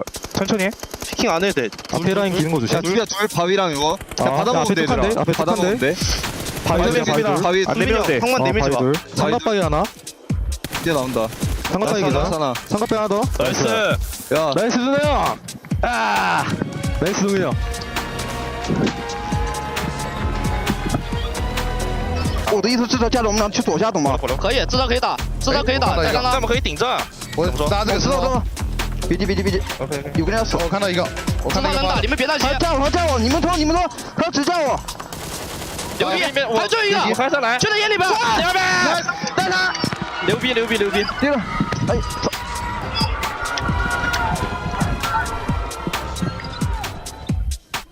Are we witnessing one of the greatest comebacks in PUBG Mobile history? A back-to-back chicken dinner when they needed it the most here to try and claim that trophy right there. Weibo with another win to get things rolling. They are so close to putting themselves in the smash zone here. Joining me, actually 7 this time, alongside Neptura to talk about this one. Neptura, a back-to-back at this point, in this moment, in this tournament is insane. Especially the way they've been able to do it. They're not just sneaking in a win here and there. They are taking control of these games, doing what they need to do, and saying, we are here. We are actually that third team that will make that smash point. We are here to actually play. It's so, so nice to see. 8 points coming in, 18 coming into the third game here. 7. Are we looking at next game, them making that point? Oh, they're definitely going to do it, especially with the way that we're playing. We got to talk about it. This team was just sitting in a compound for the longest time. Whenever they actually realized that we have to move out, that's when they started spreading the wings. So when you talk about they're doing what they need to do, that's exactly what they did. Talking about a team that needs to actually get into the smash zone, Alpha Gaming being able to do that, and you can tell all coming from eliminations. Oh, yeah. One thing that I will have to nitpick with this team, and I'm going to be talking about it for a long time if they continue to do this, is they are not playing like how they have done the previous 2 days. They have just been playing way too split, and those rotations are not early. I don't know what's going on with this team, Neptura. Yeah, it is unfortunate to see. It feels like under the pressure, they're kind of defaulting to a previous strategy that was not really working for them. They've tweaked, they've adjusted. In the last 2 days, they've looked really, really good, but now as things start to fall apart, they're going back to those old mistakes. What I will say for them, though, they handled that fight with Regnum Karya and Power really, really well. DRX in the end as well, right? They were able to balance those teams against each other, get those nades, get those knocks, but not full commit, not full send, because they knew Regnum would just third party that. So really well played against both of those teams to actually get those points. And who would have thought we would have seen first place going up against second place? Yangon Galacticos. Let me talk a little bit about you because Mermat was scouting APG for the longest time, especially as soon as they saw DRX go towards them. Great scouting and great time to pounce on APG when they were down. You can see Weibo here. They know that there is an opportunity that has arisen off of them being excellent in the last 2 games. You could see the elation on their faces as well, Neptura, as they realize once again, another win under the belt. Yes, just inches away from that smash zone. So they're going to have to do something in this next game. But as Seven said, with the way that they're playing, I think it's a likelihood. Yeah, I haven't seen Order smile like that in a very long time. He was very pleased with how the team's been performing. And with a back-to-back on Erangel, it's really nice that we have another Erangel coming up. So that is really boding well for them as well. I will say zones have been kind to them, not necessarily given, but a little bit kinder to them versus an APG, which have struggled to be on that edge constantly, always having to rotate. But in these last zones, that's where it really matters. That's where that strategy comes into play. And WBG have just been able to have that patience, that control, and most importantly, the decision-making. If they want to go for something, they do it wholeheartedly. If they decide, actually, this is not a good idea, we need to go back, they do that wholeheartedly and quickly as well. You talk about decision-making. One decision that was going to scratch in my head there early on was Yangon Galacticos. We're saying this team might not end up crumbling under the pressure. I think they're starting to feel that pressure because we saw something a little bit different out of them. Max and I, and you too, were discussing behind the scenes while we're watching the game. We never see this team go to the center of the circle early on. They've been playing the edge for the longest time. For me to be able to see this squad go towards center in a situation where they're more than likely trying to win the game, yes, that might have ended up working out, but that's going away from what they've been doing for the previous 2 days. Do you think that they should fall back on what they've been doing? It's been successful, Neptura. Do you think the adjustments here is really not worth it? I think especially in that last zone, it might not have been the play because in the center of where it ended up, it's very low ground, very open, where the edges where everybody else was playing had a little bit more cover. There was a little bit more of that high ground, that scopeability as well there. Yep. So I think in that case, yeah, Seven's right. They should have stuck to the edge, but I do understand what they were trying to go for because for very good reason, the center was very open and no one was there where the edges were very busy. Overall rankings time. All right, with potentially 3 more games remaining here. Yangon Galacticos and Alpha Gaming are currently in the Smash Zone. However, if Weibo Gaming gets themselves 5 points in this one, they will join them as well. And after rolling a chicken dinner into chicken dinner, who can potentially stop them?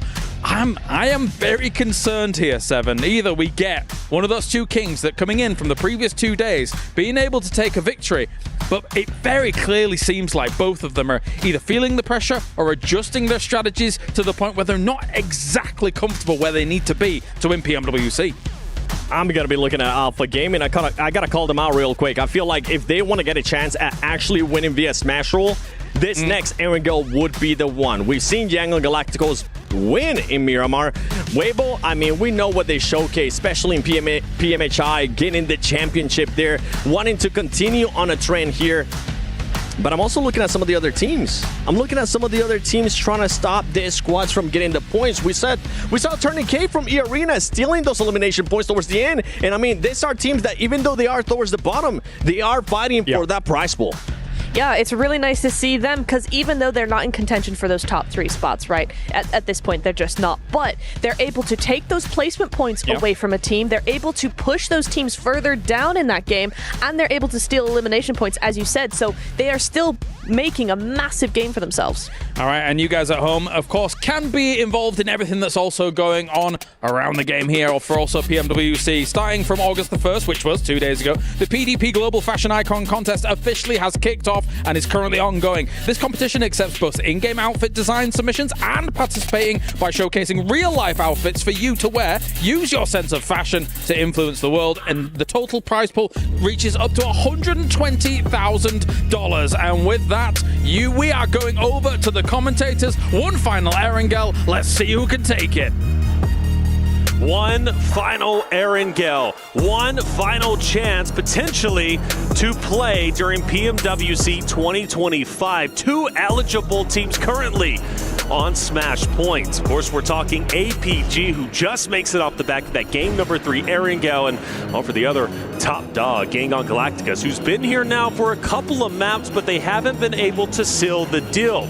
But now is their opportunity. If you want to stay up to date with everything that's happening on the map, go ahead and check us out on YouTube. Have that up so you can follow each and every route of our potential championship match. I'm Taylor Reflections Noble, joined by John. We'll be calling the action over the next 3. It's going to be a lot of fun. John, things are getting serious, and Weibo is looking to also be on Smash Point after this very map. I mean, you say we're covering the next 3. We just don't know how many we're covering. That's right. It could end at any moment, although it will have to be the end of the match. But Weibo, with a back-to-back, have made a monumental ascent up the tables to be in the contest. They are just on the doorstep right now of getting into that Smash zone to potentially take it away from Yangon Galacticos, who have been cruising at the top of the tables. You know, I said earlier on for one of my hot takes, and I'm going to keep bragging about this one, is that I felt like a Smash ruling was going to come through, but it wouldn't be from the point leader. It is not out of the question that that is occurring here. If we get to a match 5, if Weibo are able to get past that boundary, they could really take this one away and not be on top of those tables when it comes to those points, because it's all about that Smash. And an APG gonna let that happen either? Ooh, I don't know, we'll see. The thing about Yangon Galacticus is they've been getting blessed by zones, and they also have been playing very aggressively, which has been pretty much their undoing. You know, the question is, why aren't they parking the bus? Why don't they slow things down and start playing in a methodical way that led them to this very moment? Now, points still matter. If we do go to game number 6, of course, if a team is on Smash Point, they win game 6, they then take the championship. But let's say a team outside of the running of Smash Point takes it, well, then it would default to the points winner. In this case, right now as it stands, it would be Yangon Galacticus. So points still matter, but if I'm Yangon Galacticus, if I'm APG, I'm going for it all. I'm trying to win this right here and now and shut everybody down, because the reality is, John, the longer these games go, there's more chances for other teams to be on Smash Point themselves and potentially for them to steal the championship away despite them not having the point lead. It is, of course, that outside chance, that title, and not to mention the cash that goes along with it. It's going to be looming overhead, a bit of a threat here. $500,000 for first place is up for grabs. Insane. You drop down to second place, you allow that to sneak, you slash that number in half. Down to 250K, that is a big, big drop-off. You don't want to let that happen, and Yangon Galacticos, Alpha Gaming, both of them essentially neck and neck as we go into our final Erangel match. Match number 16, coming through from Sosnovka military base up towards Stalva on the northeast side. Let's get stuck in. Let's get it going. Predictions in chat, predictions in the arena. Who are we supporting? Get loud, support your favorite team. They need your energy over the next 3 potential matches. For Weibo, 5 points away from reaching that Smash Point threshold. Very close, but could also be infinitely far away, depending on how these drops go. Now, my prediction for this specific map, theoretically, for Yangon Galacticus, this is their best chance to win this tournament on a Smash Point rule set. The reason why I say that, Erangel, in my opinion, from what I've been observing, tends to be where they feel most at home. Then you flip the script, we go to our last 2 Miramars. I look at APG to then be the favorite. So if I'm Yangon Galacticus, I'm locking it in right here and now. Map number 4, I don't want to see Miramar because my chances of winning might have just gone down the drain. APG's on fire, but one of the things that's been hurting them is they only land military. They don't have a secondary drop, and because of that, they ran into issues a couple of maps ago. It took them a little bit longer to get to Smash Point, but yet here they are. Now, military is going to be quite active. We've talked about it. 3 teams on military, things start to get crowded. APG is now one of them. They are going to get involved on military. They get to drop out early for the first time today over towards their drop spot, but the circle sends up towards the northwest side, so teams moving over towards Georgia Pole. That's normally Yangon Galacticos, going to have potentially a little bit of a better time, but on that north side, you've got those vehicle drops that could potentially get a little bit messy and get involved with other teams, but it seems like they're extricating themselves effectively for the time being. No one getting too close to one another. And no knocks being seen just yet. Of course, we're looking at Weibo as well. Down in Primorsk, going to split up towards Quarry as well. Nobody really contesting on that spot. Again, early on that plane path, they should be looted nice and quickly, and that west side rotate, very available for them. Very available indeed. And well, for Yangon Galacticos, they land a little bit short. Normally, they're up towards Georgia Pole, which would be phenomenal for them, being dead center. This time around, they will land a bit more to the eastern side of things. For E-Arena, already running into some issues. What a Sky getting the knife, and one is down. But Sky needs to get out of here, stay alive as long as possible. Good news for Ora towards the bottom of these tables. E-Arena trying to defend. To be honest, no one's really paying attention to these teams down low. And it is 4 players to a vehicle for Yangon Galacticos, which we hate. But it does mean that they are going to have to grab a couple more vehicles on the road. And the buggy we first picked up by Smile. Besides a monster truck there as well, but they don't want to go for that. They're just going to draw up into those buildings. This is a great opportunity for Yangon Galacticos to play for in-game. Not get too antsy. Let's not try to overexpose ourselves and go for eliminations. Let's tone back the aggressiveness. Again, I feel like they got way too aggressive in that last game.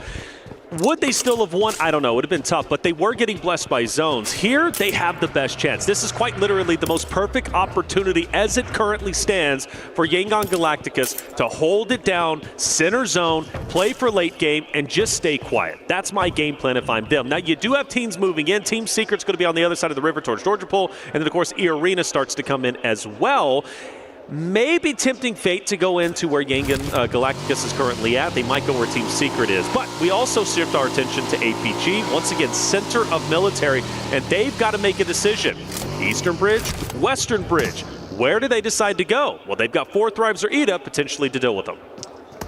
Could be problematic as time goes on. Team Secret have a position now against Joker, who's actually taking the fight fairly effectively here. Went down very, very low fast, but Frankie wasn't quite able to connect those final rounds. And now Frankie is in danger with Tony K and Sakura on the bottom floor. They will need to call for reinforcement, and in they come. Team Secret rallying around their high ground player. Sakura on the windowsills, looking for the shots, pre-fires the angle, and actually catches Zerus on the crossing. Beautifully found, and now Tony K has a turn up the staircase. He's going to go ahead and camp up here, Frankie. Holding it down, nades cooking. Don't think it's going to have any impact. I'd like him to pull it back if I was him. Sakura, though, very limited health. And finally taken down. Team Secret taking this fight in stride, and an opportunity to get their down player is here, and they will be successful. As Tony K will fall. E-Arena starts to run on fumes. Joker last alive. And I just don't know if he's going to have what it takes to take down the 4-man unit of Team Secret. This is an important fight to have concluded early. With the circle as it sits, teams are going to start to move towards the northern shore. E-Arena not being there opens the door for teams like Yangon Galacticos, like Power at the moment, to potentially try and sweep on through. It also leaves a little bit of an opening for Weibo on the west flank to maybe move over that long Georgia Pole bridge. Notice Ida starts to move across the Western Bridge. APG to follow suit. Thundertalk most likely going to go across Eastern. They won't have anybody there. APG's going to have to fight really hard to continue their way to center zone. That's why Yangon Galacticos are in such a great spot. Although Smile, I do feel he's a bit spread out from his roster, and that gives me a little bit of concern. I understand you want to lock down these bridges, and that's great for eliminations, that's great for points, but stay with your boys. Stay together. There's no reason to get too antsy here. Taking a shot on the stairs. I mean, that kind of feels antsy to me. I would say so. A little bit of a pop there. Maybe a signal of things to come. They weren't able to close down, getting a little bit too over-aggressive. They've taken some damage, but they're establishing control on both sides of the river now for Yangon Galacticos. So a lot of overlooked positions, and that's the danger that you play into crates, right? It's so open around the edge. Getting out of there, if you overcommit early, is really, really difficult once teams start to move in. We're on board with APG, though, now, and they are being careful on their bridge crossing, but they needn't be. Oh, maybe. Okay, no, he's fine. He's around the edge of that blockade. They're zigzagging, they're going left, they're going right, and they are fighting ghosts right now. Correct me if I'm wrong. We had, I know you would, we have a situation with Yangon Galacticos who were in this very spot when they won a game on Erangel. What, a couple days back, right? It was Team Secret who ended up crashing in on a roster on the ridgeline, or maybe was it Yangon Galacticos who? Yes, and then remember, then they crashed in, and they ended up taking a victory, and it was very, very close to where they currently are. So it was APG, and so they've won a game in this very spot, basically, or at least close to it. So familiar territory. They've already got a W here. maybe they can replicate it. Oh, well, they'll definitely be trying to, that's for certain. They would love to take home that chicken dinner and that title. The $500,000 in prize money. It's weighing heavily on the mind. And Weibo trying to weigh up to them. 5 points short of the match point boundary right now. They do need to earn 5 more. You can see they're posted up right now close to the west bridge on Georgia Pole. A long rotate across that bridge. It can get pretty dangerous, but at the moment there's only one team on the northern shore. That is Team Secret. That will change pretty quickly though. We've got teams starting to move in from the north. You've got Alter Ego, you've got Aura. Yangon Galacticos unlikely to go to North George, but potential for this area to get a little bit more packed. For Alter Egos, maybe even fourth rise, but focused on Alter Egos, who I feel have been doing decently well today. They can have a good game here. There is a big chance potentially they can start to do what Weibo's been doing, right? Rallying back, breaking in to Smash Point. This game is critical to get close to that narrative, and then the next Miramar, maybe they surpass it, game 6, they can steal the whole tournament away, which would be insane, right, from Alter Egos and how well they've been playing. You look at Krypton yesterday, his clutch against Regnum Caria was incredible. So that would cap off a wonderful storyline we've been developing for this Alter Ego roster. Now, let's see where this next zone ends up going. And it's going to go straight towards Alter Ego up top. And Yangon Galacticos, who do make the audible, they follow Smile up ahead. Seems to have paid off because they're now well within the next zone. That is a crazy hard shift up towards the north side. Yangon Galacticos immediately go to the northern shore. Power under pressure. Weibo on the western side, moving over that west Georgia Pole bridge. APG, I wouldn't be too surprised to see them following Thunder Talk all the way out to the east, play that Roshok bridge, insert over to the east-hand side of this next circle, but it's all on what Yangon Galacticos can do with the control that they've got over this river crossing. Pushing Falcons back, Narvalo saying, okay, let me go ahead and scout out and see if that house is available. Well, it's simply not. He doubles back in, takes a couple more shots, and Renat says, look, you gotta stay away, brother. I'm not playing around with you. Falcons getting testing the waters just a little bit, but Yangon Galacticos hold it down. Regnum Caria also in the area, and we're still moving. Yangon Galacticos going forward, potentially challenging that of Falcons. Oh, Mernat looking to try and clock Koa as he spins out the buggy or tries to connect on the tire. Maybe Ralph in danger, but he's pushed back. Yangon Galacticos have allowed about 4 teams through their position now for no benefit. They've got such a blockade that now sits to their north that was all southwards of them before. They retreat and they fold back. This is interesting, and now APG getting relatively close over at Roshok. There is a chance maybe they clash depending on the route APG decides to take. I assume they're going to go more east and then go up north towards where Thunder Talk is currently at. But I agree with you. Yangon Galacticos letting Falcons get through along with a multitude of other rosters now puts them in a tough spot because you guarantee, well, I can't guarantee, but I at least think they're going to have to go north. This is the thing, right? They didn't do either of the things that position was good for. 1, hold teams out towards the south. Take aggressive fights, force a blockade, force a traffic jam on that south side, and choke those rotations out. 2, head north before everyone else. You already have that advantage in terms of the pacing, and they've done neither. They took a little peek here and there, and they played it timid. They folded back into their compound, and now they're on the edge of the circle. They can still do something from here, right? There is still that opportunity, but I feel like they may have made a mistake in this situation. We'll have to wait and see if it's going to pan out that way. I also spotted Weibo tilting teams towards the top, right? They rotated up that West Georgia Pole bridge. They've gone now wrapped around up towards the shooting range hill on the north side. They have a nice spread on the west side of this circle. Yes. I like what Weibo has done on this match, a lot more certainly than Yangon Galacticos. Yeah, Weibo, Alter Egos, I think are in prime positions to have a deep run in this game, and 2 rosters, you know, Weibo obviously 5 points away. I mean, they could get that with placement points depending on how they play this. For Alter Egos, a good game here puts them closer and closer to the smash points. Loving where they're currently at. They can just hold their ground.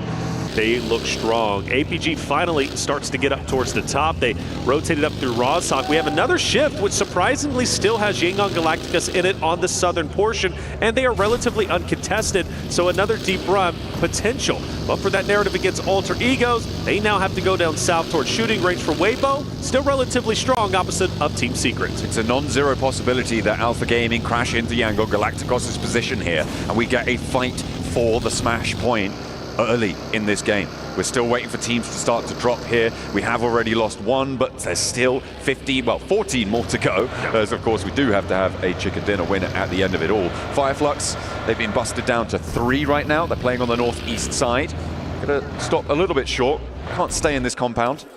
And they will have to get on the road. Alpha Gaming, same story for them. A little bit more south, though.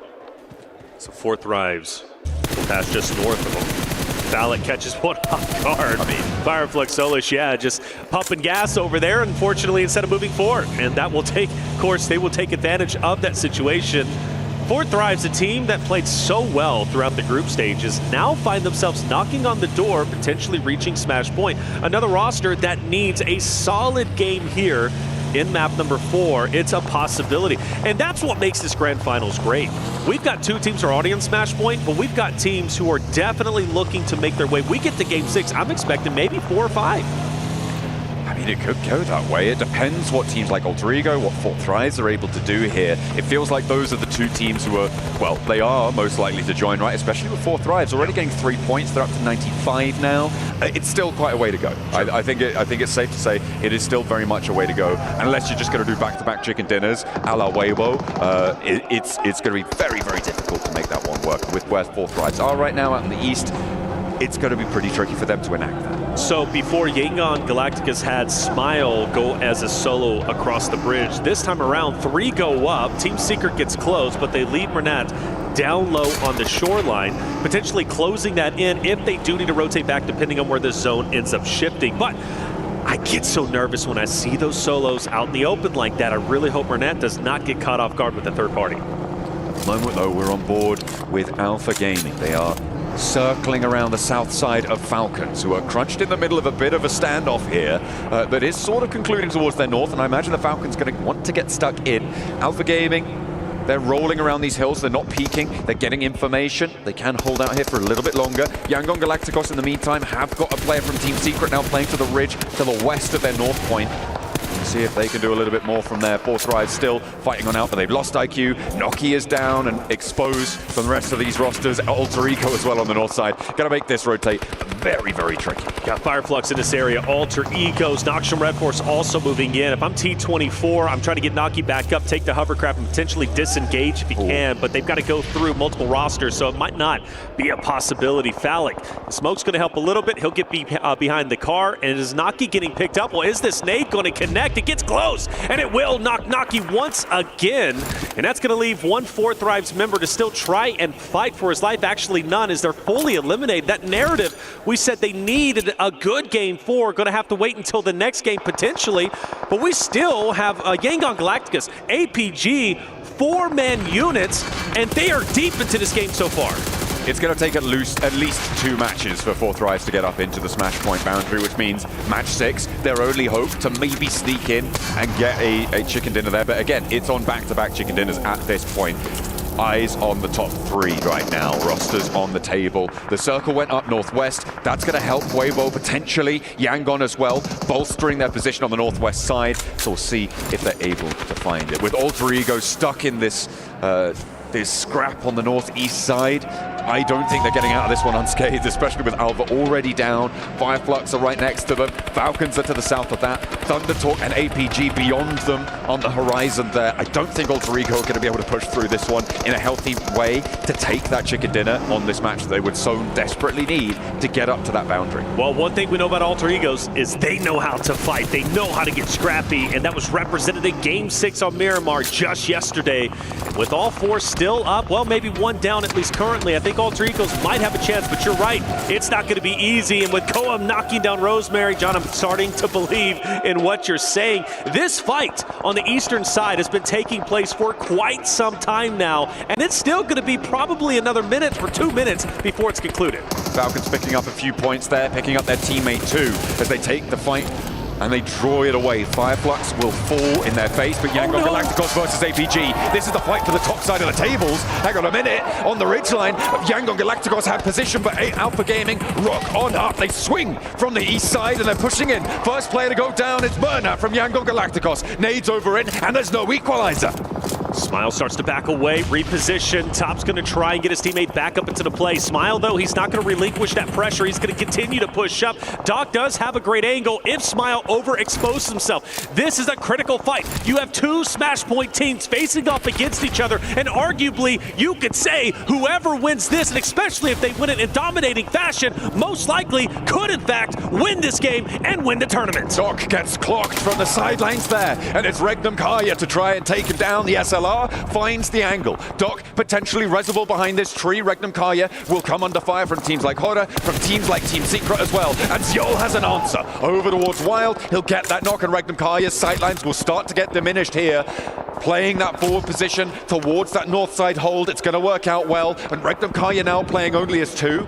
They only have one active sightline that allows the res to come through for APG, and Yangon Galacticos, they're not going to continue to lock horns with them. No, not at all, and they also have a hard cover POI, which is wonderful for them. So when APG, if they do decide to push forward, APG is going to be in a tough spot. So the question is, will the third party from Regnum Kaya truly put APG into the dirt? Well, for Silas, he's worried about Noxium Red Force. You also have Weibo, who's going to be up ahead. We've lost Ragnar from Power, Ida fighting off against him from a distance. You also got DRX joining in as well. Fights galore taking place, and well, for every player that gets taken down, for every team that's eliminated, that puts other rosters closer to Smash Point or closer to a victory. Power eating lead right now as Ida taking them to task, but they have had their fair share of punishment here, with Eren going down as just Emre left standing, trying to flex those big muscles that we've seen on him. The size of that lad, indomitable, but right now cowering behind this ridgeline with a blue zone at his back. DRX, Haji from Power. DRX holding it down, not wanting to overcommit in this moment. By the way, the Alter Egos Horde fight still underway. That eastern side has yet to slow down. Nice shot from Yudman up ahead. That's on Smile. That is a critical down, and for YG, they have to make a big decision. Leave their hard cover and go get the pickup. They're going to commit for it. The difficulty here is that Yangon Galacticos have to leave their hard cover. Al-Haji giving a good attempt at holding against DRX, but you've got to imagine his number is up. Will go down as they cut through him. DRX managed that one cleanly. Ida going down as well, leaves 9 teams remaining. Placement points coming in soon, which remember is important for Weibo. They need 5 points this match to find that one.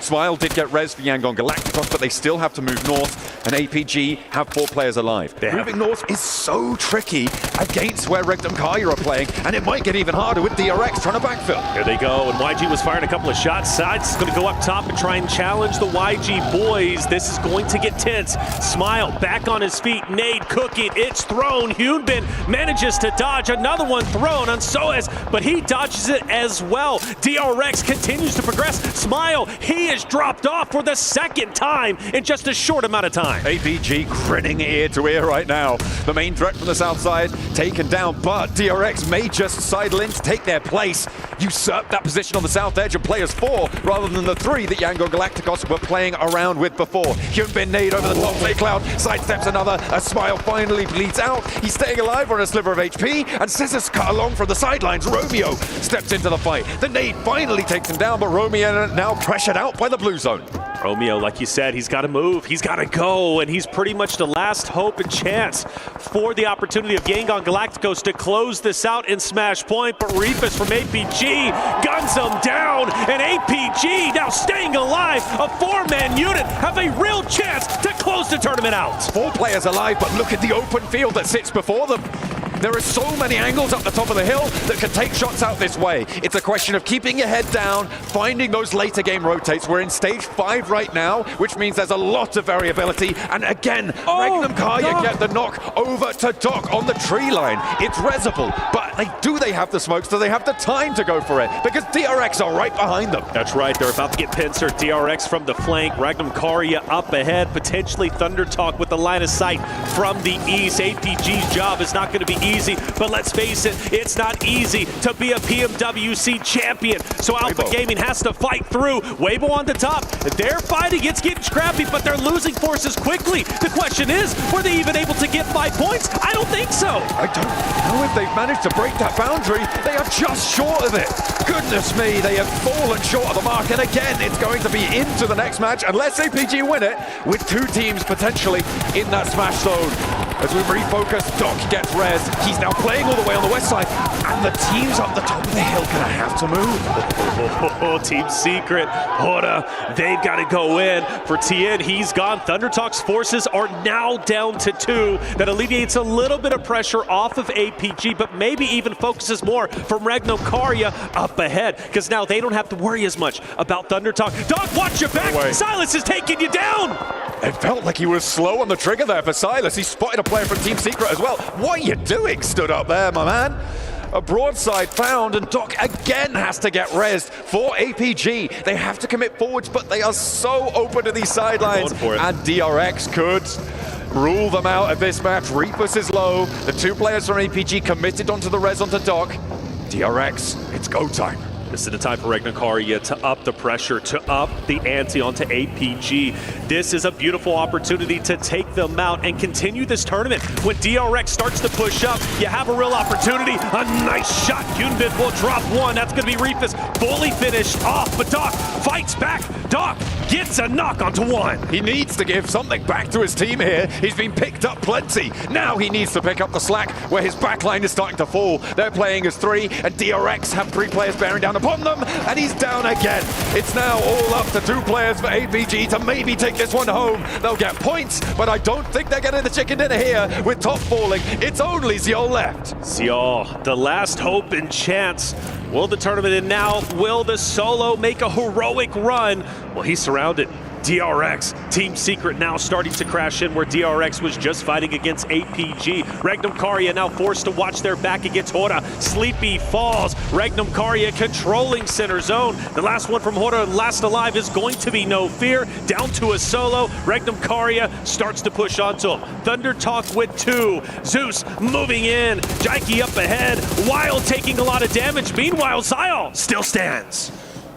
Only just, though. It seems like he is not long for this one. As soon as Team Secret start to extend control, or DRX on the flip side, he's gonna go down here. Ragnokaria can't quite peek onto him right now because of Team Secret, who are still moving, still trying to settle into their next position. Silas wants the angles, he wants these shots, but he can't quite find them just yet. Wild is down, and the last player from Hora is right behind them. No Fear, nade over the top.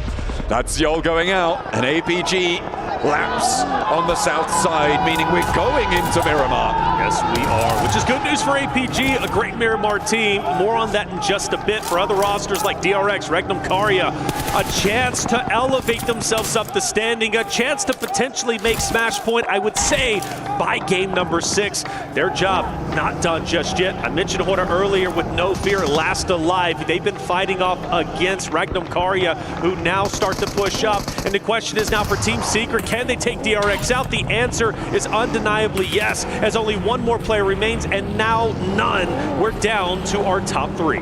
Team Secret losing their 4th position, with Ragnokaria trying to hold this high ground. They have a lot of pressure onto the south side. They've had it for a long, long time. They've been taking shots at that hillside for the last 7 minutes, and they have been finding points, but, well, actually they've been finding knocks, but not that many points to convert.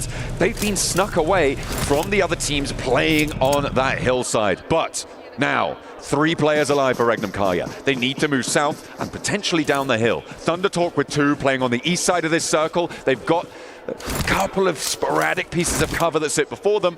I think the hardest time here is Team Secret with 2. They have to make a mad dash. The thing about Team Secret, they've had some deep runs today as it stands, but they have yet to be able to finally get over the hump, finally close out a game.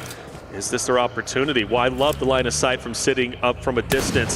ThunderTalk most likely going to mow down Xerath, but you do have Ragnokaria starting to get active, starting to move just a little bit, and they're pushing where ThunderTalk is currently at, and they have the high ground. They've moved into this one. They know that Team Secret unlikely to push super far into this and backfill them on the high ground. ThunderTalk would cut across them, which means that they do have the freedom to move laterally on this. Unfortunately, Team Secret up on these rocks do have an angle or 2 onto this high ground, so they may have just pushed themselves into a little bit of a corner here. However, they don't have to take this fight. They can allow Team Secret to take care of ThunderTalk and try and put pressure on the north side. wanting to make the first move. A lot of utility's been thrown, mind you, especially from Thunder Talk's perspective. I don't know how many they still have in the backpack, but gonna have to face up. Sitting, overexposed a little bit. Zerus takes the shot, sitting back behind the tree, goes for the transition, he's down. Gets sat behind the tree there. The spray down on the cross is good, and that should be a flush nice and quickly. Team Secret under pressure, and Silas able to rain down the hill, and maybe they can start to rack up a few elim points for this power position that they've been playing for the longest time. Got Team Secret, Thunder Talk now running on fumes. Jing so weak, Wild just needs to hit one bullet. Well, now a little couple more, but either way, you got to favor Regnum Karia. Loxy starts to push up. Frankie is going to drop Zerus as well. Now it's just up to one member from Thunder Talk. It's seeing from a distance. Only a tree to hide behind, and it's not enough. Regnum Karia control the pacing of the game, eliminate some heavy hitters, and they put themselves closer to smash point. Weibo falls short of the mark of the smash boundary in that match. I think that's one of the biggest storylines here, other than, of course, no finish of the tournament. That's right. But Weibo not making that 128 is huge. They needed 5 points. They got 2, maybe 3, I think, with the placements that they were able to earn. That is not going to be enough. So they can only get a smash victory in match number 6. That's right. Moving into match number 5, only 2 teams can win it before we would end our tournament anyway. However, it could upset the point standings. If a team is able to sneak in match number 5 into that boundary, things can get messy over towards the top.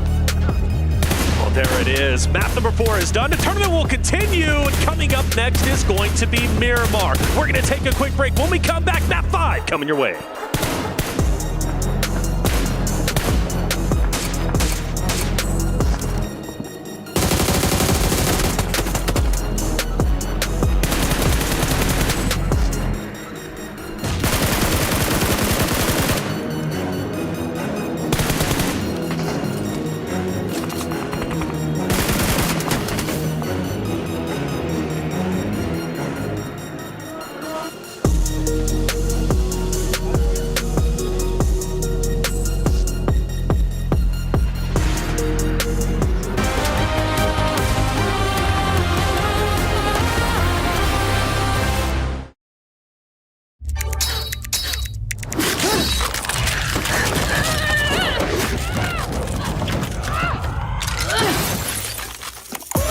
Reach your impossible, Lenovo Legion.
The highly anticipated addition to the Mummy series outfits is here.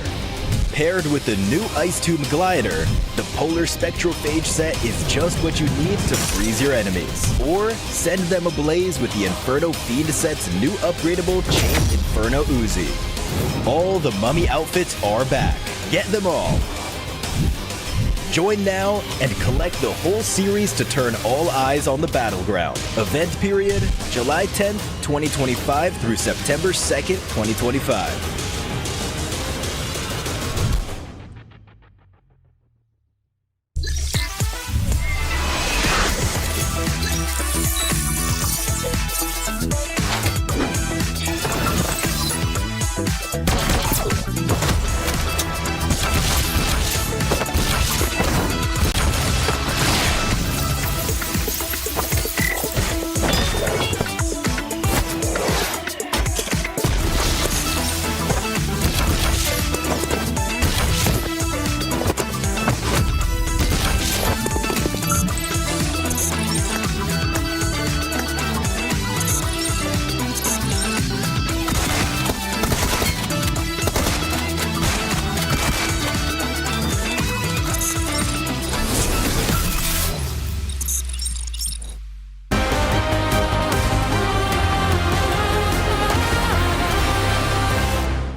Well, that's Erangel all done and dusted. Regnum carry here towards the very end, looking strong. But for all of these teams here, they are just fighting for a little bit more prize pool because this game went off the rails. We saw those northern shifts. Joining me, we have Seven, Neptura, as well as Maxman to talk about this.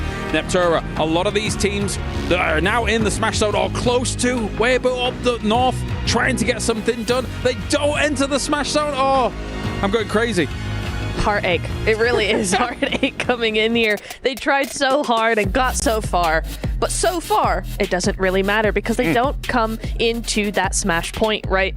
Just a couple of points away, and they tried so hard. I already said that, but they did try so hard. They got a lot of points coming in there. They tried to get a lot of those teams waiting for the right time, trying to recreate what happened in the third game of the day, but it just didn't work out. That zone was just not going to be going their way, and we go over the match ranking. We see 7 elimination points coming in for Regnum, stealing a lot of those points away from other teams. For Weibo, just way too passive. You can't play the same way that you were able to play it in the past. You're going to have to make sure you attack those teams, especially if you're trying to get there within the Smash Zone. It's not going to be enough, and I mean, it wasn't even enough to get into the first page. I do got to give some props, though, to Alpha Gaming.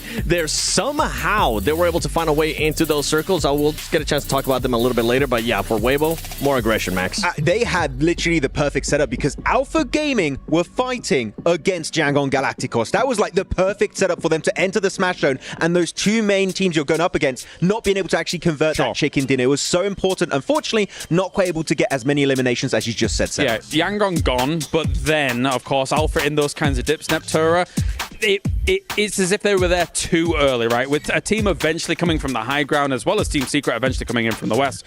It's not the easiest place to survive there at all. It's really not. I never loved that position coming in for them. I understood why they did it. We were discussing it backstage, weren't we? Like, there's a lot of dips. You can just hold for a while, just wait for other teams to do something. But for me, I was like, it's too center in that zone because it's way too open. All those teams on that hillside can look down on you. You had Yangon in front of you as well. I think it was Romeo in the compound there as well with a different angle. So for me, it was a very, very risky play. Mr. Seven. I'm just going to be looking at some of these teams. I mean, top damage dealers, Arcel Eagle. That's a team that's currently trying to fight for the top 4. I thought with 4 tribes going out early on, I thought maybe they were going to try to make a push there. Just sadly, it doesn't end up going their way. And with Regnum, they're also trying to get in there. They're trying to get into the money. And with that performance, it definitely pushes them closer. I mean, they were in 6th position at the start of the day, 7, and they've been slipping, not really able to get any results in the first 3 matches of the day. This chicken dinner, just like we saw at the very start of the day, can bring you a lot of money, possibly. So I think that is definitely going to be the case. I'm very excited to see where they are in the rankings. They might be in the top 5 because that was actually a big 17-point match. Yeah, you're already talking about those huge potential leaps that do come along. The fact that we started with a leap of from 50k to 120k, so there's still so much to play for these teams as we continue things on. And now moving into Miramar as well, it does make me wonder because Seven, you were questioning if Alpha Gaming doesn't get it done here, and then going on to Miramar, this might be Yangon territory for sure. I mean, for Alpha Gaming, they've been able to get a 3rd place. They've been able to get a 2nd place. So the performance is there. They just haven't gotten the win. Yeah. You know who has gotten a win? YG, Yangon Galacticos. That's what I want to see out of them. But they're continuing to just mess up their gameplay style. Yeah. I'm not enjoying what I'm seeing out of them. This team used to play edge, but they keep going center of the circle for some reason. Yangon, go back to what was working the past 2 days. Stop worrying so much about center of the circle. That was one of your greatest advantages. One thing about Smash Bros is that teams will try and change their playstyle to try and hopefully convert a win, but they've converted wins before, Seven. You said it early on Miramar by playing edge. It was successful in the past, and here they're trying to play center. As we saw Niptra here, unfortunately for Yangon Galacticos, they might be throwing this tournament at the very last hurdle. They need to go back to playing edge, what was successful for them in the past. Yeah, but the other thing is as well as while they struggled to get those wins, we saw on that board there, you actually had APG with an average of 8 elims on Miramar. So purely by points, APG could take the win while Yangon are struggling. Right, well, we have everybody's second favorite segment. It's Seven winning with 7. No, not you. That's right. That's right. There's one thing that's been really pissing me off today, and that is none other than just Doc being so far away from his squad and just causing his team to just make mistakes, especially in this scenario. I love the way that APG was winning. I love the positioning that they were able to get, but every single time that Doc kept getting knocked, it kept forcing Top to go pick him up, Refits to go pick him up, and that was ultimately what broke the camel's back. As soon as Top decided to back up and go pick up Doc, guess what? The next team was moving up, and he gave the disadvantage to them. If they would have just been able to manage themselves, stay more compact, like they have done in the past 2 days, I think we would have had a new champion by now. Maybe it is tough stuff here. Let's take a look at those overalls and see what's going on so far, because we still have only 2 teams in the Smash Zone. Weibo was just 2 points away, Max, from joining. Oh, if they win their fight versus Horror Esports, they'd be in the Smash Zone. They could try and convert the win now, despite being so far behind at the start of the day. Weibo, I think they're going to look back on this game and just that is the worst possible time for them to possibly miss out on the Smash Zone. But Alpha Gaming, Yangon Galacticos still going up there. Currently a 10-point difference. So even if we don't end on a Smash, any of those 2 top teams could be the ones to take the trophy. The other thing as well is you've got a lot of other teams actually catching up to them now. Regnan with 100, Alter Ego with 96, DRX with 96, Fourth Rise with 95. I mean, all of a sudden, not only are they no longer, or they are close to that Smash point, they don't get it, but they've now got 4 other teams nipping at their heels. Imagine if someone like Regnum Carrier then suddenly joins the Smash Zone as well. I would lose my mind, which would be kind of crazy stuff. But of course, you guys at home can get involved in everything that's going on as well, because the Airdrop Carnival, you've only got 1 day left, I believe, on it overall. You can go log in and summon a surprise airdrop, collect 2025 airdrop vouchers for your chance to win official merch, smartphone, BD partner rewards, permanent in-game items, and more. Every participant is guaranteed to win. So make sure you get all that going on here, as we are now ready for our half-time as a whole, because we're heading over to Barney and Veracity, who are on the stage before our next game. Kadia Esports Arena, are we ready for some more PUBG Mobile? That's what I like to hear now, Barney. Let me tell you now, Weibo Gaming, they can smell it. They can smell it in the air. They can smell the chicken dinners getting ready to cook. Yes, they can, but they're only a few points off that threshold of getting into Smash points, so unfortunately it won't happen in this game, but we still have 2 teams currently in the Smash Zone, so it could all end right here, right now, Veracity. I'll tell you what I've been loving, though. The Weibo Gaming fans are here in full force. They've been showing their support. And just before we went live, I saw Regnum Carrier giving us a little bit of energy as well. I'm loving this. I'm loving the energy. They did indeed. Right, we'll test it a little bit. Weibo Gaming, how you feeling? No. I think you guys can do better than that. Weibo Gaming, are you here?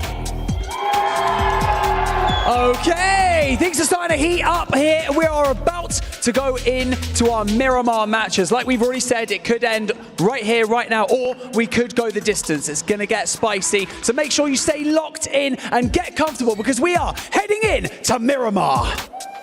Woo! Thank you very much, Barney and Veracity, hyping up the Weibo fans, because they need a little bit of a pick-me-up after that last match. That fight on the north side did not go their way, Bo, and they are going to not quite make it to that Smash boundary to join Alpha Gaming and Yangon Galacticos with a chance to take it all here and to take it all now. There it is, and now things start to get scary for the Yangon Galacticos roster, which they don't look too scared as they're waving to the camera. They actually look quite happy and content where they're currently at. But for APG, this is a real opportunity for them to take this tournament. They are phenomenal when it comes to Miramar. We looked at the stats just before heading into this game, and, well, they were the #1 team, averaging the most eliminations, but also placings as well. I think it could end here, but you did bring up a good potential narrative for the team of Weibo before we went live. Let's discuss it. So, I'm thinking, do Weibo go in and try and hot drop one of these 2 teams? So 2 teams being Yangon Galacticos and Alpha Gaming. Okay. Do they want to try and sit on a single player, target, focus just one of those players? They get 1 point towards it. I say hot drop, maybe not in the sense of all going for a 4v4 fight. Sure. I feel like it may not be a terrible play to just drop on one single player from either Alpha Gaming or Yangon Galacticos. reduce their chances of winning, get 1 point closer towards that match point boundary. Sure. I think it might be an option. I think it's fairly unlikely. I think it's more likely that we see them just try and play by the book, play for the later game. But it's not out of the question, and so I'll be looking out for that. At the moment, though, it doesn't look like we're going to see that coming on through because both Yangon Galacticos and APG are out early. That's interesting. Yangon Galacticos typically go up towards the El Pozo side of things up north. This time they're going south, maybe to throw off the scent of Hora and Falcons, who they have typically been trying to avoid. Remember, everybody, Yangon Galacticos, when it comes to Miramar, they are a team that plays in blue for the longest time. You typically do not see them within the zone until stage 3. That's when they start to move up. Granted, if the zone pops on them right now, it could be great. If we get an island finish, I'm ecstatic. I want chaos, especially in our potential final map. But we won't get that. We'll get a standard zone, which means, once again, the narrative for Yangon Galacticos most likely going to stay on the outskirts until about stage 3 when they start to move into the zone. Now, for the other rosters, APG, they are a bit split. Zeal does get a vehicle. He's going to go ahead and join top and go up ahead. But Seven did bring up a good narrative, man. Doc, the docketing, right? Where is Doc always going, leaving his roster? He needs to stay put. And the same thing could be said for Mernat. The same thing could be said for Sleepy on Yangon Galacticos, because you go back to the previous Erangels, and they were just splitting off left and right. Solos do not win championships. Yeah, but Doc's got 10 AD limbs, so, you know. Sure. Kind of cool, right? It's a cool stat. You know what's cooler? $500,000 in a championship win. I think you might be right, actually. I'll run the numbers and get back to you. But either way, we are on board with Hora right now, who did beat Weibo in that fight on the northern side in the last match, preventing them from potentially being able to convert a smash victory here in match number 17 of our final set here in Riyadh. And they will not be happy if they have to come into contact with them once more. All the way towards Bayademar. On the south side here, Yangon Galacticos getting on looting. Nice and happy for themselves. They'll be chilled. I'm looking at where they could potentially be rotating through. You imagine that they're going to roll up potentially towards Monte Nuevo, coming through around Power Grid, potentially San Martin. There's always the option to go further north on this one. But I think it's fairly unlikely that they go the other direction and come into contact with APG, because that's really what I'm sort of looking out for here. Are those two teams going to come into contact with one another at some point during this match? Yeah, Regnum Karya, big win on Erangel, puts them exactly at 100 points for map number 5. Game number 6, smash point opportunity, maybe. 28 points, though, would be one of the biggest games we have seen to date throughout the entirety of our tournament. So, highly unlikely, but for Regnum Karya, I think they've got to commit, I really do. But there is value, and there is an argument that just staying in top 5, that's a lot of money, right? And that's the question that always has to be answered for the rosters when it comes to a smash point rule set is it worth committing to try and silence a team to continue the tournament forward? For example, challenge Yangon Galacticos, challenge Alpha Gaming to continue the tournament. But you do that and you have the chance of potentially dropping half your roster. Doing that means another team who is a 4-stack has a chance to then pass you up, and you potentially lose out on thousands and thousands of dollars. So you've got to weigh the pros and cons, and you have to question, is it worth it truly to challenge the top rosters, or is it more worth it just to play your game and maintain your positioning and not necessarily go for gold? I mean, that is the question, right? You can't really fault a team for thinking either way. I feel like if you're here to win the tournament, if you ignore the money, the plays are a little bit different. Sure, and I think that once you add in the profitability, the longevity of a team, of an organization investing in you as a team, it can start to change how you're thinking about this one. I know a lot of coaches will come out and say, no, we're just trying to play the game. We're not worried about the prize money. They're worried about the prize money. Like they're worried about the prize money. What they're doing there is lying. And I agree. they will be much more focused on getting towards those spots, climbing that ladder, more so potentially than going for that top spot when it's a really outside chance. So alter egos, you can talk about an outside chance even further down the standings than Regnum Karya. Huge pop-up game needed for them, but they want a sliver of a chance. to take Smash Point. Because the reality is they're just a little bit too far away in the points category to catch up to first place currently, which is Yangon Galacticos, who still have a valuable lead in the point standings. Even if none of our Smash Point teams gets a win, let's say we go to Game 6, nobody gets a win, Yangon Galacticos being in first place still wins PMWC 2025. But for Alpha Gaming, they are still on their heels. And again, my favorite team to close the tournament out in map number 5. But they're going to have to fight tooth and nail into the zone. And well, Fourth Thrive's going to be just above them, Alter Ego's to the right. And you also got to think, Yangon Galacticos, Weibo are also going to be coming behind you. So you've got some competition all around you. In terms of teams that can steal this first place spot, on these tables right now, I think from Alter Ego downwards, there's no chance ever that they are going to be able to make this one. Fair. As it stands, Regnum Karya, to be able to win via Smash, would have to get 28 points in this match, which is an 18 Elim chicken dinner. The biggest game we've seen. The biggest game we've seen so far in this tournament, so even they are an outside chance. Here. So it is really a three-part story in this final set of matches. These final goes at the desert, and we are with only 2 out ahead by a leg. For Gaming, they already rotated in. They're a little bit behind Fourth Thrives, a little bit behind Regnum Karya with Alter Ego parallel to them. DRX moving up past Impala. The team to actually do a lot of damage to APG and to Yangon Galacticos in that last game to deny a Smash victory in the final Erangel of the day.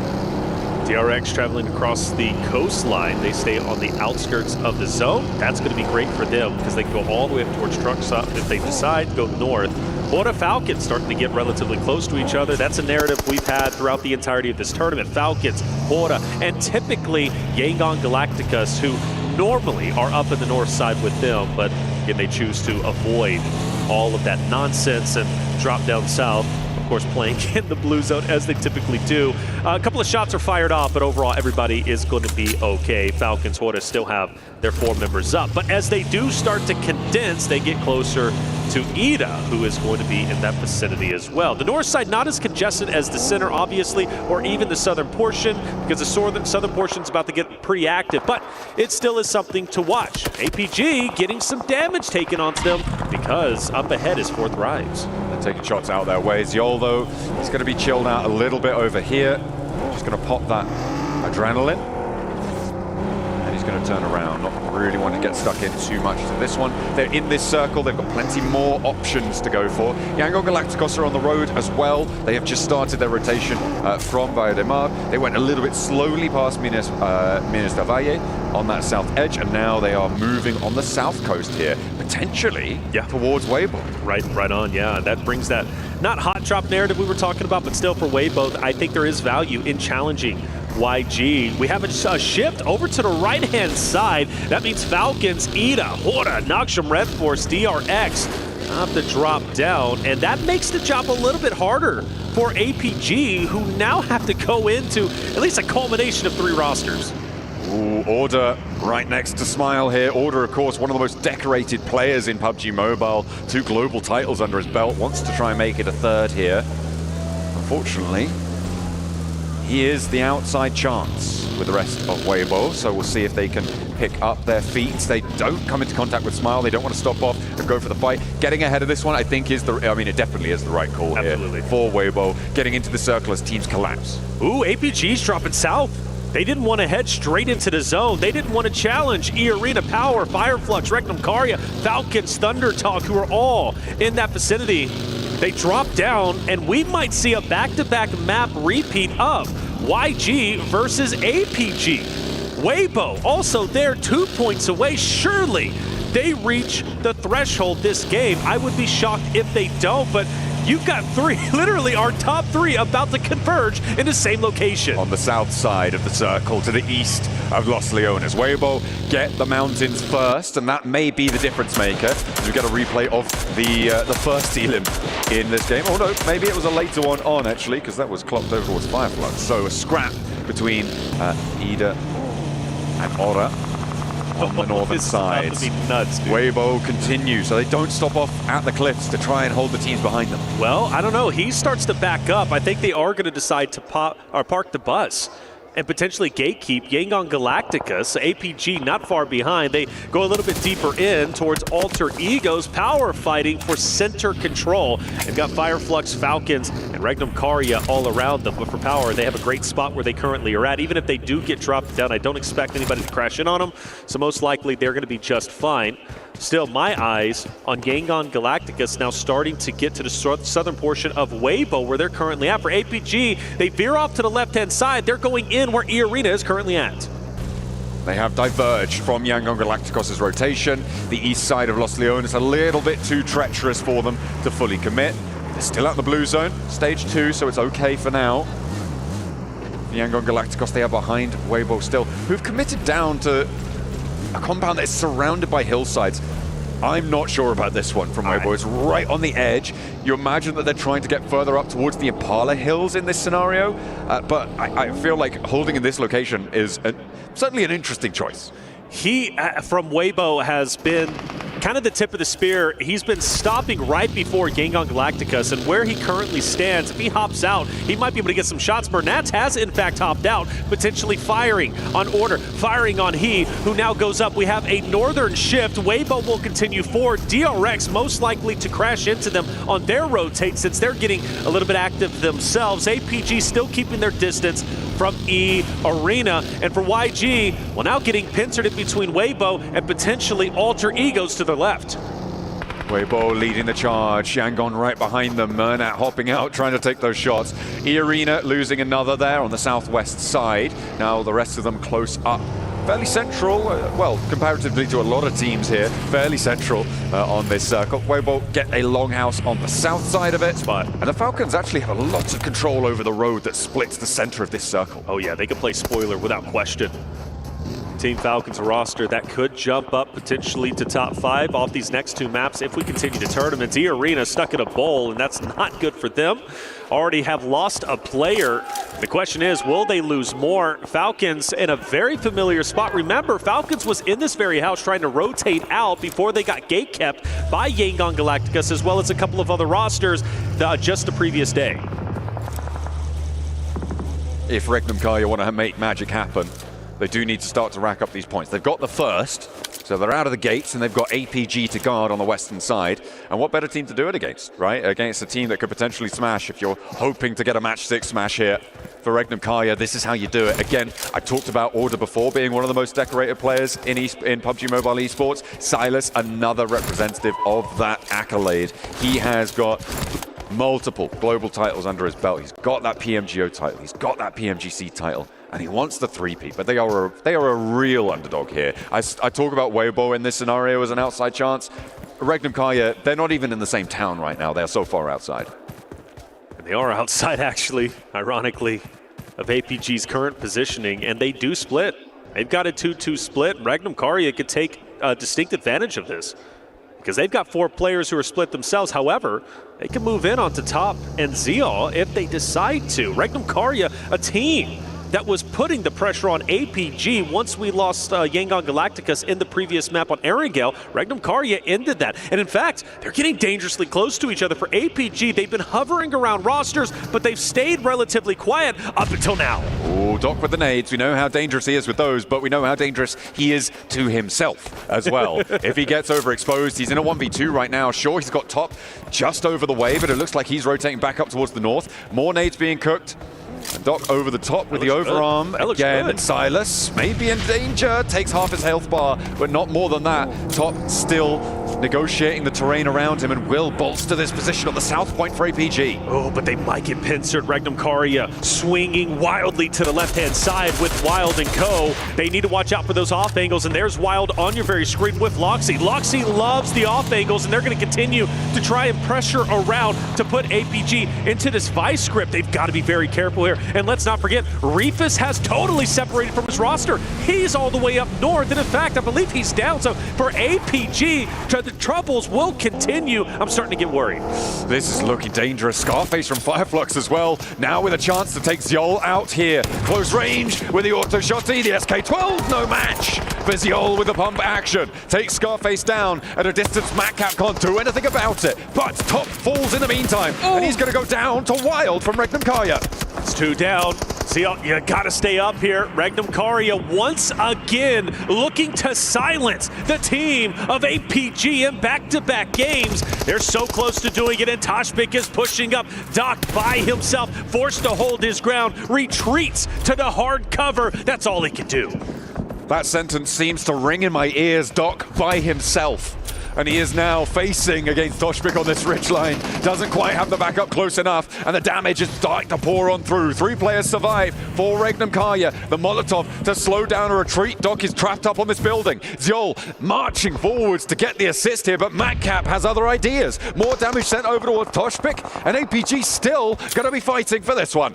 CR thinks in trouble though. Madcap cooking the nade. Go ahead and throw it. Pull out your weapon and take the shot. He's right in front of you, right for the picking. But as he does pull the weapon out, CR backs him up with the damage. He has no choice but to continue to push up. Doc has finally joined into the mix, and they've left the hard cover because of the blue zone. Regnum Karia, I don't think know where Alpha Gaming has gone as of yet. But again, the story on Madcap up ahead for Fireflux. Oh, it's starting to get dicey for Alpha Gaming.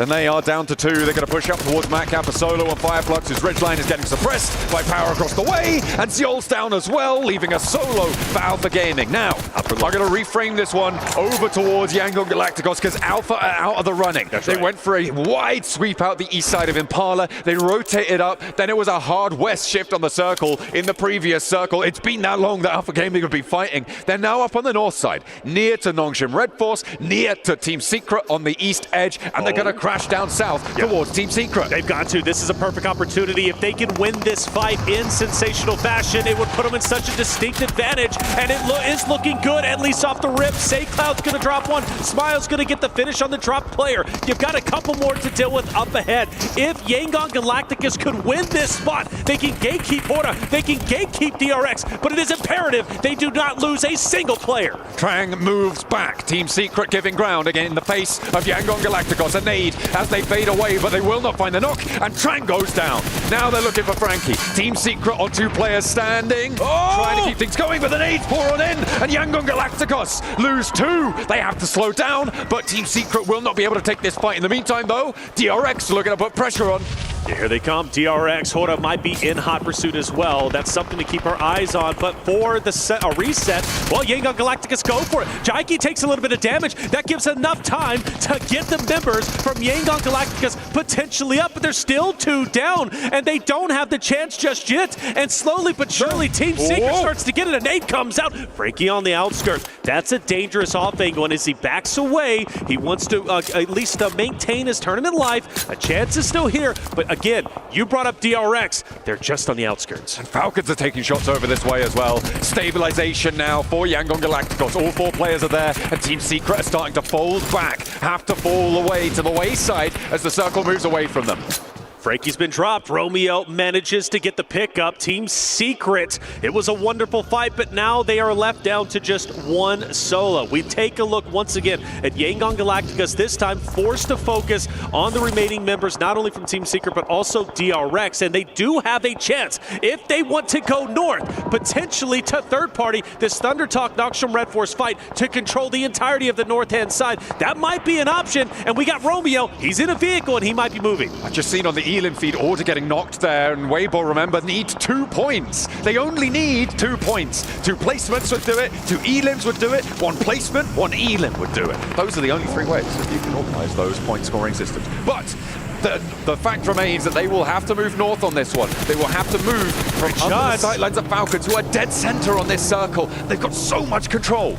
Yangon Galactica staying alive. It got a bit hairy. The nades were almost their undoing. Luckily for them, Team Secret could not collapse in time to get the finishes, and therefore, Yangon Galacticus, the dream still alive on Smash Point. The chance to close this tournament out on map number 5 still exists. And with DRX backing away, they leave the solo from Team Secret in Trang, and they do in fact go up north where Nongshim Red Force is currently standing. Gonna try and sidle on over. Weibo going for a crash as well. Remember, 2 points. 2 points is all they need. And into power they go. 2 players close by and out into the ground floor fight. Alhaji first to face. Easy on the top floor. They're gonna try and play up and down the stairs, establish a crossfire, and it's good for 1. Easy is able to close the jaws on the first pickup, but Weibo still have 3 more players going. You also have Yangon Galacticos crashing in on Auction Red Force. 2 critical fights taking place between 2 critical teams. SaCloud is going to manage to take down Duck. You also have Easy falling. Weibo manages to get 1 elimination plus the finish, but they're still 1 point away. 2 big fights. Who's going to come out ahead? Weibo find that second point on a flush, and they're into the smash zone now. It doesn't really matter what they do for the rest of it, as we want to head over towards Yangon Galacticos. There are 3 players on the north, with Nongshim Red Force fighting on the inside, and Falcons are flexing out to the north to third party this. That's right. Yangon Galacticos need to stay up. They unfortunately lost a player. Nongshim Red Force manages to hold their ground against the roster who's been on Smash Point for the longest time. As you also said, Falcons start the roll up. An identical situation they were in against Team Secret and DRX just moments before. But Nongshim Red Force, they're out for blood. They want to feast, and Yangon Galacticos might be the mill. Trying to jump off that plate, Murnat holding first. Close to Beanie. The nades don't seem to be coming through. You've got to wonder how many are left in the back pocket. The next circle comes in, and this fight needs to conclude because of it. Falcons happy about the shift. Yangon Galacticos less so. They need this fight to end. They need to end it fairly quickly too.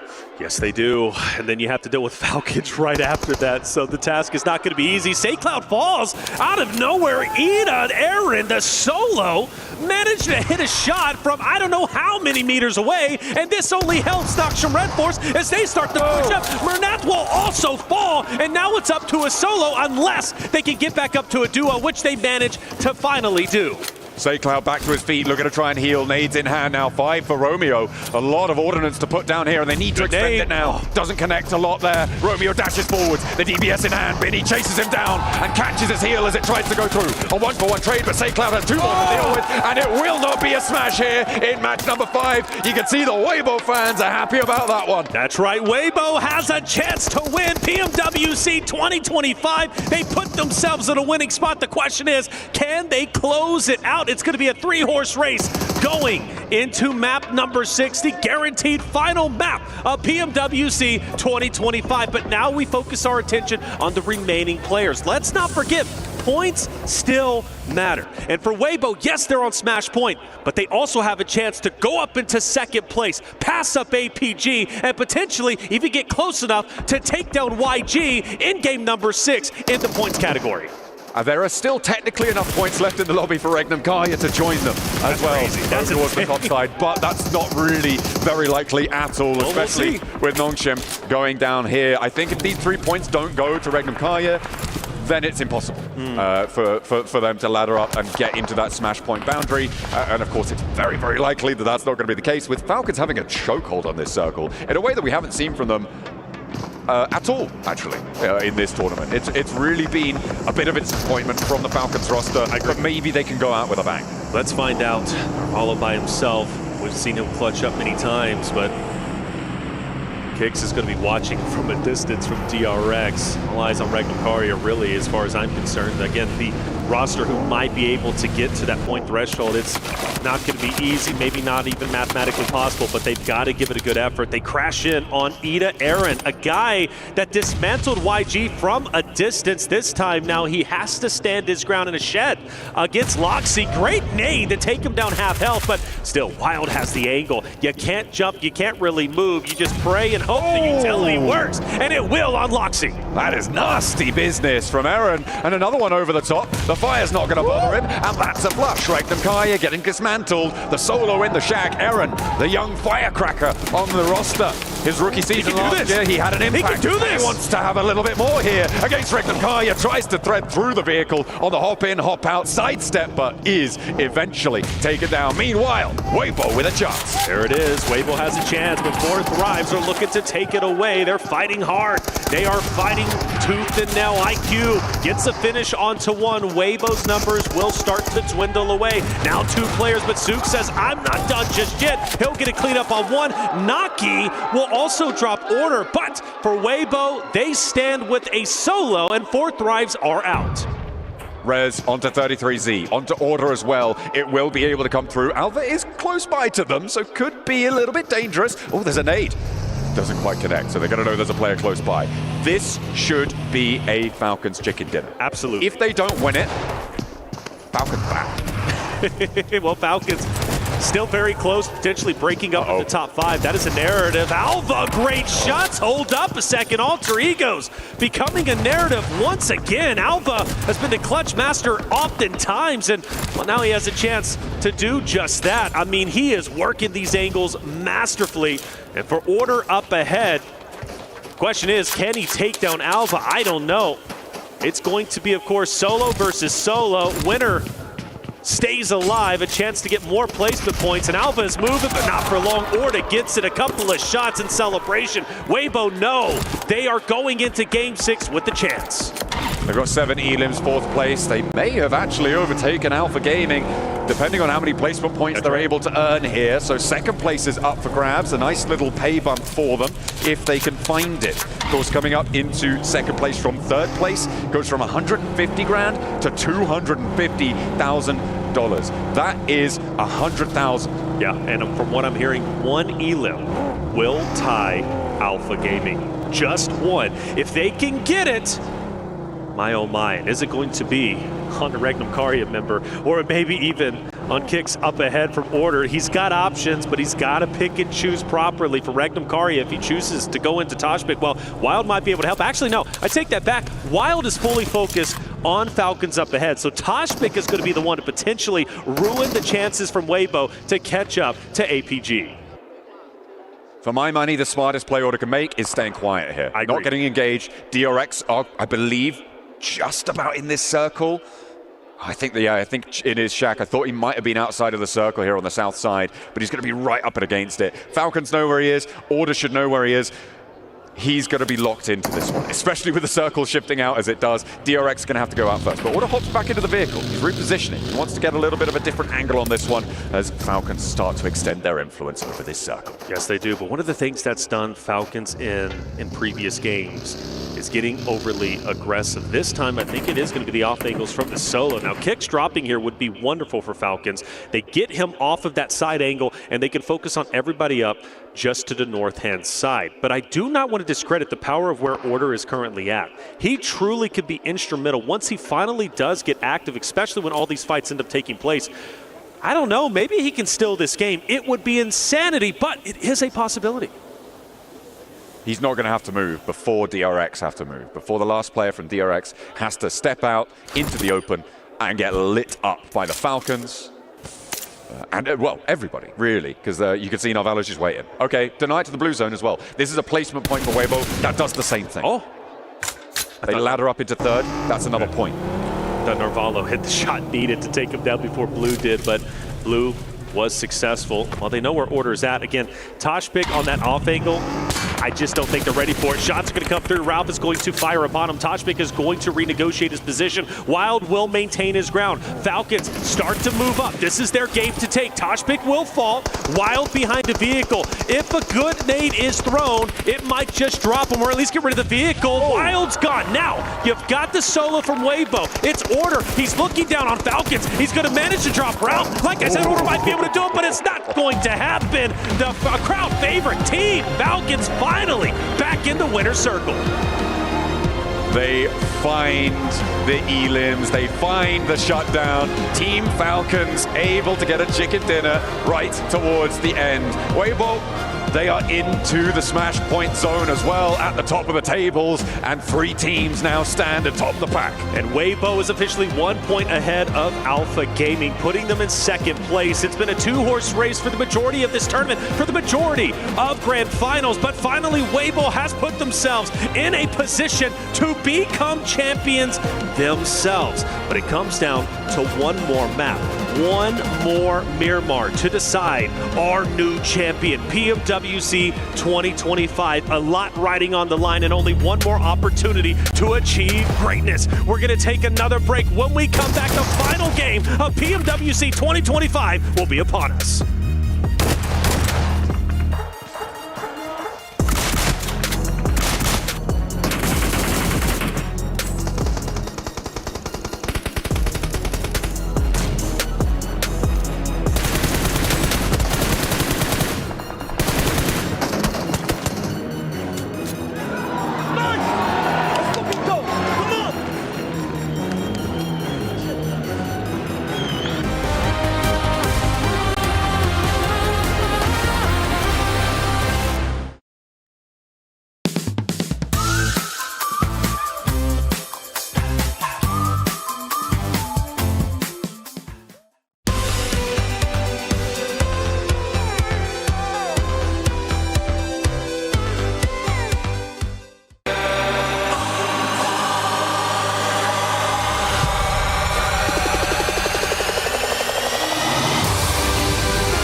Dear PUBG Mobile fans, we are delighted to invite you to the 2025 PUBG Mobile World Cup at the ESPORTS WORLD CUP in Riyadh, KSA.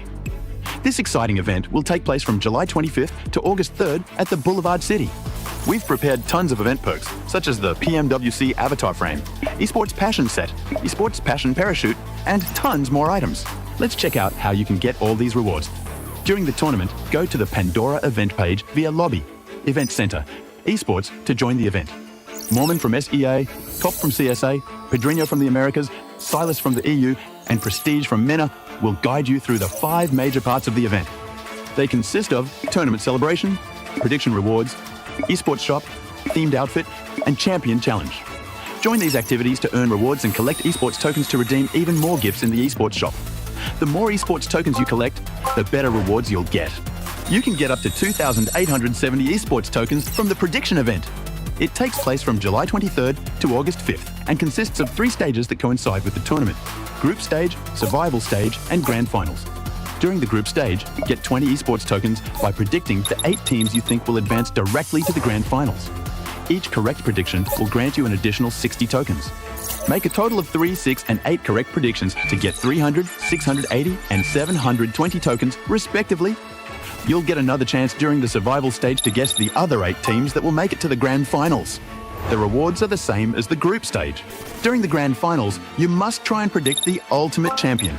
Just predicting will grant 30 tokens, and a correct prediction will grant 400 tokens. If you're unsure about your predictions, you can let your friends' predictions guide you. Find someone reliable, copy their predictions, and wait to be rewarded. The 3 prediction rounds take place on July 27th, July 30th, and August 3rd at 10:45 UTC 0. Rewards are issued the second day after each stage ends at 4 a.m. UTC 0. You'll receive esports tokens based on your prediction results. Note, esports tokens don't expire and can be used in future esports events. Who do you think will be the ultimate champion? Join the 2025 PMWC event and share your predictions. Invite your friends to join the predictions and watch the tournament unfold.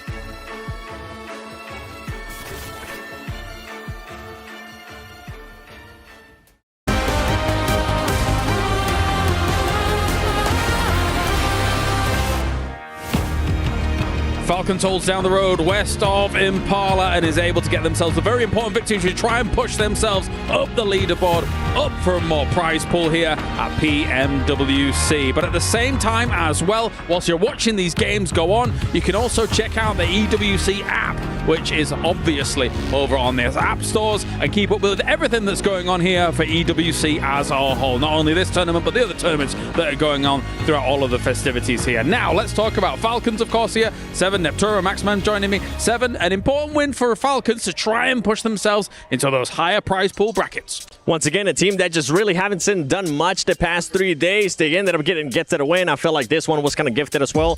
They were having some 2-2 splits, but overall, it's Team Falcons pretty much getting themselves into more money in Neptura.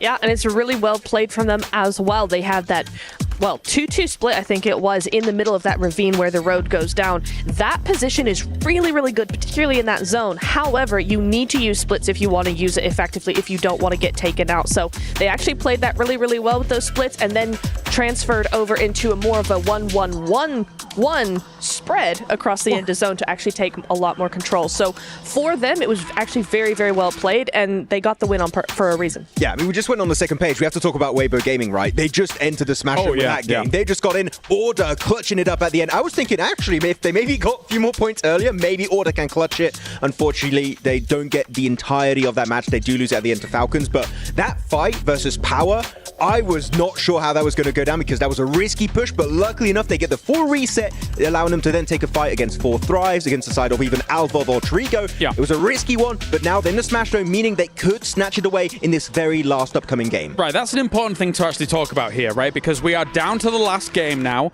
That technically, one of these three teams could smash and be able to get themselves the victory here. However, if that doesn't happen, Seven, the one with the most points will be the champion here at PMWC. Yeah, with the way the Yangon has been playing throughout the whole day, we got to wait and see what the overall is going to be looking like, because this team has been consistent. They just haven't been able to get the win. Remember what happened yesterday, though?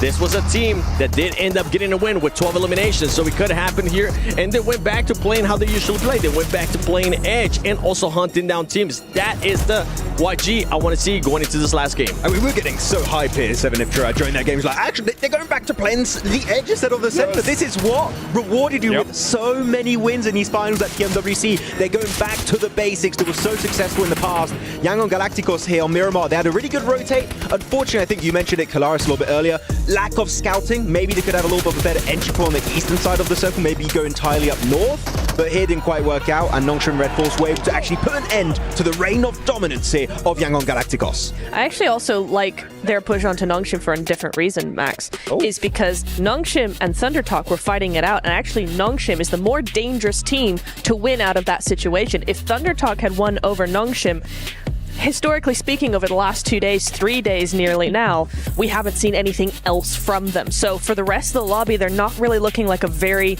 dangerous team to go up against. Nongshim, on the other hand, particularly today, have been doing really, really well. So if a team like Yangon want a chance at actually winning the game, they had to take out Nongshim. So for them, going up to that north side was a great play. Well, as you can see, the rest of the teams here are getting ready for our final game, trying to figure out exactly how they're going to approach things. Let's take a look at the overalls. Let's get a lay of the land here. Oh my days. Weibo moves into second place, as well as being able to move into the smash zone. Alpha Gaming is hot on their heels, but that takeover is huge. And now Yangon, 150 points. It would be poetic, Max, if we saw them get a win and win on points overall, but we will see how this goes. The dream is still alive for Yangon Galacticos. Yeah. But actually, I want to take our attention to Weibo Gaming and Alpha Gaming. They don't need to smash to win this. All you need is an early elimination onto Yangon Galacticos. Weibo would need 11 points, 12 points for Alpha Gaming to at least tie, maybe try and overtake, because you can't win the tiebreaker because they have 4 chicken dinners. So you would need technically 12 and 13 points respectively. So we could have a new champion here without the smash rules actually being in full effect. That's right. I mean, and also take a look at all those teams towards the bottom. They are going to be fighting for that money as well, for that prize pool. Everything is so close by, but going back to the top, this is all these teams throughout the finals have been able to achieve at least a minimum top 3. Some even a win with Yangon Galacticos. It's going to come down to that final match, and it's going to come down to seeing if Weibo Gaming and Alpha Gaming can get a win. I don't think Alpha Gaming like this turn of events at all. I mean, we've seen it too many times, right, across global events. It just keeps happening. They keep slipping on that final day. At least it's only by 1 point. So with the final game, maybe they can actually go, actually, we've well had enough of this. It's time to get back into second place, maybe even that first rather. And maybe that's just the fire they need underneath them to get them going. Weibo Gaming, I'm looking back at the Hong Kong Invitational. This team got saved because Influence Rage got eliminated in last second. Here, no one is coming to save you. If you are going to climb up to that first place, Weibo, it's all relying on your efforts to take this win. And I'm going to be looking at APG going into this last match. They need to take a fight and focus on that fight, not just be taking multiple fights, because earlier they were fighting Fireflux. On top of that, they were fighting Regnum Karia, and they just weren't focusing. You got to focus on that fight, and you got to make sure you do the right rotation as well. Well, let's take a look at the top teams on Miramar once again. Our 3 teams that are able to smash or move into the point lead are right there. And whilst we're taking a look at that, before we go into our last game, let's do some predictions for the champion. We're going to start with Maxman. Oh, can I go last? Oh. No, Does you he can't. dare? I can't pick APG. I've done it too many. I'm going Weibo. I'm going Weibo on this one. China, let's go. APG, yeah. It's got to be. I started with them. I'm going to finish with them for the final day. APG. All right, and I never give predictions, but we've got to give some Yangon love as well here. Let's get this a-rolling. Ladies and gentlemen, we have one final game. You can see all of these players getting ready to go. He's going to elbow drop them into oblivion here for this one. Those are the predictions coming out from the desk as all these teams are getting ready to go. I'm not sure that they're ready to jump straight into this game just yet, Seven. So we do have a few moments before we get to this, but it's always nice to get some predictions out of there just before what is a bit of an insane situation here, Nepturo. Can I just how bad would it be if I changed my prediction to Falcons? What? Championship. Nope, stop you. Stop. I had to throw it out one last time. They did win the last match, but I know it's not going to happen. What? What? I mean, one that you ended up picking, Max, Weibo Gaming, something that I did enjoy out of that last match from them. Remember, throughout the whole day, this team was playing slow. We were saying at one time it was a little bit too slow. With the fight that they took against Power, that aggression was there, and I feel like that's something that they need to have here. They need to have that switch coming into this last game. That's been something that has been just switched up to 11 for today. Their aggression, they're looking to take fights. They knew especially how many points they needed to get into the smash zone. They know now you don't take unnecessary fights. You need to get into the late game, get into the top 8, your top 5, your top 3, get into the late game scenario and get the actual win.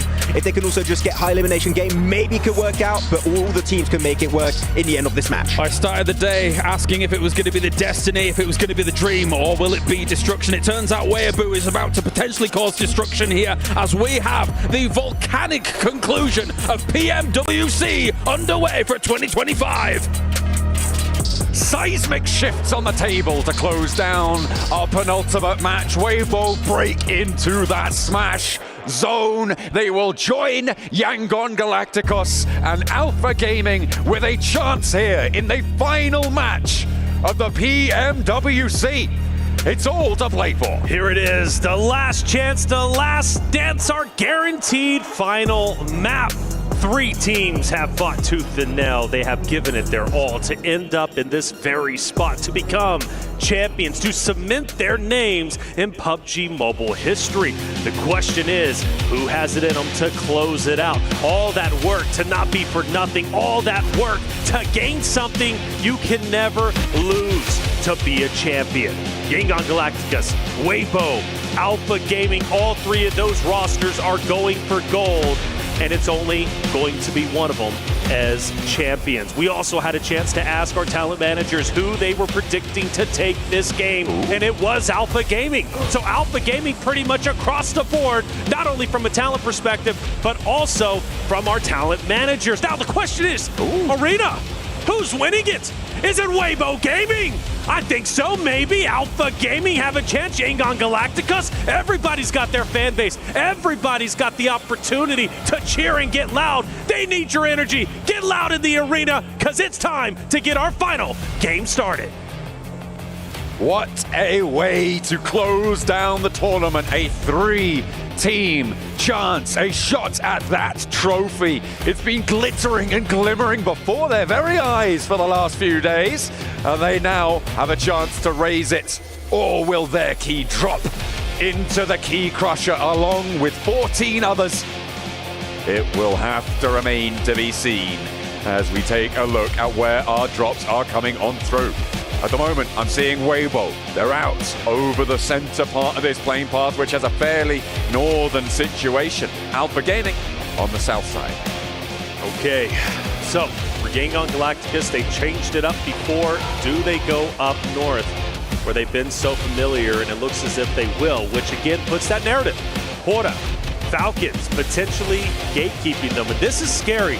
You change it up last game, yes, you go towards the south, but this time around for Hora and Falcons, maybe a bit personal.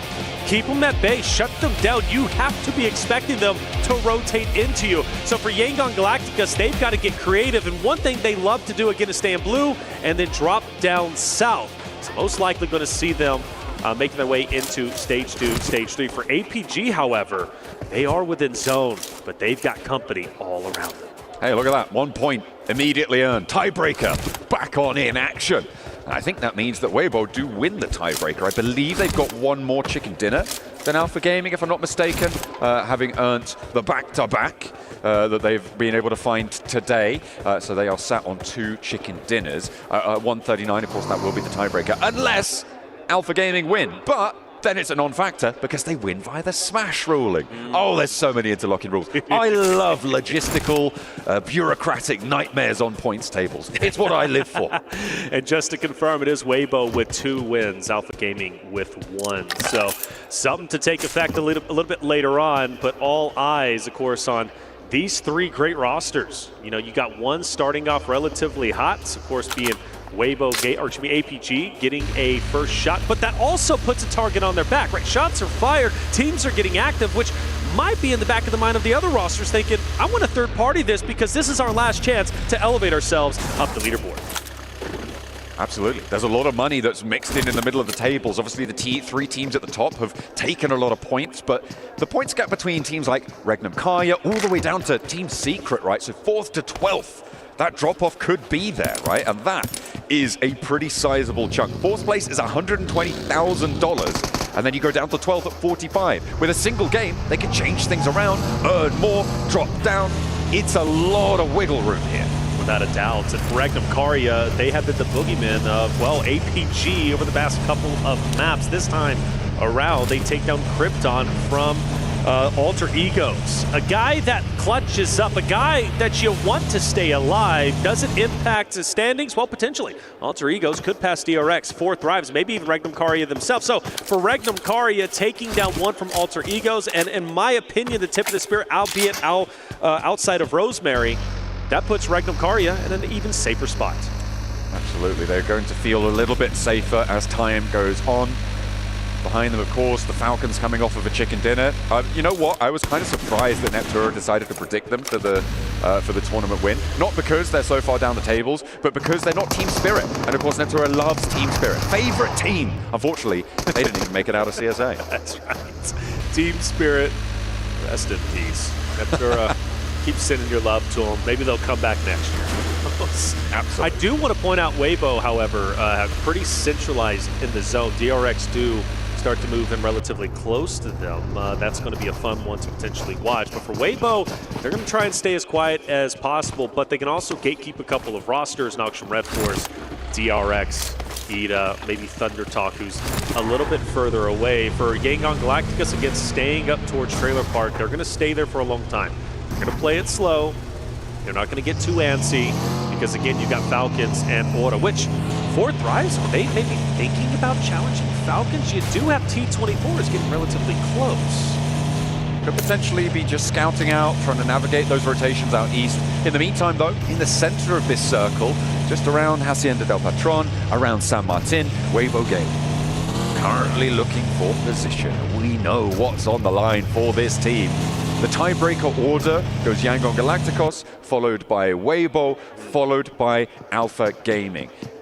That will not change because with the chicken dinners sitting as they are, that's the order of the tiebreakers. And of course, if any one of them increases their chicken dinner score, they win the tournament by the smash rule. That's right. So that tiebreaker order will be in effect throughout the course of this one. And it could very much come down to those chicken dinner differences.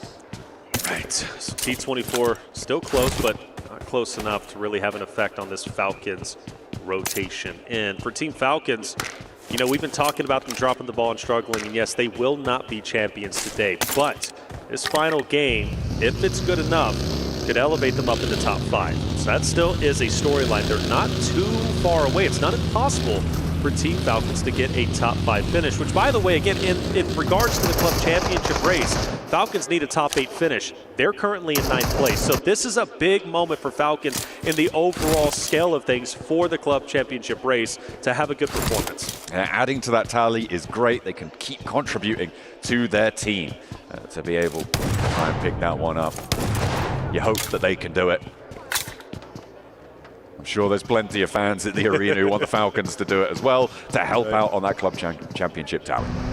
Love seeing the fans. Hey, peace to you. Great to see you. Getting excited, getting happy.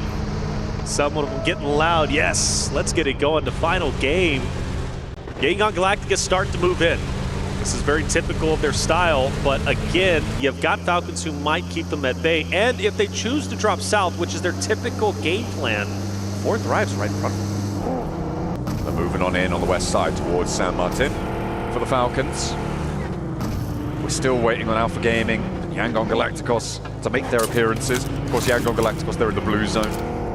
Currently, actually, fairly close to it, all things considered, for them, certainly. They're quite close to this zone. Yangon Galacticos playing out on the south side of El Pozo, and will navigate the bubbly terrain there. He bobbles his way forwards. It's difficult. I hate driving over this terrain. It's so confusing. You never know if you're going to flip your vehicle or not. From now on, when I'm driving down a bumpy road, I'm just going to bubble over the potholes. That's right. That's my strategy. Yep. John, I like it. New terminology. They decide to go up north, that's great for them. And north really has no competition if they decide to commit towards water treatment, which could be a great spot depending on how quickly they get over there. But there's a lot of terrain and a lot of distance between them and that. APG also staying south. They're going to be in blue currently, and they have a free route towards the north. Both rosters, I believe, currently waiting for this next stage to pop, and it does encompass water treatment, which again opens that up maybe for Hora, who's going to be the closest. They can overtake that. YG might be able to move up, but for APG, I mean, so tightly contested. Yes, a free route in, but they've got to go in between 4 Thrives, E-Arena, and then ultimately, of course, Noxium Red Force, Fireflux, so many rosters, and the same thing can be said for Yangon Galacticos. This is great for Weibo. Weibo's still dead center. They're established. They don't have to move, but is Order by himself? Maybe. I mean, they are fairly split right now. The question is, how long can Weibo hold this split in the center of this circle? Falcon's going to push in on the north. Regnum Kaya from the other side as well. They're looking to try and move on in. Order on that northern edge could get in the middle of it, get stuck in there. Thunder Talk, everybody trying to get closer towards the east side of San Martin, towards Hacienda del Patron. Alter Ego's also starting to move in from the northern side. Curious where Yangon Galacticos choose to go. For APG, this is going to be a tough rotate for them. I'm genuinely getting worried at this moment because going up north, there's so many teams playing Edge, 4 Thrives, Ida that they'll have to run through. Any of those fights taking place, again, this is the final game, and so many teams are very close to catching up in the top 5 or even bettering their spot. You move up 1 spot in the standings, that's potential thousands and thousands of dollars in difference when it comes to the prize money. A very real reason to win a third party and fire some shots safely from a distance. And for APG, I don't know. They've got to go up north, but it's still a long rotate for them. For me, I'm putting them on alert. There's a lot of danger in this final match here of the PMWC. The grand finals continue to deliver on the excitement towards this final match as Yangon Galacticos navigate their way up the west side, over the top of San Martin, up and into the hills. It looks like Weibo are going to try and hold on the Manor House as well and play in the center of Hacienda. Still, that split worries me, especially if the team decides to go in between them. That's going to get quite awkward, but for Weibo, still all 4 up. Not ringing the alarm bells just yet for them. Yangon Galacticos starting to move in. They're going to be just opposite of Falcons again, who are all split. Alpha on the west side. Look at this rotate. Right. They're swinging out and could potentially backfill on towards Yangon Galacticos here around the west side of San Martin.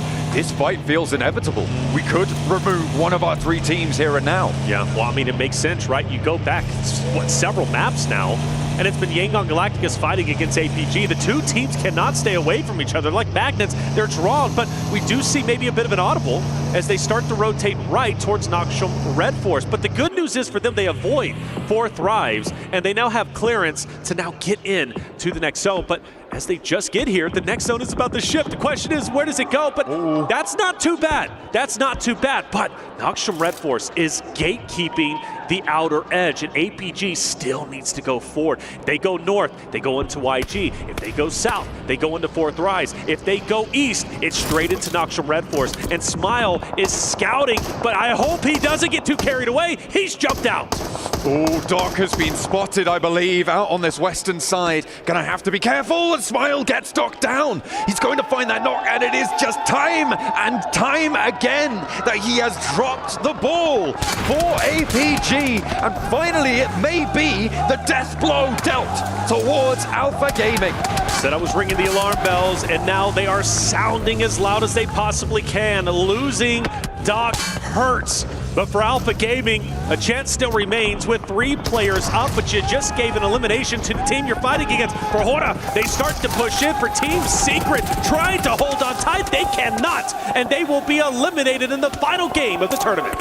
Hora able to stay alive with 2 players down. The reses will come through. This circle is giving Weibo a massive in on this match. The 2-2 split that they have right now should be fairly trivial to hold as it stands in this circle. The teams that surround them, that are creating this buffer zone, not super likely to want to crash right now. So they will definitely be solid to hold this 2-2 split into the next zone. Let's take a look at this replay. Doc hops out and, I mean... Yeah, hit and run.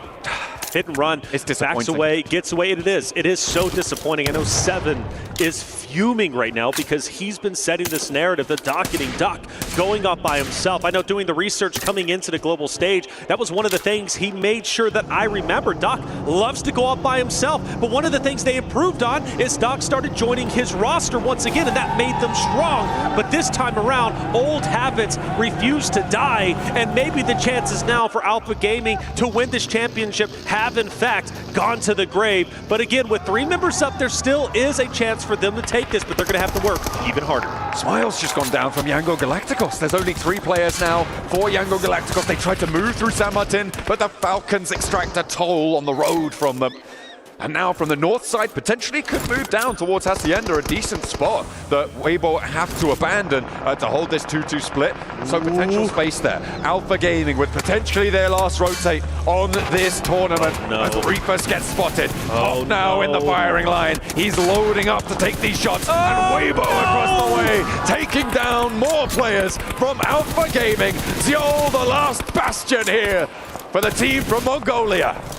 Zeol, once again, last alive. You go back a couple of maps on Erangel, or map number 4, Zeol was the last hope and dream for this APG roster, and once again, the pressure falls on his shoulders to try and carry the torch for Alpha Gaming to take this championship, but he's surrounded by everybody. Luckily, there's a little bit of space, but his chances of winning this are now slim to none. However, it would be one of the most miraculous comebacks in PUBG Mobile history if Zeol can somehow take this victory. For Alpha Gaming fans, I know you want to keep the hope alive, so I'll at least say that narrative for you.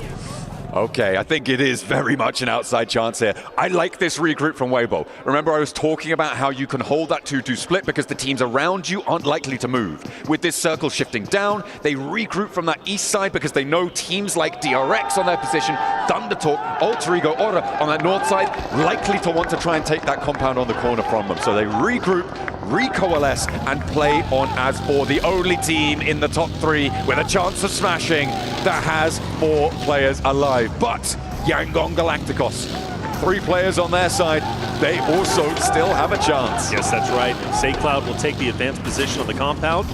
That will give free reign to Romeo and Renat to potentially move up. The only team around them is Hora. Depending on how this zone ends up rotating, maybe we do see a clash between Yangon Galacticos as well as the Weibo roster, but you still got to appreciate where Weibo is at. 4 members still alive. They now are joined together. There is no more of a split, and they're staying tried and true to what has worked for them, taking center zone. 4 Thrives versus Power. What's at stake with this fight? Well, 4 Thrives are currently 5 points away from catching up to Regnum Karya, which would put them in a better spot for more money, knocking them down. But it's not a guarantee. 4 Thrives are currently at 0 eliminations. They need to silence Power and take down the remaining 3 members. That would put them within striking distance of apexing Regnum Karya. But if they don't and they fall short, Regnum Karya will stay in 4th place, but they're only going to be just there because the solo is last alive. Hora starts to rotate over. Regnum Karya has Loxy just up ahead, but Hora, all eyes on them as they're taking advantage. On the east flank here against Loxy, but Yangon Galacticos are moving in on the north side towards potentially Weibo Gaming's compound. Another fight that could dictate the pace of this tournament. on the north edge, they could wipe each other out. Oh, Moxie does go down. Regnum Karya taken down with 112 points on the tables. Fourth Rise could definitely leapfrog that. That's it. Fourth Rise can do this. Fireflux have fought hard throughout the entirety of this tournament, but I believe everything is starting to come to an end as two players are last alive. DRX starts to push up. Solus taken down as well, I believe, through the smoke. No, excuse me, he gets full back up. I thought the shots connected well. He'll continue to fight hard, but Kix wants to take him down. For Fireflux, a chance maybe to pass Team Secret, get up into top 12 as here, and Solus does hit a nice shot needed, but he drops down as a nade takes him out. Scarface, the last hope and dream to move Team Secret up. A flush onto Solus there, and now Scarface looking to try and hold it for Fireflux on that south side. It's unlikely that he gets too much further into this one, and the tournament is starting to close down for teams left and right. We've dropped 3 now. Their final performance is done and dusted. Next circle pops, and it keeps Weibo in, but it forces Yangon Galacticos out. Yes, it does. Yangon Galacticos now have to push in, potentially pass Weibo. The question is, will they choose to challenge? They've been highly aggressive during the finals. Scarface, though, all eyes on him as he continues to stay up for a little bit longer, but I don't know if Fireflux did what they needed to do to pass up Team Secret. Nat taking damage. Porter with the third party. Yangon Galacticos might be getting taken down relatively soon. They've got to play this carefully. Ooh, Fourth Rise on the inside, looking to try and overtake as DRX are going neck and neck with them, bouncing back and forth on those tables, both trying to overtake Regnum Karya here. Let's talk about scenarios. Alpha Gaming has a solo live with Zeal. Still within zone, he's staying quiet. Yangon Galacticos, obviously a chance to win this game with 3 members, but they got a tall task ahead of them with Weibo just up ahead. Water off to their off angle, Falcons obviously still around. Now, for Weibo, let's say Yangon Galacticos does get taken down, Weibo could win in 2 ways. A winner-winner chicken dinner, or just getting enough points to surpass the point threshold, which is currently at the moment around 150, 152 for Yangon Galacticos. So for Weibo Gaming, they need 14 points. That's what's going to be needed to surpass Yangon Galacticos as it currently stands. Let's not forget YG is still alive. The last time the PEL team were able to win a global title was back in 2021, and that was with Order over on Nova. If they can take it back here, what a story for the player. A 3rd global title, a resurgence for the PEL onto the world stage. Plenty of fans waiting for that to happen. Murnat under pressure. As Sleepy takes a toll over him. He's trapped behind a burned out tree, but he has a sliver of HP left, and they don't quite have the angles to squeak the bullets around the edge there. The heal comes through, and Yangon Galacticos stay as 3. Still a tough spot, though. Falcons start to move closer and closer to Noxium Red Force. Maybe a fight breaking out between the 2 rosters there. Remember, for Falcons, top 8 for the club championship race is important. They're 5 points away, and the team in front of them is the one they are trying to surpass. They beat them, they have a very real chance to elevating themselves up into the top 8. That's going to be a close one we have to watch. Another zone shift is about to occur in just about 50 or so seconds. DRX getting taken down. Fourth Rise, another roster that is looking to elevate themselves up to top 4. The chances here, they're hitting the shots needed, but they do have a down player. Fourth Rise is putting up a wonderful fight, but DRX is fighting back as well. IQ and Co need to buck up and obviously play this well. With only a solo left, Fourth Rive's job becomes even harder. IQ has such a tall task, and he's down. And Fourth Rise did not do enough to break in to the top 5. And with that, DRX need 1 more point. The placements haven't kicked in, but they will jump up to be drawn with Regnum Karya. I'm not too sure who will win that tiebreaker, but if they get 2 more points, they will be free and clear. However, let's reframe over on this northern side of the circle. Pops very, very shortly here. Of course, 4 players alive for Weibo, 3 for Yangon Galacticos. Aura have an off angle onto the Yangon Galacticos position, and everybody has to move. It is a mad dash to the south, and Ida sits slap bang in the middle. That's right. Ida have such a great position here. Such a great opportunity with 3 players last alive. Maybe even break into top 8 themselves. A big game is needed, but the possibility is there. Remember, winner chicken dinner is 10 points. That would put them at 94. They already have 2 eliminations to their name, so a very real chance Ida can break into top 8 over everybody else. Narvalo has fallen. Narvalo has fallen. Ralph will fight once again. Narvalo fully down and out now. Falcons down to 3. Such a pivotal fight between Falcons and Noxium Red Force, and potentially the final fight for both rosters. Yangon Galacticos maybe trying to third party this as well as the Falcons go down to 3, but Noxium Red Force seem to be bleeding as well. E-Arena across the way could try and have an impact here with 2 players looking to heal on up. It's up to Doc to hold the corner, but Koa wins the day. Another frag around the edge, and it's going to be Noxium Red Force continuing their bleed out. Koa drops down and away from danger. Yangon Galacticos wasting time here. Not going to be allowed to approach as TZ, the last got the high ground. On the high ground to find Ralph. Will get one. Redox now with a chance to hold it down for the Falcons as Koa's fallen as well. Last player for the Falcons alive, and they cannot make it. Top 8 denied. Noxium Red Force with 2 stand too fast in their way. Noxium Red Force, not the healthiest team, but still top 8. We look over now, and Hoarder starting to crash in. Weibo are getting broken apart. Souk has moved deeper in. Yangon Galacticos are also taking damage, but they can still third party Noxium Red Force. Question is for Souk, all by himself. What's going to happen here? The placement points are kicking in now as well, so for DRX, they're looking good to overtake Regnum Kaya. Souk moves fast and out into the open. A pivotal position here for Weibo Gaming right now.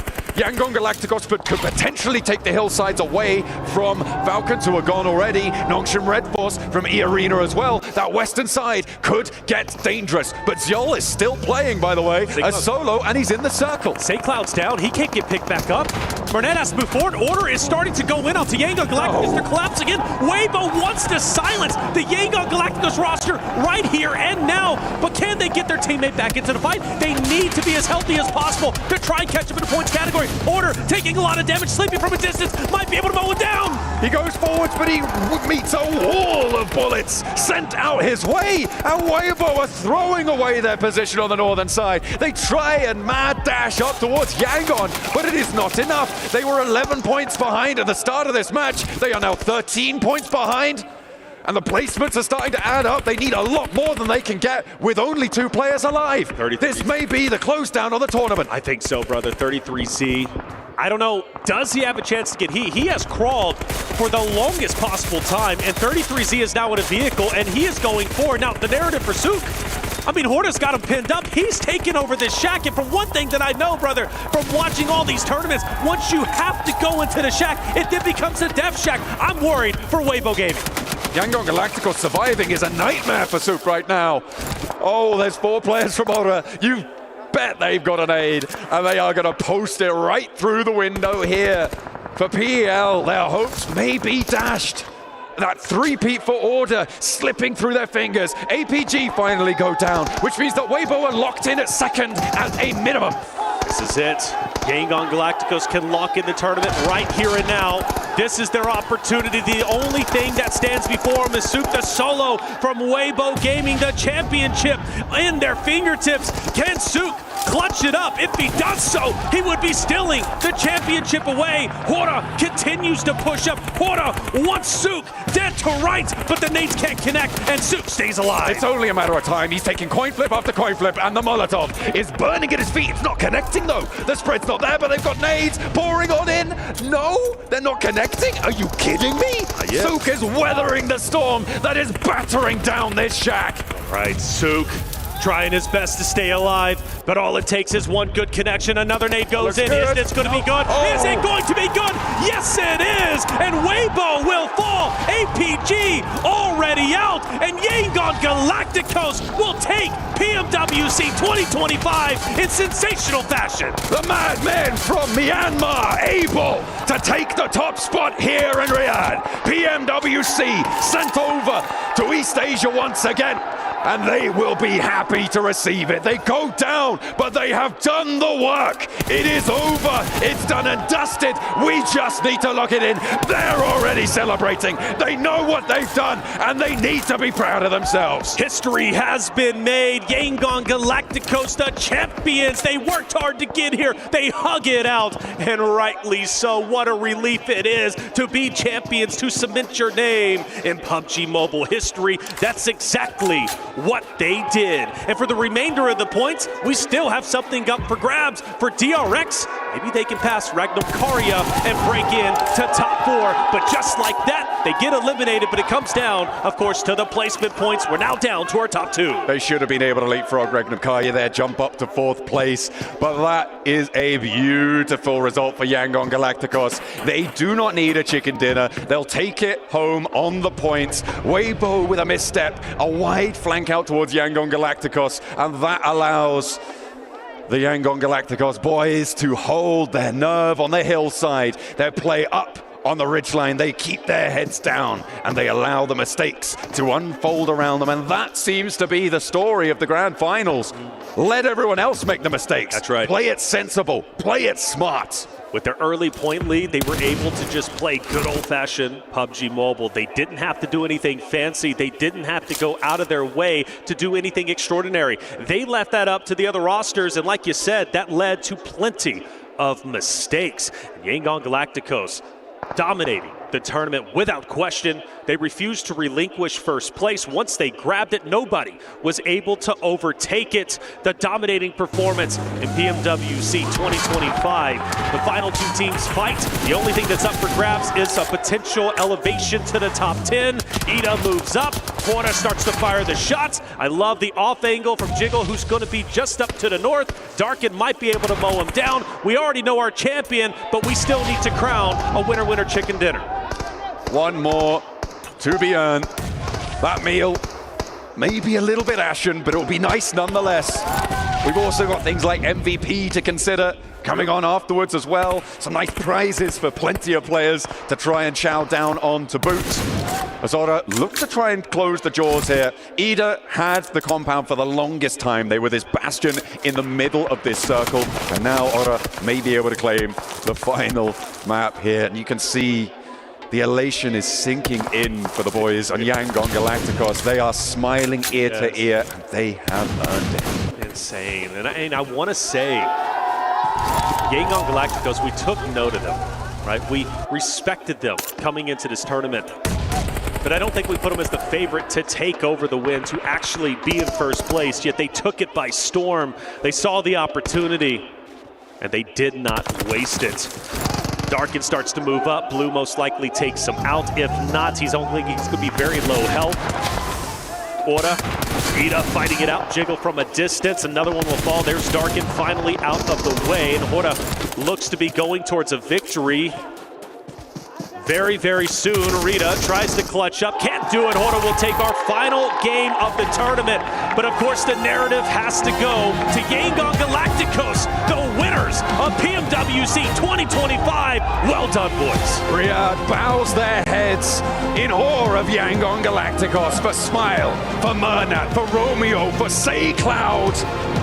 This is their moment. They have done it. That trophy sits in the middle of the stage. It's only a moment before they'll be able to ascend and lift it in the face of everybody who would take it away from them. Those keys crushed, and only one will be locked into that trophy. 16 keys started for this championship in the grand finals.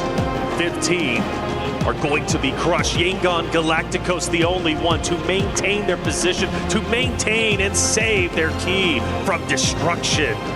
An amazing performance. Again, a team that worked so hard throughout every single stage. Yangon Galacticos earning their spot, refusing to relinquish first place all the way to the very end. As they take towards the Crusher, you can see they will be dropping those keys. They will be picking up their own to rise above the rest, to be the one. It is Yangon Galacticos. Ladies and gentlemen, we have found our champions. Sorry, I'm stepping on your flag. The team, they persevered, they climbed the mountain, they survived the gauntlet that was Smash Sunday. Incredible. Congratulations, gentlemen. Emotions are, of course, running high. We could all see from your faces, you knew midway through that game that you managed to secure the win. But for now, let's start things slow. Let's start things easy, okay? First and foremost, I would like to invite our key master, Dominic. He's going to come out and present you with your Esports World Cup key. There you have it. Look at that. And so you know what you have to do now, don't you, gentlemen? We have to send your opponents down from the grand finals, okay? We are going to crush these keys. Say, Cloud, would you like to start us off? Why don't you turn the key and start those engines? Right, the engines are started. You'll feel it underneath the bit. Hold up. Okay. Hold up. Okay, Marnet, you can. Marnet, you can flick that switch. Push forward. There we go. Reveal that iris. We've opened it up. Look at those teeth. They are menacing. Okay. Master Smile, would you like to wave? Hold on. I'm going to give you a count. In 3, in 2, 1. Send them down.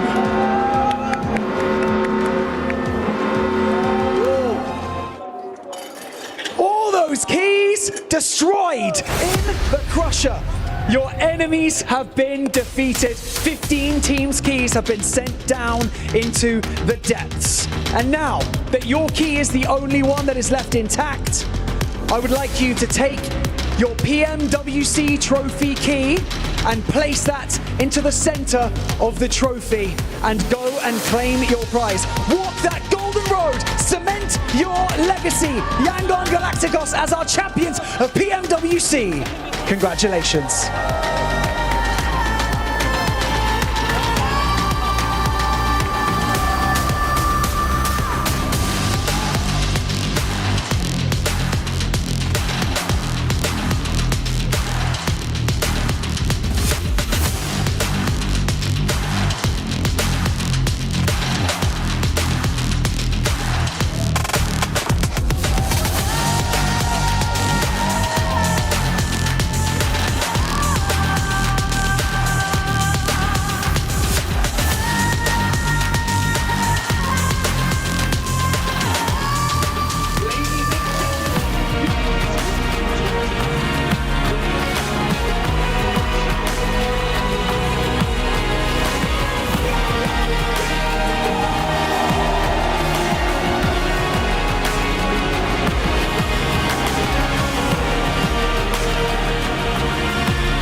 Gentlemen, that must have felt good. We're going to get Coach Marco over as well so that he can do some translating for us. But wow, what a day.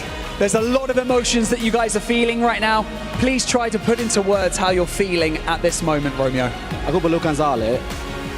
ကျွန်တော်အရန်စိတ်လှုပ်ရှားပါဘောเนาะဘာလို့လဲဆိုတော့ကျွန်တော်တို့အရန်စိတ်ပူရတယ်ရှေ့ပွဲဆိုနည်းနည်းအမားလေးဖြစ်သွားတယ်ဒါပေမဲ့ကျွန်တော်နောက်ဆုံးပွဲမှာကျွန်တော်လုံနိုင်တယ်ဆိုတာအကုန်လုံးကိုယုံကြည်တယ်ဘာလို့ဆိုတော့ကျွန်တော်တို့ကတာနေတယ်အဲ့တော့ကျွန်တော်တို့အမားမခံဘူးတစ်ဖက်တင်းမှားပါပဲကျွန်တော်တို့စောင့်တယ်အဲ့ဒါနဲ့ပဲကျွန်တော်တို့နောက်ဆုံးထိကျွန်တော်တို့စောင့်နိုင်ပြီးတော့ကျွန်တော်ချန်ပီယံကြီးကိုယူခဲ့တာပါ Yes, what Romeo say is, of course we are nervous. We are top of the league, you know.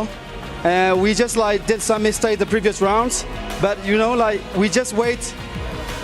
Like we just play our own game and then wait their mistakes, and then we know that we can do it. We have a confidence to make it happen. Yeah.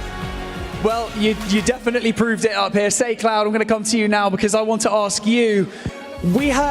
We've heard some information that the teams that you would like to place in the base of your trophy, the crushed keys, are Alpha Gaming, Alter Ego, Erez, and Weibo Gaming. Can you tell us why you decided to choose those teams? မင်းဘာလို့အဲ့လိုအတင်းနေဘယ်လိုရွေးခဲ့လဲပေါ့ဟိုမင်းတို့ငါတို့ခက်ခဲတဲ့အတွက်လား Eva Gaming ကတော့ကျွန်တော်တို့ဘာလို့ဆိုတော့ဒီ day 1 day 2ထိနောက်ဆုံးထိကျွန်တော်တို့လိုက်ပြီးတော့ pressure ပေးတဲ့အတင်းပေါ့နော် Alter Ego ကတော့ဒါစီမှာဘယ်လိုပြောမလဲ PNS ကတော့နှစ်တင်စတိုက်ရထားတဲ့အတင်းဆိုတော့ respect So what he say oh sorry keep going Weibo ကတော့တည့်ရတိုင်းပါပဲအခုနောက်ဆုံးချိန်ထိသူတို့ကဘာလဲဆိုတာပြရတဲ့အတွက် so yeah So actually, of course, like APG is a very good team, and then they gave us good pressure previous game before. Of course, Alter Ego, we respect Alter Ego because they are top level team. Of course, also Weibo Gaming. Everyone know Weibo Gaming. They are top of the league all the time, so we respect everything. Thank you. That's good, showing your respect. Thank you so much. I'm going to come around here. Master Smile, we had a few opportunities to speak throughout the week, and you had some great performances, of course. You know, the crowd's been brilliant, haven't they? And you've got so many fans, you know, supporting you guys online, from home, family as well. Is there anything that you would like to say to them? Thank you so much, everyone. That's so kind of you. Thank you so much.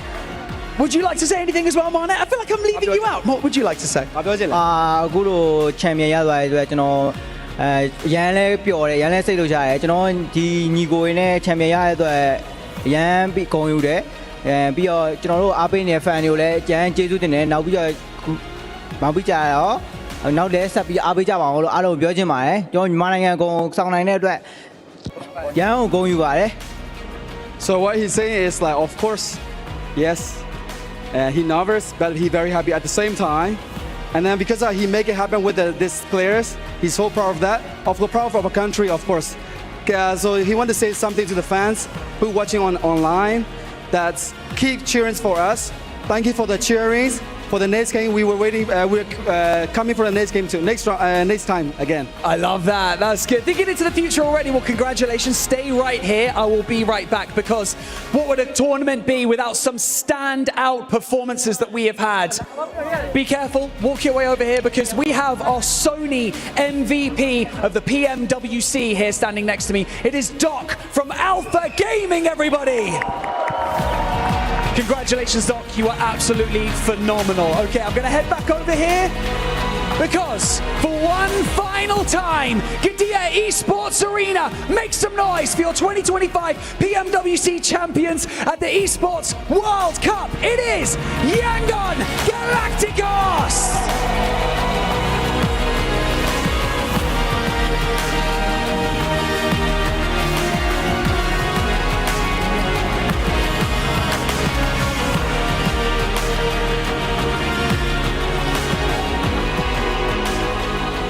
A dream come true, written in gold. Yangon Galacticos becomes the champions of PMWC 2025. What a moment for those four boys here, being able to conquer adversity, launch themselves into the stratosphere as Yangon Galacticos is your champions. Joining me here to talk about everything that has gone down, Seven, Neptura, Maxman. Seven, this is their moment, a moment that they will remember for a lifetime. A moment that nobody expected them to be here. This is a team that qualified through PUBG Mobile Challenger South Asia Cup. For them to be able to go that route and not really have that much global experience. Only 3 of their players had PMGC experience in PMWI, and that was back in 2023.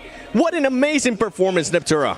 Fantastic coming in from them. It's so nice to see some fresh faces in here, faces we've not seen in a while, coming in onto the international stage and absolutely dominating. Taking down giants here at PMWC, outliving Alpha 7, taking down Weibo Gaming, Alpha Gaming at the very end here, at this very last match.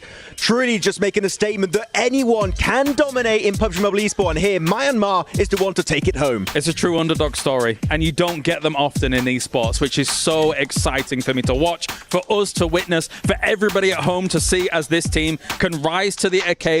And as you say, Max, the fact that anybody can do it, if they persevere, if they're able to put it on the ground, get win after win against all of these teams. And here is your confirmation here. Number one, 157 points at the very end, Seven. They take PMWC. They take it, and they also, the eliminations were there, the placement points were there. This team definitely deserved this championship, but we got to give some credit to Weibo Gaming. Nobody was expecting them to be in second place. Today, on the final day, Max, they decided to show up, and boy, did they with the second place finish. Weibo Gaming, I am begging you, keep this roster. You have so much potential. If you can re-qualify to PMGC with this team, and you just play the way you did today in your next tournament, from the get-go, I really believe this squad could be taking home so many trophies. Winning Hong Kong, coming into today, us thinking it's only ever going to be a 2-horse race, Neptura, and yet Weibo comes along, gets back-to-back chicken dinners, and then continues to make it happen as well. The meteoric rise we saw from Weibo today gave me chills. Absolutely, same here. I mean, it's so nice to see. Even when they weren't winning, they were getting those second places. They were getting those top 5 performances with a decent amount of elims as well, right? So I wholeheartedly echo what you were saying, Max. Keep this roster, keep it together, re-qualify, and we're going to see. This is definitely not the last we've seen of them. How about APG? We got to give this team some credit too. As much as I've been hating on what happened today, amazing performance, especially in the finals. It came down crumbling at the end. And once again, guess who's the one getting that Sony MVP award? No. That's right, Doc. Doc, he just keeps doing it, man. He just keeps being MVP after MVP, and the team just can't win a bloody trophy. It's just not happening. Look at this guy. Wow. 31 eliminations on his lonesome here in these grand finals over the course of 18 matches. Doc is truly a legend, and the only thing that could really get over the fact of being an MVP would be possibly winning a tournament, but that has not happened today. But at least now the hopes are open, Max, that we could possibly get one player just winning all the global MVPs for the year. If this team is able to qualify for PMGC, even if they don't win the championship, we know one thing's for sure, Doc will be contending for that MVP award. I'm actually very excited about one cool thing. East was talked about to possibly be joining the squad, replacing Reefus. There might be a sub, and Baron becoming an actually a content creator. If that happens, this squad might be that might just be the one extra change they need to go and win one of these international events. Neptura? No, I agree. I think it's going to be interesting to see how that roster evolves. I really hope that they don't kind of split up or disintegrate completely for me, because I still really like them. We've been very frustrated with them over the last couple of weeks, like very frustrated. But at its core, this is a very good team who knows what they're doing. I just want to see them not crack under the pressure, because I think today at least, as soon as they got close to actually being able to get that win, they went back to old habits. They started splitting up too much. They were way too slow to rotate, too timid to take, decisive plays that would have won them games. They just fell back on old habits. Well, let's take a look at those individual awards coming in here from PMWC as well at the ESPORTS World Cup 2025. And we have, of course, Doc being the grenade master. Is there anybody else that's going to take that? Doc being the field medic. All right, he can't do everything here, guys. What's going on, Max? How is he field medic when he's always away from his team? I don't know. He's never there. This guy, I genuinely mean this. I think that Doc has been the most enigmatic player we've ever had in PUBG Mobile Esports. Despite us being so critical, he keeps performing and getting these awards. But of course, Smile will be taking best in-game leader here. Is there really too much surprise? 7 Yangon Galacticos was able to push them through to the absolute forefront. And an aggressive IGL as well, right? 29 eliminations. That's, what, 4 less than Doc got? So while everybody sings Doc's praises for being such a massive eliminator, you've also got Smile there with 29. That's not bad either. I gotta harp down on the point that I made for Yangon Galacticos. The way that this team played here on their first global event, especially for Smile, in 2 years, and being able to become one of these amazing players, being able to win an award as well, that is just so impressive, and I'm hoping that they kind of continue on with the performance that they had. They show us adaptability, and when we talk about championship teams, that is one thing we always bring up. You gotta be able to adapt to what the lobby is giving you, and you gotta take advantage to what it gives you. Well, let's take a look at the Honor dominations as well coming in from today, because I can only imagine. Oh yeah, of course. Actually, this is, I think, across the entirety of the grand finals here. So Doc with 6 triple elims here. Ketch for Fireflux. We saw him early on in the grand finals, Neptura being able to position himself, and he kept on going. It's one of those things where it's like, well, at least there's some representation somewhere, right? I think everybody expected a lot more from that team. There's a lot of big names on that team, so it's nice that they're able to be on the leaderboard somewhere. Well, we've still got to talk, though, a little bit more about our champions here for PMWC. As Yangon Galacticos, you can see every single win, every single emotion etched on these players' faces, Max. Just fantastic stuff for them. And we heard it during the interview. They said, we'll be back. They've got a taste of glory, a taste of success at PMWC. Now they know what to expect next time as this roster. If they make it into PMGC, the sky might just be the limit. The emotion all of this adventure through PMCL to make it to this point. A true underdog story that actually found its culmination here on this last day. Underdogs, absolute challengers these players are. They were able to qualify through that. At Challengers Cup, it sends a widespread message to anybody that wants to become a professional player for PUBG Mobile Esports. If you ever dreamed about it, now is the chance. We just had a team being able to win it, and I can't wait to see what the rest of the year is going to be like. Absolutely. I mean, imagine having this win under your belt, going back to your regional tournaments, being able to once again potentially qualify for PMGC now and going, we can do this. We've already done it at PMWC. We can do it again. What a feeling that must be. Particularly amazing considering, yes, there were some circles that went their way, but at the same time, where did they really thrive? As we take a look at them now walking over towards the totem here to completely solidify themselves here at the Esports World Cup. But as I'm saying, Max, not only central plays, also edge plays. This team had the full package here in the grand final. Genuinely, despite us seeing them for the first time as this roster on the international stage, their edge play was the best, and it was not even close. They would find the path of least resistance in the circle every single time, while not losing a single player almost. They're making a statement that edge play is the way, and for them, it was enough to claim the title. And it wasn't just the edge play, it's the way that they were able to just gain control of all the ground near them. They were either, if they were in the north, guess what? There was not going to be a team anywhere nearby. Yeah. Every single time we saw this team, they either had a 1-2-1 split, they had a 1-3, sometimes they would end up inverting them too if they found a position that was great for them. This is the adaptability that I'm talking about with this team. I'm hoping it continues on and even progresses going into the next global event. I think a big marker for how good this team is watching the rest of the lobby adapt to them. They weren't going, oh, you're doing something, but actually we can get rid of that and make you change to us, right? No, it was the other way around. The rest of the lobby, all other 15 teams had to go, you know what? You're right. Have your space. We're going to do something else. They made these global teams change everything to suit them, and that is the mark of a dominant team. And every player stood out in different ways. Say Cloud, the utility, the scouting was so impactful. Smile, the IGLing on the edge has been absolutely fantastic. Marnet, Romeo, always putting himself in danger for the greater good of the squad. Every player had their impact, and that is why they were crowned your PMWC champions. And there we have Mike McCabe here, the COO of the Esports World Cup Federation, or the Foundation, and of course Yangon Galacticos now being able to position themselves here in front of the totem. It's a special sight as they will start ascending the totem. Ladies and gentlemen, boys and girls, PMWC has not disappointed. And now we get to see as Yangon Galacticos will not only etch themselves in history, but etch themselves in Esports World Cup history as well here at PMWC. And for one more final time here, the dream has come true. Yangon Galacticos goes absolutely galactic here, live from Riyadh, Saudi Arabia. They are your PMWC champions.